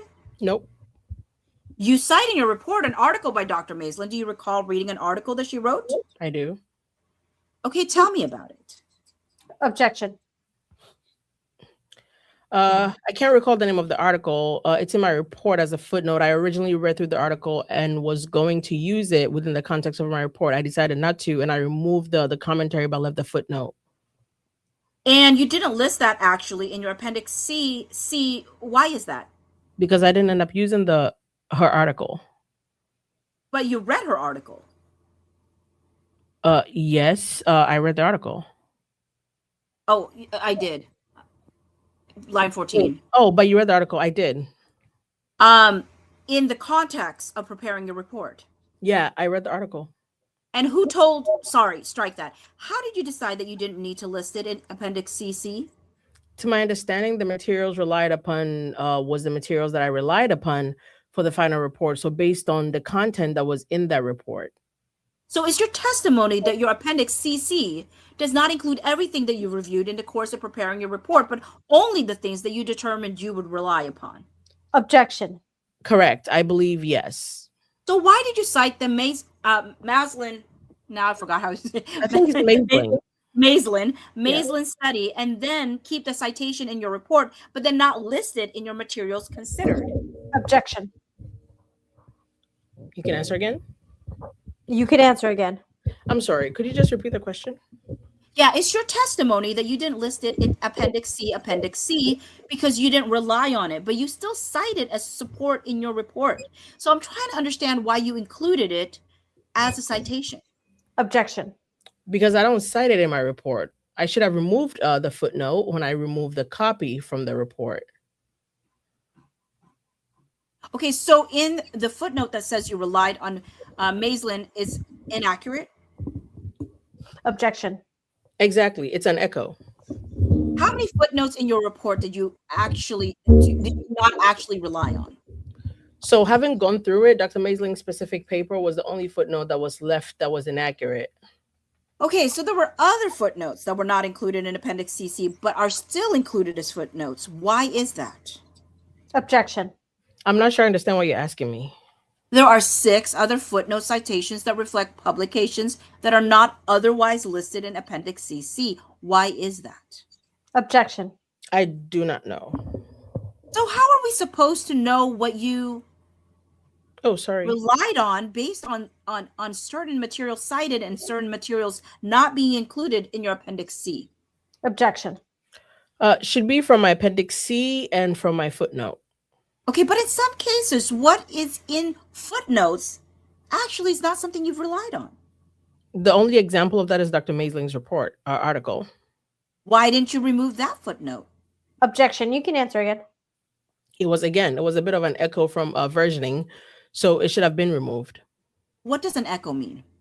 It means that it wasn't taken out when the content itself was removed. What content did you remove?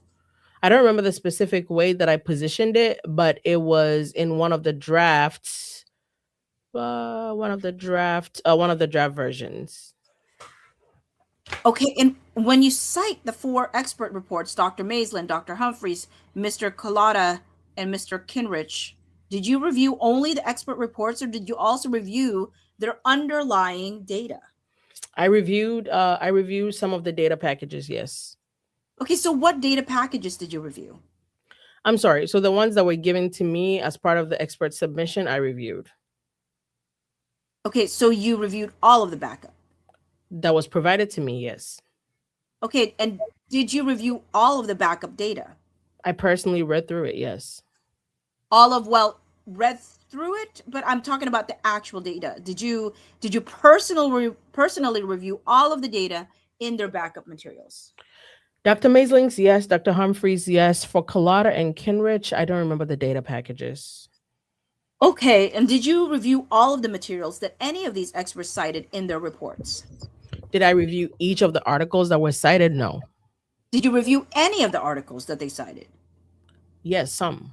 So if there were articles that they cited that you reviewed, did you list them in Appendix C? No, because they were part of the expert submission. So for instance, with Dr. Maisling, she provided a myriad of different academic articles. I may have reviewed some of them, for instance, as part of my job of reviewing the expert submission.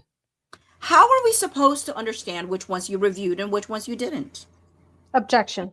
So to my knowledge, it was my job to review all of the expert submissions, but relying on them for my report is different. So if you didn't list it in Appendix C, then it's your testimony that they are irrelevant to your report. Objection. It means I did not rely on them for my report. What does that mean to you, not relying on them? I did not take content or context into my report. Okay, so you said that you reviewed Dr. Maislin's data set. How many pieces of social media items do you understand that Dr. Maislin reviewed for purposes of her report? She listed 1.1 million approximately. Okay, and you testified that you've reviewed all of them. Objection. I'm not sure what you mean by that. So could you clarify? Well, you testified that you reviewed all of the data that Dr. Maislin provided. Yes, I looked through the data set. Okay, so did the data set include all of the social media items that comprised her report? I did not go into each individual line of data, like row of data, and read them verbatim. Okay, your data set is 96% smaller than Dr. Maislin's, right? Objection. My data set is 44,000. And that's 96% smaller than 1.1 million, right? Objection. 44,000 is my data set, yeah. Okay, well, can you explain how you can be confident that your data set is representative when Dr. Maislin's is 96% larger? Size is not a signifier of accuracy I would say. Right. So I'm asking, how could you ensure that your 43,992 posts were a representative sample? Objection. You can answer again. Yeah, so I would say representative is extremely difficult. I would actually argue that neither my data set nor Dr. Maisling's set is representative of the overall universe that encompasses Blake Lively during the given periods of time that we looked at, because it's physically impossible based on the data that it's available to either of us. Understood. So you cannot, as you sit here today, represent that your data set is representative of the full data set that would be reflective of the Blake Lively related content during this time period. Objection. You can answer again. So representative would first have to be defined, representative of the entire mass of data for any given time period. No one's data set is representative unless you're looking at a social media platform, looking at their own data. So nobody with access to second party or third party data, which would have any of the experts involved in this trial, would not have access to representative data based on the entire universe. I'm asking you specifically about your report. So if you can stay focused on yourself and your own data set. Objection. How would you define representative in the context of your? Oh, that's still you, Jesus. How would you define representative in the context of your report? So I would define representative in my report because representative isn't. So I wouldn't define representative in my report because representative isn't necessary for the data analysis. Okay, so what is your data set? What is your data set comprised of? What does it show? Objection.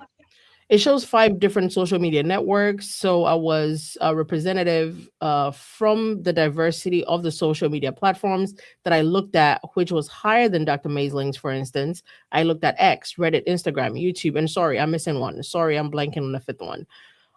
Maybe Snapchat. But what is? Oh, that was just me. Sorry. But what is? It's just representative of what posts hit on the search terms. Is that what it's representative of? So I'm going to not use the word representative because I think we need to define what representative means. My data is based on the keywords that were accessible for public posts, similar to, again, anybody not using first-party data. Okay, well, how would you use the term representative generally in your everyday life? Objection. Representative in my everyday life? Hold on. Do you mean as a verb or a noun? Answer the question as you understand it. Wait. Go ahead. So having a research background, I would use representative in the context of, does this represent the majority of individuals within a class, a segment, a majority of minority, or a majority of information available? Okay, is it your testimony that your data set meets your definition of representative? Objection. You can answer again. My data set and no one else's data set, unless it's the first party, would be representative of the keywords around Blake Lively. Okay, so just speaking about your data set, I just want to make sure I understand. Adopting your definition of representative, it's your testimony that your data set is not representative of the majority of the individual statements about Blake Lively during this time period? Objection. Is that right? I just want to understand what your testimony is. Same objection. It's not possible for a data set to be quote unquote representative of all of the social media discussions around Blake Lively unless you are a first party that has access to the data, such as Twitter, Instagram, Facebook, etc. Okay, so if you are a scientist and you're conducting an experiment, don't you need to create a representative sample? Otherwise, what is it that you're trying to conclude? Objection. So when looking at social media data, it's not about a representative sample. It's about statistically significant sample, because keywords and in of themselves means that you're not looking at the representative sample because you're only using a specific amount of keywords. There are a myriad of different combinations that represent Blake Lively globally across social media. There's also accounts that are inaccessible by second-party individuals trying to look at and analyze data. Okay, pause. Is it okay if we go to 50 and then call it a night? Because I'm getting tired. That's good. We're on 47, so yeah, that's fine. I need a break. No, I'm taking you need a 24-hour break. Hours. Yeah, you're gonna need like 18. Not on my 9 minutes. Not on my 9 minutes. We're on the record. No, we're going off the record. I want this on the record. Yeah, we can do that. So if you were to identify an entirely separate set of 43,992 social media items, like entirely separate, there's no overlap between the two, how do you know that results would be the same? Again, the question would be, what is the second set of data about? Well, you said that you can't possibly identify everything, even if it hits on search terms, right? Objection. No one can. That's not first party. Right. So what if someone else searches for 43,992 using search terms that came up with a different data set than the 43,992 that were part of your data set? How could you guarantee that the results would be the same? Objection. So by replicating the subscription that I referenced, so Apify in this case, by representing the prompts or the keywords that I use when inputting them into Apify for the same time period, they are replicatable based on, again, that criteria.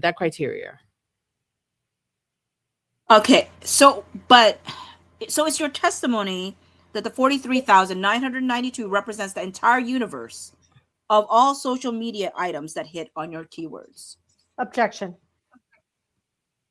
Is that your testimony? I'm sorry, can you repeat that? Yeah, is it your testimony that the 43,992 items represents the universe of all social media items that hit on your search terms? The data set that I referenced as part of my expert report is the complete data set that I was able to receive from Apify based on doing the analysis. Okay, so what if someone else was able to use a different Apify tool and come up with 43,992 items that are not duplicative of your data set? Objection. You can answer again. I didn't finish the question. Okay. How do you know that the outcome would be the same? Same objection and also compound. Go ahead. You can answer again. So a couple of things. The first part of your question is, in order to use the same tool, they would have to use the same inputs and they would have access to the same underlying data set through Apify. So if that is done, then... That's not what my question is. I'm sorry to interrupt, but I just want to make sure you're answering what my question is. Excuse me, then don't interrupt her. Let her finish. And if you have to follow up, then ask. Finish your answer, Miss Alexander. If someone were to replicate the process that I went through the tool that I went through using the exact same methods that I did, they should receive during the same time period, they should receive the same output from Apify that I received. That's not my question, though. If someone used a different tool on Apify that identified an entirely different data set than the one that you identified, but also hit on your search terms, how can you guarantee that the results of your study would be the same as the study of that other data set? Objection. You can answer again. That's a lot of hypotheticals that I'm not able to answer. Okay, let's not make it a hypothetical. You know, Dr. Maislin's set includes more than 1 million social media items, right? Objection. Her data sets includes 1.1 million, yes. How do you know that applying your methodology to her data set would result in the same outcome? I'm sorry, could you repeat the second part of the question? If you were to run Dr. Maislin's... Could I make a suggestion? No, you can't. I'm in the middle of a question. I'm sorry. If she's telling you she doesn't understand the question, I'm rephrasing it. excuse me, and she's explaining to you why she doesn't understand it, I'd suggest you wait until she's finished so you can completely and fully understand why she's confused. We're going to go off the record. I'm going to call the court about speaking objections. So let's go off the record, please. Go ahead. We're off the record. It is 2:53 p.m. Recess. Whereupon a conference call was had with the court, which has been transcribed and bound in a separate transcript. Do you guys want to insert the transcript? You guys want to read the court transcript? Because that was a kiki. That was funny. It's going to be more juicy than this. No, that was funny. It was so funny. Okay. We are back on the record. Oh, sorry. Go ahead. we are back on the record. It is 3:58 p.m. Wait, how long was the break? This could be a good stop. They left at 2:53 and came back. It was over an hour. It was a good hour. Yeah. Yeah. Long phone call. I was gonna. Oh my God! I see why now. You guys, hold on. I see why we were never able to call in, because this happened at 2:53. Wait, are we assuming this happened in Eastern time, right? Yeah. So remember, we got the notice. Like, the notice didn't pop up on Core Listener to the call happened at 3:25. This call was scheduled for 3:25, but we didn't get the notice till 4 p.m. So when all of us tried to call in, the call was over, because 2:53 is when they had the issue. They jumped on a call just barely 25 minutes after this. The call happened, and the call was pretty short because they were back on the record at 2:58. So by the time the court could even fix their system to say there's a call happening, this had already been done enough where the damn deposition had already been resumed. And we were all on the call. At least I was, with another person, hey, is anybody there? Is anybody there? They were done. Okay. Miss Ashley, do you mind repeating back the last question I asked? Okay, if you give me a few minutes, I'll have to go all the way back. Oh no, that's okay. That's okay. I'm good. Miss Alexander, I was asking if if applying the methodology from your report to the data set in Dr. Maislin's analysis would lead to the same conclusion. That is not something that I would be able to say. Why is that? So Dr. Maislin used an LLM in order to get her outputs. I cannot replicate based on what she's given me the outcome of how she's been able to get those outcomes because it's an LLM. If I were to use my data set, if I were to use my prompts or queries in an LLM, specifically the ones that she used, I'm not sure how it would come out. Okay, but I'm asking if you were to apply whatever methodology you apply to draw conclusions about your data set, if you applied your methodology to your data set, would the outcome be the same? Objection. I would assume not because they're different raw data sets. Right. So the outcome of your methodology depends upon what your data set was comprised of. Outcomes of my analysis comes from the underlying raw data. And if it were to take 43,000 of the social media items from Dr. Maislin's data set that was not part of the 43,000 data items in your data set, you would not be able to determine with any certainty what the outcome would be. Is that right? So because Dr. Maislin used an LLM, even if she were to use the same prompt again, for instance, the outputs would be different because it is an LLM that she used. So it's hard for me to say if my data was applied within that LLM, what the output would be. But I'm asking about your methodology that you applied. If you were to apply your methodology to another 43,000 media items that were not part of your data set, would your opinions be the same? Objection. I wouldn't be able to say that until I do the actual analysis. Okay, so your opinions are solely based on these 43,000 social media items. Objection. Yay. So my outputs are based on the analysis that I did based on the APIs that pulled raw data from each of the 5 platforms. So I'm taking the data based on the time frame, the queries I provided, and I'm doing analysis of that raw data. Right. Analysis of the 43,992 items that comprise your data set. Correct. In your report, you list 11 opinions. Are those all the opinions you intend to offer in this matter? Yes, that's everything I included in the report. You don't intend to offer any other opinions that are not listed in your report at the section on your opinions, right? Not based on any of the data that I have already looked at. If new information comes into play, then I can assert additional opinions. But based on everything, all the research I've done, the analysis, those are my opinions. So today, as you sit here, the opinion section in your report reflects all of your opinions that you are offering in this case. Yes, based on everything that is in the report, those are my opinions. Okay, are there any opinions that are not offered in your report that you are offering in this case? Objection. If new information were to come to light or additional information were to come to light after the report, then I may have additional opinions. But everything I've offered is based on the research that I've done. I understand in the future you may supplement, but I'm trying to get at a very basic question. Are there any opinions as you sit here today that you are offering that you did not articulate in your current amended report? No, they're not. Okay, thank you. You use the term organic nearly 90 times in your report. Does it mean the same thing every time you use the term? I try to stay consistent with my use of organic, so I would have to confirm each of the times I've used it. But in general, yes, there should be consistency with the underlying definition of the term. Okay, what is the underlying definition of the term organic? So I look at organic as being a signature of non-manipulative traffic usage, etc. And what does non-manipulative mean? Basic user talking, commenting, liking, upping content across social media platforms. Okay, and you use the term does the term organic, is that the definition rooted in any academia? I don't know how it's rooted in academia. It's rooted in practice as a term that is used daily. Okay, so as you just defined, organic is based on your own definition of the term. Objection. The way that I defined it was based on industry definition of the term. What industry? Social media technology. Okay, so what is your basis for stating that social media technology as an industry uses the term organic the way that you just described it? Having worked in technology and social media. Okay, so it's based on Going to conferences. Sorry. No, you go. I'm sorry. Having spoken at industry conferences on the topic, having written a book using that verbiage, yes. And your report uses the term legitimate news cycles. What did you mean when you use the term legitimate?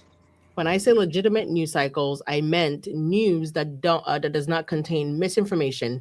So there are legitimate news cycles on not the book, excuse me, the movie launching. That is a legitimate news cycle. The movie exists, the movie launched, and there was news around that movie launch. So what about news about how the film was marketed? Would that be considered legitimate? Objection. So marketing activity would be considered legitimate when it comes to PR, press coverage, because again, it's things that are taken from interviews with actors, actresses, producers, whomever is involved in a film. There is news coverage by a slew of different media sources, things of that nature. Okay, and so does it matter what the content of the communication is? If it's solely about marketing, it's legitimate, irrespective of what the contents is. I'm not sure I understand. Are you saying if the content is paid marketing or organic marketing? No, let's do a hypothetical. Someone says something about the marketing of the film that turns out not to be true. Would that, in your opinion, be considered legitimate because it had to do with marketing, even though it is not a truthful statement? So based on what I understood the question, I wouldn't call that marketing, number one, because it's not marketing of the film. That would be commentary around it. So it could be, I don't know, something happened in the news that had nothing to do with the film or the actors, actresses, etc. So in that end of itself, could have legitimate properties, or it could have illegitimate properties depending on where it came from. What if an actor was talking about the marketing of the film? Would that be legitimate or not legitimate? If they were talking about the marketing of the film and they were being honest, and I would say yes, that would be legitimate. Alternatively, if they were saying something that was untrue knowingly, it could be misinformation.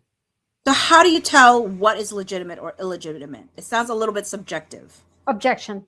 Well, one way is by simply looking at it as, is this true or is this not true? And so you would have to do that as at a post by post analysis to look at if something was legitimate as part of a news cycle. Uh-huh. So there would be additional patterns. Okay, we stopped there. Oh, we said we're stopping on 50. Can I just finish the sentence? I don't want to stop on. I mean, you technically did finish the sentence, but I know what you mean. Oh, it says there will be additional patterns. Oh, then she keeps going. Yeah. Okay, we can stop there. Okay. All right, folks. Thank you for spending over 4 hours with us. How was that? That is why. I mean, we spent the first 3 hours making sure she's qualified, and then the last hours discrediting the qualification. So I guess we're on the right track. The next 5 hours should be amazing. And she's gonna have another hour. More. I mean, oh, you mean the supplemental deposition? Yep. Yeah, but it's only restricted to asking about whatever the conversation she had with that counsel. They can't ask her anything other than whatever happened with the lawyer that she said contacted her, that they can't seem to determine who that is. Yeah, that would be key. That's all she can talk about. So it's not like they can like go at her like this for another hour again. But you guys, that was a lot. Yeah. I feel like we barely scratched the surface. I know. Just barely got her qualified. Yeah. I feel like, with the questions and answers of the part where I'm like doing this, it's like Cardi B face, like, girl, she just answered. It's right there. It's in your question. If you don't have the exact same circumstances, same search terms, same time, you're not going to yield the same result. You cannot produce the same thing. Like if you have the same data, software, whatever qualifiers, then you'll produce the same thing. Oh, gosh, 100%. That was. I have to say that AI detector thing is just total BS. Like she was saying, like this says it's 100% AI detective. This one says it's 80 or whatever. It's like they're different numbers too. So it's like your data isn't even consistent. Yeah. So obviously it's wrong. Like at least one of them. And then she's like, from your 200-page whatever report, do you know that 100 and something is AI generated?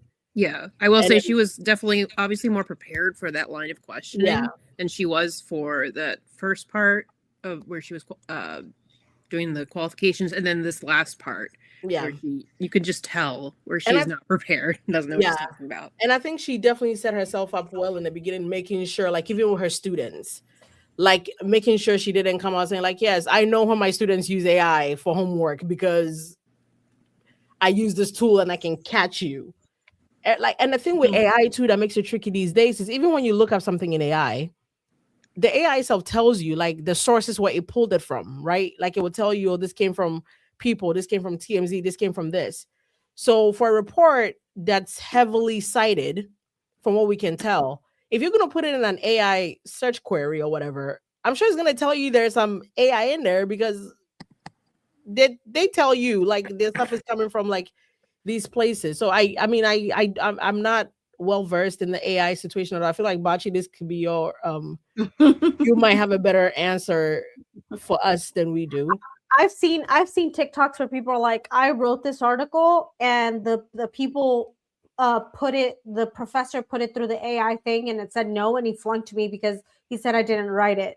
Yeah. And like that person was devastated that they're going to be flunked out of the class because it's something that they wrote. So I'm like, it sounds like if AI can't get it together across 3 different checks, I will say somebody said though, real quick, AI doesn't tell you where it comes from. I'm sorry, but every time I've looked at anything at ChatGPT, it typically will tell you, like on the end, it gives you like little bubbles of where they pulled that information from. Like it tells you. At You least still have to go to it and read it because sometimes it does hallucinate like they were like like they were saying. Go ahead, Bachi. Yeah. Like for example, one of the things that became very much associated with AI because of ChatGPT was the M dash. Mm-hmm. And people use M dashes depending on like how they were taught to utilize M dashes. Mhm. So different schooling, different age. So there's people that use M dash naturally, but now people are like, oh, if it's an M dash, you must have used ChatGPT or you must have used AI, and that's not necessarily true. Yeah. And so it's so it's an interesting thing.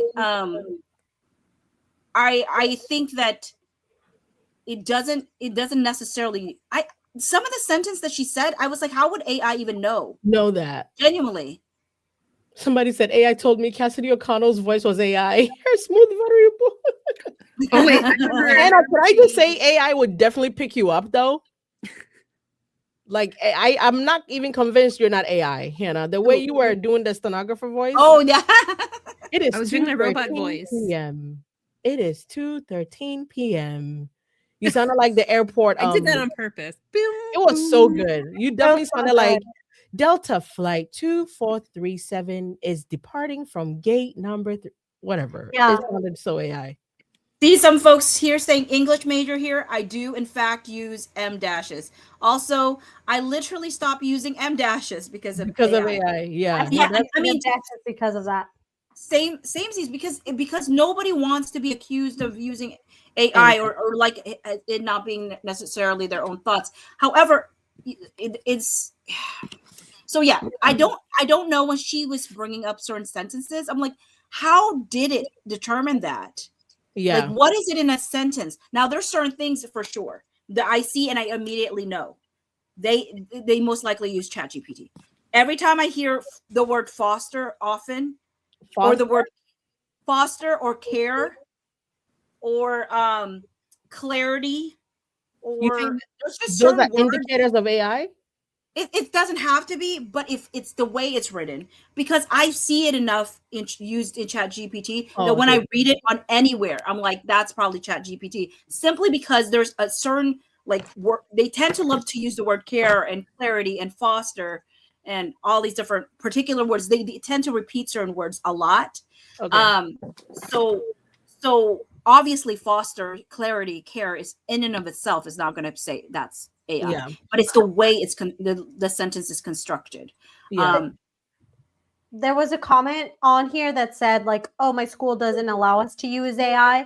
Mm-hmm. The thing is, that's almost practically like not possible because some of the software inadvertently in your email, in your phone, it already uses AI. So if the school Mhm. says sign this document that you can't use AI, it's like, well, then I got to throw away my phone, because a lot of the software, a lot of the apps, they just use it, and it's not like it's obvious AI. They use it on the back end. So in Yeah. some way, you are using AI. The crazy thing is the university telling you not to use AI, the system you probably used to turn in your homework, the system Blackboard, all these things you used to do your homework are all probably AI these days. So what do you mean? Yeah, I use AI? I think they use AI as shorthand for like, Mhm. oh, they think Fake, Chat fake GPT. work. Yeah. They Yes. think Chat GPT, and not realizing that first and foremost, we trained AI a long time ago. Oh yeah. So we have been using this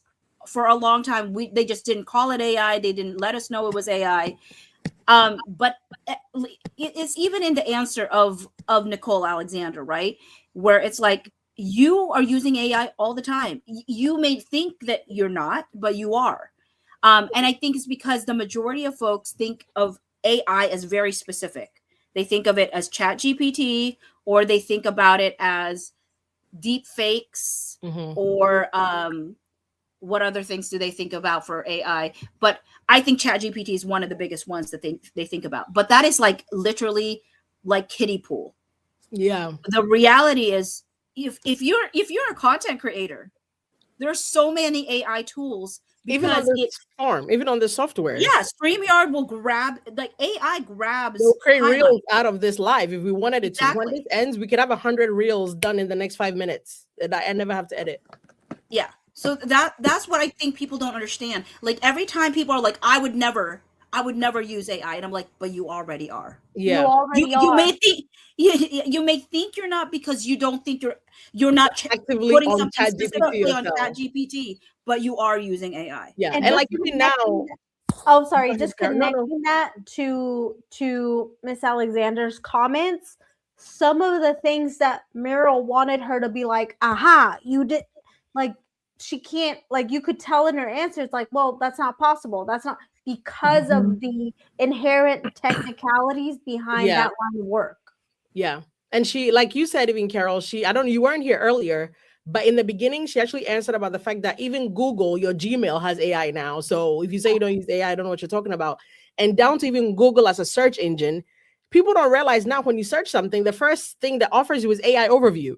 So if you're And which looking I at will tell something, you, it Mhm. sucks. yeah, if you're Google looking, Google AI, horrible. I don't use it. Like I don't read like definitions from there. But like if you're looking up something and the first thing you're reading is the AI overview, you're cooked. You use AI. People look up like, oh, workout routines now. AI ChatGPT can make you take a picture of who you are, putting your weight, and it will spit out a whole workout routine for you. Like we're cooked, chat. We're in the era of AI. And then somebody recently, I saw a post on Instagram where like 2 years ago, somebody tried to use AI to make a picture of Will Smith, and the picture was like deformed and horrible. Oh, the Versus- video of him eating spaghetti. Yes. And versus 2025, oh, make a video of Will Smith eating spaghetti. And I dead ass thought I was on a date with Will Smith eating spaghetti. Like, chat, that's Will Smith. Like, we train this conversation is training AI, damn it. It's listening to what we're saying, it's figuring out how to fix itself. I mean, think about YouTube and TikTok in regards to algorithms. Why do they know what to feed us? AI. Yep. AI teaches them what our preferences are, what we like to look at. So if you're watching us on YouTube, or if you're watching things on TikTok, and you have your For You page, and you have all of these things, it's because AI algorithm has taught them what you're going to look at, what you're going to watch, and they want you on their apps. Yeah. So, so as much as I think people think that they're above it and they're not involved in it, yeah. Campbell, I have news for you. As long Yeah. as you're on YouTube and you're here, you haven't gotten rid of AI. You're Yeah, deep in you it. would have to literally get off of anything that That turns yeah, on. that's not, yeah, you don't have to do AI search to be using AI. And I think that's the biggest thing Misconception, that yeah. people misunderstand about AI. They think it's something as simple as I'm at making an active choice. Yeah, to But go it's and like, try to- literally, even if you watch Netflix, I'm Mhm. sure they have algorithms there Oh, yeah. that's being done by AI. Yep, So for sure. Well, Go into your grocery store these days now. If you're using the self-checkout, if you're doing this, like everything, and that's just what we are, guys. It's not going away. You just need to find a way to embrace it. Find a way to better your life with it. Like I said, like I'm asking AI to spit out a workout routine for me to make me drop 45 pounds before trial. Like, come on, AI, do your big one. They'll probably just tell you to chop off a limb or two. Yeah. I think also too is I think people need to understand that they have a picture of what AI means, and so they use that as a blanket statement of what they think AI is. Yeah. And so that's whatever they're saying, I'm not ever going to engage in it, is because they have a specific image of what that is. And so Leo, please. But in a weird way though, AI is Ozempic. It solves all your problems like that. but all to say, like, I understand people's stance on it. And I mean, I think every time new technology has ever emerged, there's always been fears around it, right? Like whenever anything new, even the internet, when it first came out, right? People had concerns about the internet in regards to, because there's always going to be conversations around ethics. Yeah. Right? Like we do need to have conversation about ethics, environmental impacts. Those are the conversations people are always having. And so it's all valid. And so also don't include me in that conversation either. No, I'm just kidding. Which conversation? I'm just joking. I'm just making a reference from earlier today. From earlier. Don't include me in that conversation. No, I'm just kidding. She's funny. If Casey is still on the stream though, it's boccegohawks@gmail.com.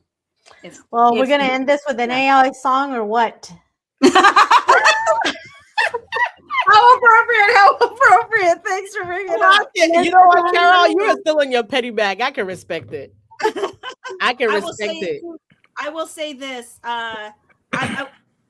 Because it is AI generated, is my lyrics, but it is got AI music, AI voice. Those that are in the space right now that do have strong convictions about that, I just want to make sure that you recognize that. And you gotta hop off right now. So yeah, if I don't AI music. I don't want you to feel conflicted by that. I'm gonna play Self-Righteous. Then. What about the 9-minute? That one was so good. I played it in the beginning, so I'm just. Oh, you did? Okay. Yeah, I'm gonna go with Self-Righteous. What do you call it? Oh my God, I didn't see Theon in the chat at all. Can we talk about how I started yesterday really well? Now that I think about it, I just want to toot my own horn real quick. Just from the beginning of the chat, I knew I was going to be a winner because I said Theon and everybody was like, the one. I always said the one and I was wrong. And I thought I was wrong, right? And then Lauren comes in. I think it's the one. Bocce, I think it's the one. I think it's the one. And I was like, that looks like Theon. Turns out it was Theon. And then it turns out I was going to be the winner even after going through 16 emotions. So I just want to remind you all of that. Wow. I can't let it go. And it will be the last time I play, by the way. I'm hosting moving forward. I can't do that to myself again. Like you say that we are going to be playing again. I know. I'm going to be like, I'm going to be like, you know, the meme with the guy looking for. Yeah, I'm going to be that. I'm going to be that. Yep. Anyway, don't mean to toot my own horn, but toot.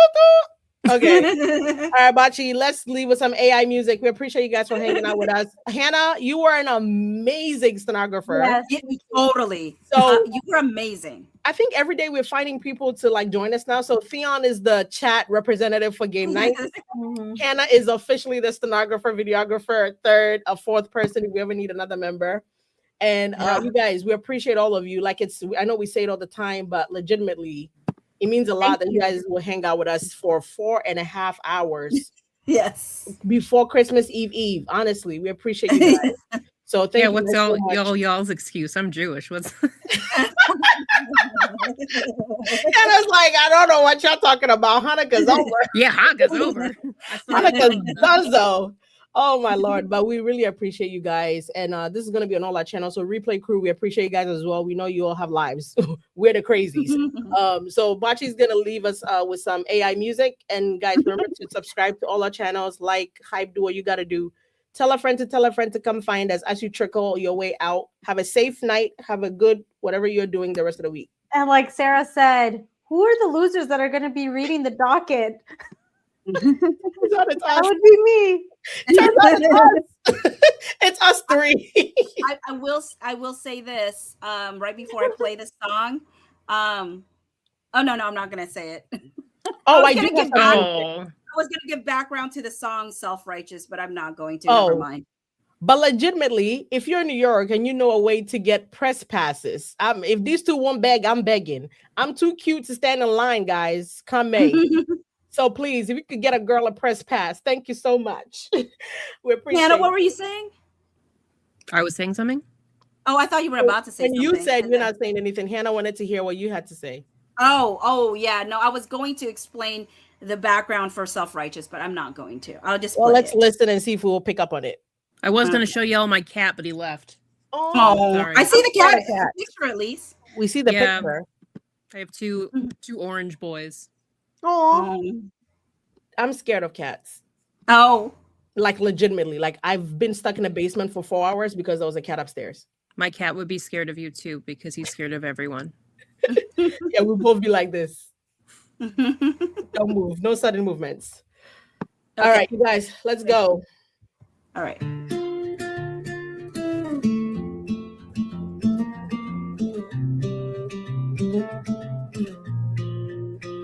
You used to be so even keeled.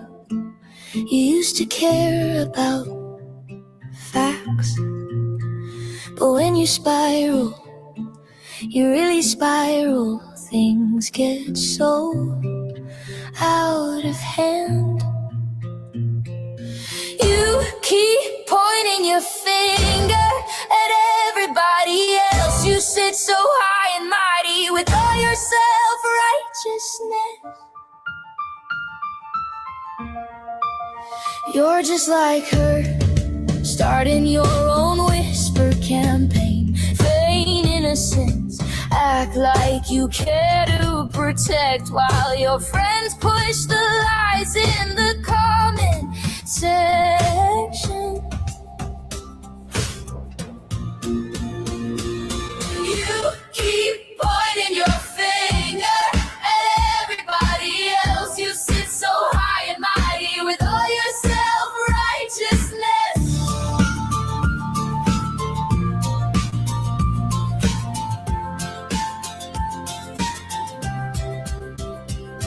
I hate how you act like you're not dangerous. You're dangerous.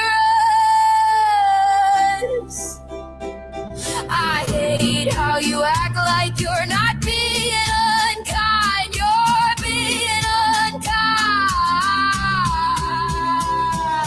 You keep pointing your finger at everybody else. You sit so high and mighty with all your self-righteousness.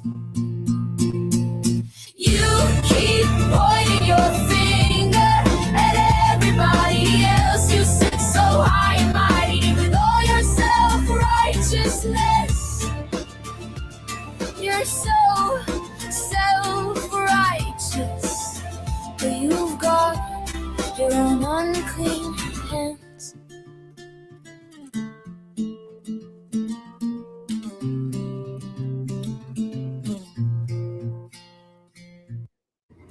I got real passionate about that. That was good. No, I like that. I was saying that with my whole chest. Everybody that's still here, please make sure to go follow ducketupdates.com and Botch Go Hawks. I'm throwing everything in the chat right now, their YouTube pages.